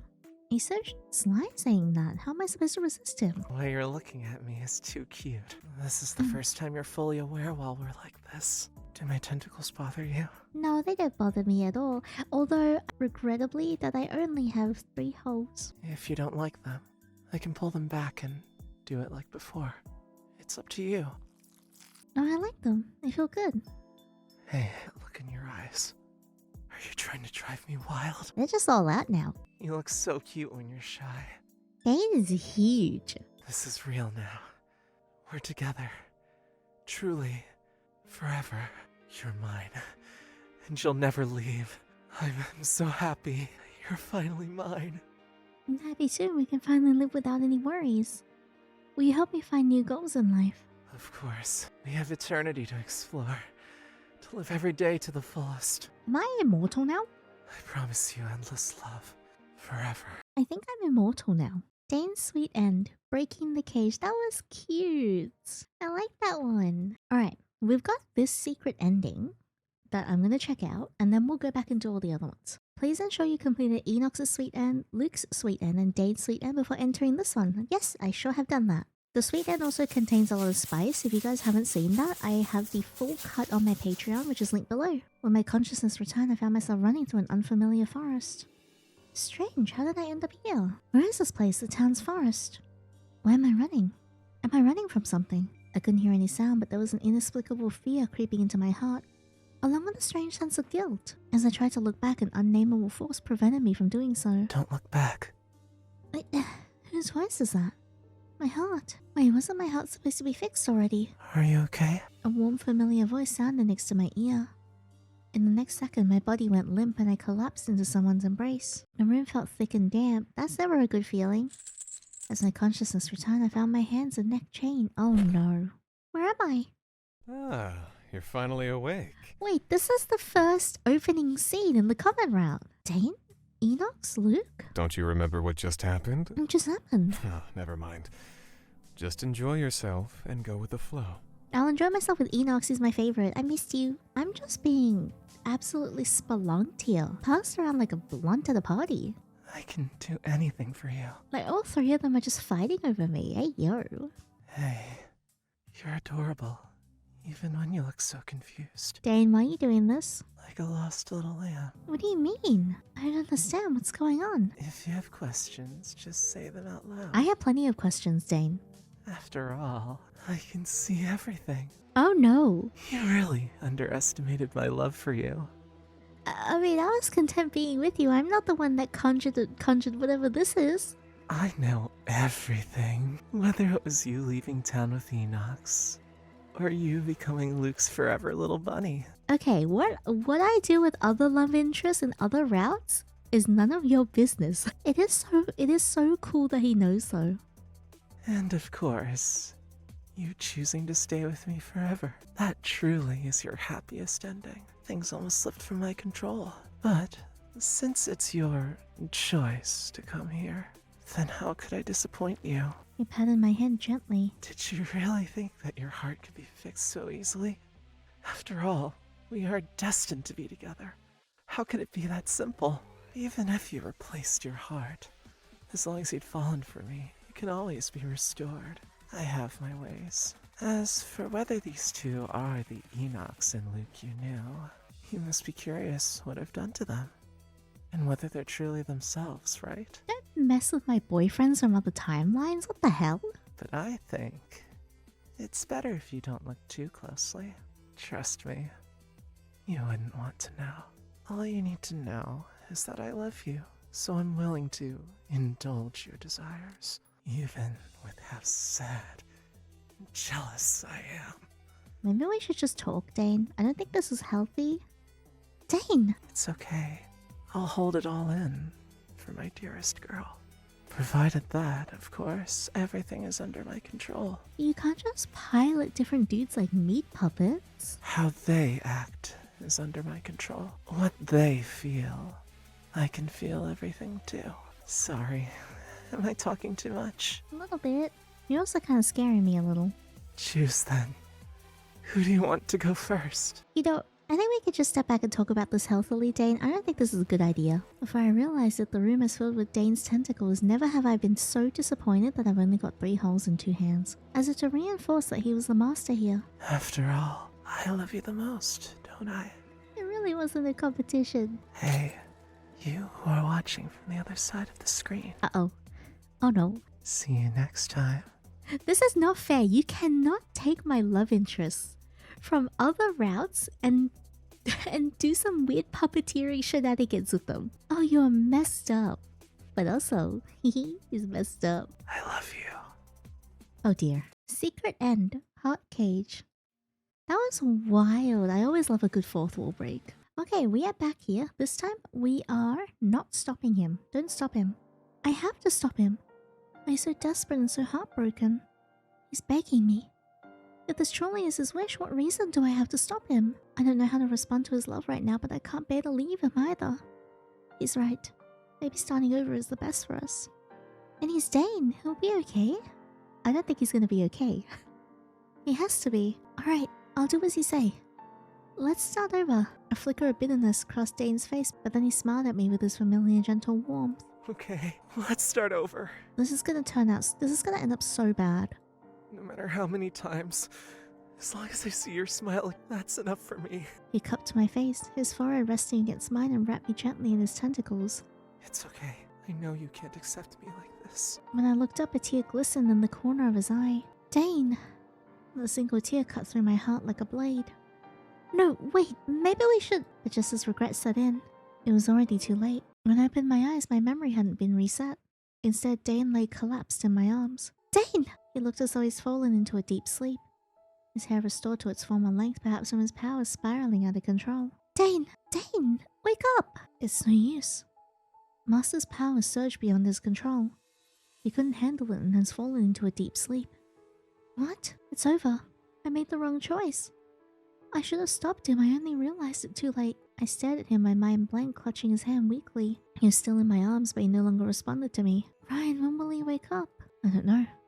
It depends on his power recovery. It could be 10 years or centuries. Even as a supreme god, Master's power has been unstable lately. 10 years. Centuries. Will I not hear his voice for that long? Dane, has he really left me? No. No way! Dane! Dane! Did he make the wrong choice because I didn't know how to respond to his love?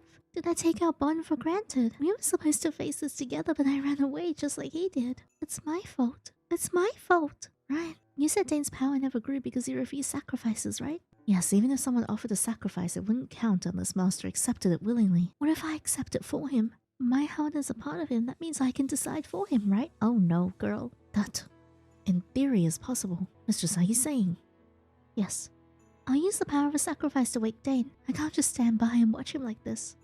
There's still time, there's still time. I'll start over my way. Dane Cage End. Oh, this is sad. 3 years later, I walked the blood-soaked road draped in an elegant white robe. Corpses littered the path. Those who had offered their hearts willingly had had them claimed by the followers. The devoted followers trailed behind, gently lifting the hem of my gown to shield it from the crimson stains. Since that day, I'd forsaken everything. My detective agency, my connections with others. My only desire was to awaken Dane as soon as possible. With Ryan's help, I revived the mysterious cult in our town, dedicating it entirely to collecting hearts, sacrifices for Dane. Day by day, my obsession deepened. I had no other purpose in life but to wake him. An unspeakable force seemed to guide and twist me. I was utterly transformed. Some numbness and cruelty consumed me. I even began to grasp as to why my parents had committed such acts. But I didn't care because it was all for Dane. Following the road, I approached a newly rebuilt temple in town. The followers at the gate opened the doors for me. Inside, 2 rows of black-robed followers stood nearby. As I stepped in, they bowed their heads in unison. Welcome back, High Priestess. I walked towards the center of the temple with an air of authority, my gaze devoid of emotion. High Priestess. The deacon at the forefront bowed devoutly. The number of sacrifices has increased again today. All hearts have been perfectly offered to the Master. I glanced at the record he presented and gave a slight nod. Good work. But it's not enough. We need more. Far more. Use any means necessary to gather more offerings. Yes, as you command. Without a backward glance, I moved towards the chamber at the temple's far end. Ryan waited me at the door. Mistress, welcome back. At the sight of Ryan, my expression softened. I reached out to pat his head. Ryan, I'm back. How's Dane today? Master remains in a deep sleep, but I can feel his presence growing stronger. Is that so? That's wonderful. Keep watch over the followers. I'll spend time with Dane. This is so sad. Poor Dane. I entered the deepest chamber of the temple, our room. At its center stood a large tank where Dane lay in slumber. He floated, eyes closed, motionless, tentacles long and hair drifting gently. Dane, I'm back. Did you miss me today? Your presence feels stronger. It seems the sacrifices are working. I approached him, pressing myself lightly against the tank, gazing at him with fervent obsession. Dane, I miss you so much. Now I understand how you felt.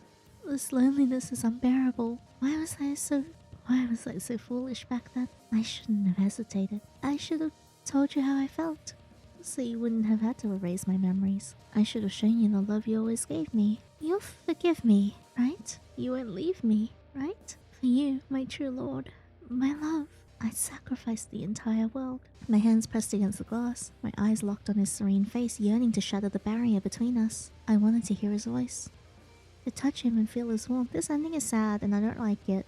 I'm upset. To hold him, to kiss him, to be cherished by him as we once were. Things that once seemed so simple now felt infinitely precious. Dane, I can't bear a world without you, so please, wake up soon, okay? I love you. I love you more than anything. And I'll love you forever until the end of time. I closed my eyes and pressed a kiss to the glass. That's upsetting. In that moment, I felt a powerful presence. Hey, I'm back. Oh my god, yay! Dane Cage End, my true lord. Okay, so that wasn't awful. That wasn't terrible. Yeah, that's all of the main endings of Dane's route. So what we're missing right now is the 2 bad endings here and the 1 bad ending here. So we're gonna go back and get those, and then I'll do my little review and thoughts and stuff. There's an option here that says just give up. So we're gonna pick this one this time and see what happens. I'll resist him. Don't push yourself. It hurts me to see you like this. Dane. Relax. Give yourself to me. Then you won't suffer. Your gaze gradually became unfocused. Have you given up? Yeah, I mean, kinda. It's looking pretty futile, my guy. Oh, he's pretty. Yes, that's a good girl. I know he's absolutely unhinged, but he looks really nice there. Dane gripped my hands, looking at me with eyes full of affection. I finally won your love. I can't let my plan be ruined. It's okay. Let me bear all the suffering so you can stay happy by my side. Look at me. Yes. Just like that. I won't let you go, my beloved. Oh no. Forget all the unnecessary things and stay by my side forever. Oh no. I'll give you a perfect home, and then I'll love you forever and ever. You know, it really doesn't have to be this way, Dane. We could just talk it out and I think everything will be okay. Oh no. Oh, that is a bad ending. Thunder rumbled outside, playing like a pleasant symphony. I quite enjoyed the rhythm this time. She lay in my arms, shifting slightly. I gently caressed her lovely cheek. She was always so adorable. The sound of the rain is so soothing. Do you like it? Yeah. Will there ever be sunlight again? Just not yet. Be patient, okay? What the hell? What happened to my sun? I'm gonna get vitamin D deficiency. I mean, in the sun way. I'll have plenty of D in the other way. After all, I'm not in the mood yet. When the sun comes out, I'll take you outside. I kissed her on the forehead and she nodded obediently. What's it like out there? I can't remember. Have you forgotten the town? There's places you love here, sights you adore, and food you enjoy. Dane, what did you do to me? Everything you like is right here. Right, this is the perfect home you prepared for me, Dane. Yeah, it's made just for you. Well, when did I come here? Why am I here? What are you saying? You've always lived here. I guess so. I was born to be with Dane. After all, my heart is a part of Dane. She stared at me blankly and smiled. She didn't show any resistance like she once had. A pang of guilt flickered within me as I looked at her. But all of this was to keep her by my side, to protect her. Oh, god damn it, I've been lobotomized. And now she couldn't survive without depending on me. I love being needed by her like this. I love that she only thinks of me, but this is wrong. Dane, can you kiss me? Sure. She leaned her whole body against me, begging for more. Whoa, are we about to bang-a-lang? She hugged me tightly, afraid that I might leave her. How adorable she is like that. I placed my hand on her waist while the other roamed over her back, soothing her. Little by little, I made her forget everything other than me. Now there was almost nothing that could hold her interest except for me. I was the only one she looked at. Just like I was all about her. Hey, what do you want? I want Dane to love me like always. Isn't that a boring, sad life, though? What else? Don't leave me before I say enough. I want to see it! Show me! All I've seen are tentacles, and I haven't even seen the heavenly pillar. Even if it means destroying this world, I will be with you. She lifted my face and kissed me. Just like that time. She still had that smile that made my head spin. I want to be with Dane forever too. Yeah, that's right. I'll keep you living forever. We'll always be together, and we'll never be apart again. That's so sad. We're gonna choose neither this time. No, I can't. The unending anxiety and fear were consuming me. I couldn't calmly make a choice. At this moment, I had only one thought: get out of here. I turned around and ran, completely ignoring their calls behind me. Just then, a familiar hand pulled me back. The more you run, the easier it is for them to catch you. Sid, I'm so happy to see you. I knew it. You got yourself hurt like an idiot again. Sid. His appearance almost made me cry with relief. Don't be afraid. Let's get out of here. Sid held me in his arms, and with a jump, we're at the top of the hill overlooking the town. What? But more than his son's superpower, what made my jaw drop was the scene below. The town had instantly fallen, covered with red and purple tentacles like a battlefield. What on earth happened? Is that G-Sharp and Dane? He looks See? so pretty. That's why I've told you not to come here. He looks so pretty. I'm so excited for Sid's route. Sid, how did you know? Are you not human either? That's not important right now. Are you alright? My heart hurts. Take your hand off. Sid gently placed his hand on my chest. It's already that bad. What's wrong with me? You're dying. What? But don't worry, I'm here. For a moment I saw black holes of different sizes appearing in the sky. I'll protect you. So, What the hell? Something sharp from the black hole pierced my heart. Sid! I was in so much pain I couldn't speak, but Sid smiled. Sid! Feeling of pain. I can finally feel you again. Your pain, your sadness. I'm feeling it. You may not know, but I had no emotions or senses before I met you. But I can feel these things through you. Or I should say I feel your existence through your emotions. Since you came here, I couldn't feel you.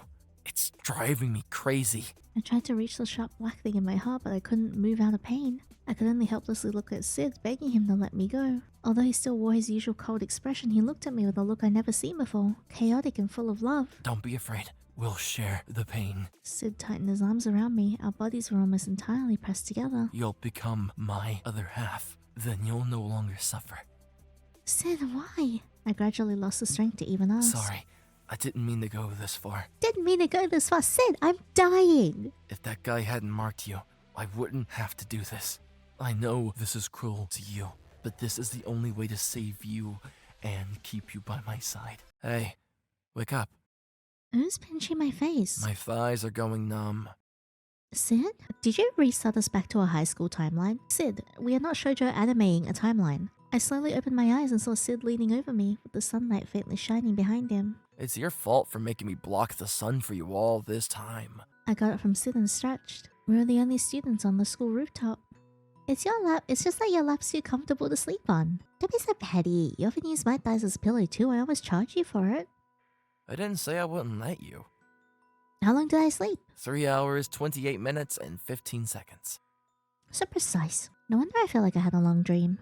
But once I woke up, I can't remember anything. You'd better distinguish between reality and dreams. Don't mix them up. Yeah, Mommy Sid. What? It's only 15 minutes left before school ends? What did you expect? You've been sleeping since lunch break. I even brought your school bag. Then how about we skip class? Why not? Strange, it's only a little past 3. Is the sun setting so soon? It looks nice anyway. That's true. Sid, do you remember the day I gave you that Chicky doll? Today's sunset looks just like that day. Sure, that is the happiest day of my life. What'd you say? Nothing. So where do you want to go? Straight home or to your favorite claw machine place? Well, what's with you today? Offering to hang out with me? Oh, forget it. No, I'll go. I rushed to catch up with Sid. Though he pretended to leave, he slowed down to wait for me. With Sid's proficient skill, one plushie after another dropped from the claw machine. Sid, how do you always get it in one go? Did you bribe the owner or something? Just born with it. Not something you can learn. You! Here, your alien plushie. Sid placed the 10th plushie he caught into my hands. Why are you guys so good at this? You guys. Who else have you come here with? Oh, last time did I play claw machines with someone else before? Must have been a dream again. You've never hung out with anyone else. That make it sound like I don't have any friends. No, it's true. I haven't played claw machines with anyone else but you. Stomach growling. You hungry? How about we go get some crepes? Sid and I walked along the street eating our crepes. The sky was getting dark. Strange, was the street always this quiet? Do you like it crowded? Not really, it just feels a bit different. You'll get used to it. As we walked, I noticed a familiar coffee shop with a closing notice. Oh, when did they close down? That's a shame, their coffee was really good. Their coffee must be awful, so they had to close down. Your taste buds have never been reliable. Sid! My taste buds are just fine. Then you shouldn't pick the same flavor as me, Sid. Oh, that's so cute. I want a crepe now. Sid stuck out his tongue and made a face. This flavor is their best seller. I didn't pick it because of you. And Sid took a big bite out of my crepe. Hey! I thought you couldn't finish it, so I'm helping you. No wonder this is their best seller. Stupid Sid. I yanked the crepe away, not letting him sneak another bite. Let's go home. It's getting dark. Stop puffing your cheeks. I'll make you something good when we get home. All the croquettes are mine. Alright. I'm back. Where's Clark? Clark? Who's that? What, Clark is? Wait, who's Clark? Sid, who do we live with? Who else? It's always been just the two of us. Oh, Sid, you cannot craft your ideal life like this. I see. Just me and Sid. When did we start living together? Where's our family? What's wrong with you? We've never had any family. We grew up in an orphanage together. The director lent us this house. Don't you remember? Sid pressed his forehead against mine. You're even sillier than usual. Are you running a fever? Are we gonna do that again? Oh! Sid pulled me closer and pressed his lips against mine. A while back I had an accident that caused severe memory confusion. I often mixed things up from my dreams of reality. And whenever my mind got muddled, Sid would kiss me and I calmed down. Sid. Sid gently sucked on my lips. His tongue was so soft that I could only focus on him. Feeling better now? Yeah, faint memories began to surface. Fragments of my time with Sid at the orphanage. We went to kindergarten together, then elementary school, then middle school. How could I have forgotten? I've always been with Sid. Always. Sorry, I must have been really sleepy. Why do I feel so confused today? It's fine. Go take a shower. I'll make the dinner. Sid. I grabbed Sid by his shirt. Will you always be with me? Yeah, sure. I'll always be by your side. You've just replaced Dane. Did you have fun today? Do you like the croquettes I made? Sid gazed at you, who was in deep sleep. We're still a ways off from perfect synchronization. Should I fill in the gaps from the time we were apart? Maybe not. After all, those memories are the treasure of my life. Don't worry. I'll always be here. I won't do anything I regret this time. Sid shifted to make sure that she, who was attached to him, could absorb his nutrients. Even if she's completely immobilized, her consciousness was preserved perfectly. Once I get it adjusted, you'll be able to wake up. For now, just stay in my world for a little while. Then, let me feel your joys and sorrows again. Let us be connected. There he comes again. Why won't he just die? I have to go take care of him. Back soon. Sid gently kissed you and separated you from his body. Wait for me. Dane Bad End, Inner World. Holy shit. Jesus. I feel like it's gonna be so exciting to see the final showdown between Dane and Sid. I think it's gonna be really cool. Alright, so we have one more left, which is the one in chapter 10. Okay, so instead of comforting and convincing Dane this time, we're just gonna go, let's stay here forever. Alright, I get it, don't cry. I reached out and gently wiped the tears from his face. Let's stop searching for memories. Let's just stay like this forever. Really? You mean it? Yeah, forget it. Let's just leave it like this. I'm so happy.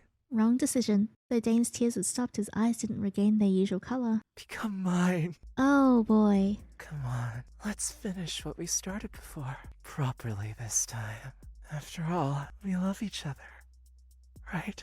Even without those memories, we can still be perfect together. Keeping you locked in this beautiful memory doesn't sound so bad. As long as I'm with you, nothing else matters. Oh no. Memory? What is Dane talking about? Why does he feel different, more mature than usual? Dane? It's okay. I'm still me.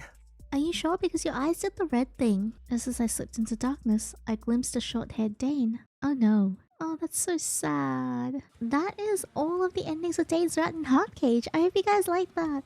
That was really good. I feel like, yeah, definitely following the play order. So Enox, Luke, Dane, G-Sharp, and Sid gives us the best reveals. Because Dane's Rat filled in so many gaps in the previous one. Because in the previous one for Enox's Rat, we would encounter Han, but we had no idea who he was or what he did yet. And then in Luke's Rat, we would encounter G-Sharp. And this entire time, we were led to believe the Heart Ripper and everything, that the Heart Ripper was Dane, and that it was Dane's cult, and like Dane was controlling everyone to do that, because it was also mentioning him as a true lord. But basically, like, Dane didn't want any of that all along. He was just like content to be happy with you, and he hated the idea of sacrifices. G-Sharp was the one who was so hurt by Dane's action that he started ripping out hearts and consuming them. And I think that is so interesting, and I'm really glad that I played it in the right order so I didn't spoil that reveal, because that was incredible. Dane's story, I think, is really, really sad, because like, he's known you for so many years, he's known you for so many timelines. Like, while I don't agree with a lot of his actions, just like how I don't agree with a lot of Enox's and Luke's either, you can understand that Dane's desperation is at an all-time high, because he's so hurt, he's missing his memories, he's been erasing yours, and he carries a lot of guilt from what he's doing. So obviously this whole situation is really hard for him, and I think seeing you be afraid of him and hate him and gravitate to other people really destroys him in a way that I now understand a lot more of. And I don't know, I find it so sad that, you know, he has so many regrets and just so many bad memories, and so many awful things have happened. And I almost hope that like even him and G-Sharp can make up one day in some way. Like, they're definitely cordial, given that in the common route they both spoke to each other before. So like, you know, they seem cordial enough to exist side by side, territory wise at least. But I really wonder if like in G-Sharp's route, which we're going to cover next, because that's next in the turn order, if we're going to see any sort of like reconciliation arc between them, because I feel like that'd be really interesting. It definitely had to be taken quite slow though, given that you can't just immediately fix like all of these issues in one go. It can't just immediately go, hey, yeah, we're brothers again, I've learnt my lesson, I'm sorry. But I think the rat does a really good job in exploring Dane's like depth of devotion, emotions, his machinations behind exactly what he does, you know, and his desperation in fixing everything and trying to make it all right. To the point where you can, like, even in his best ending, you can tell that his guilt threatens to consume him because he's hidden himself so deep inside his inner world, allowing his younger self, which is a more innocent manifestation of him, and his divine self, which was, I would say, his strongest manifestation of him, because he's, you know, emotionless there, still has his divinity, still has his power.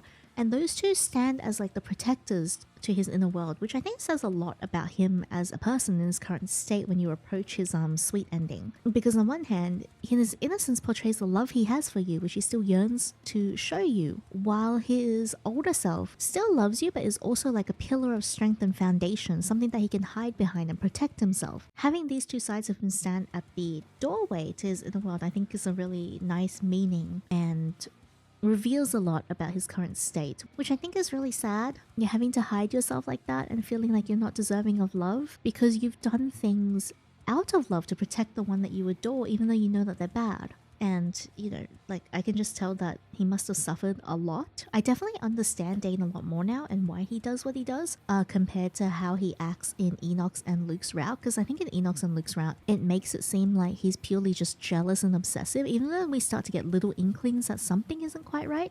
But his route really drives home, like, the depth of how he's feeling, and I think it was done very, very well. I'm excited for G-Shop's route. I think it's going to be really good, especially since it's probably going to be a confrontation between him and Dane, and it'll be interesting to see how G-Shop balances that kind of conflict between himself and Han, who are originally, from what I understand or from what I'm theorizing, is the same person split into two, G-Sharp being the more innocent side that adored his older brother Dane, Han being the different personality that he developed when he killed off his old self because Dane hurt him so badly. So I'd be really, really keen to see what happens, and we are going to see that shortly too. Writing, incredible. I absolutely loved it.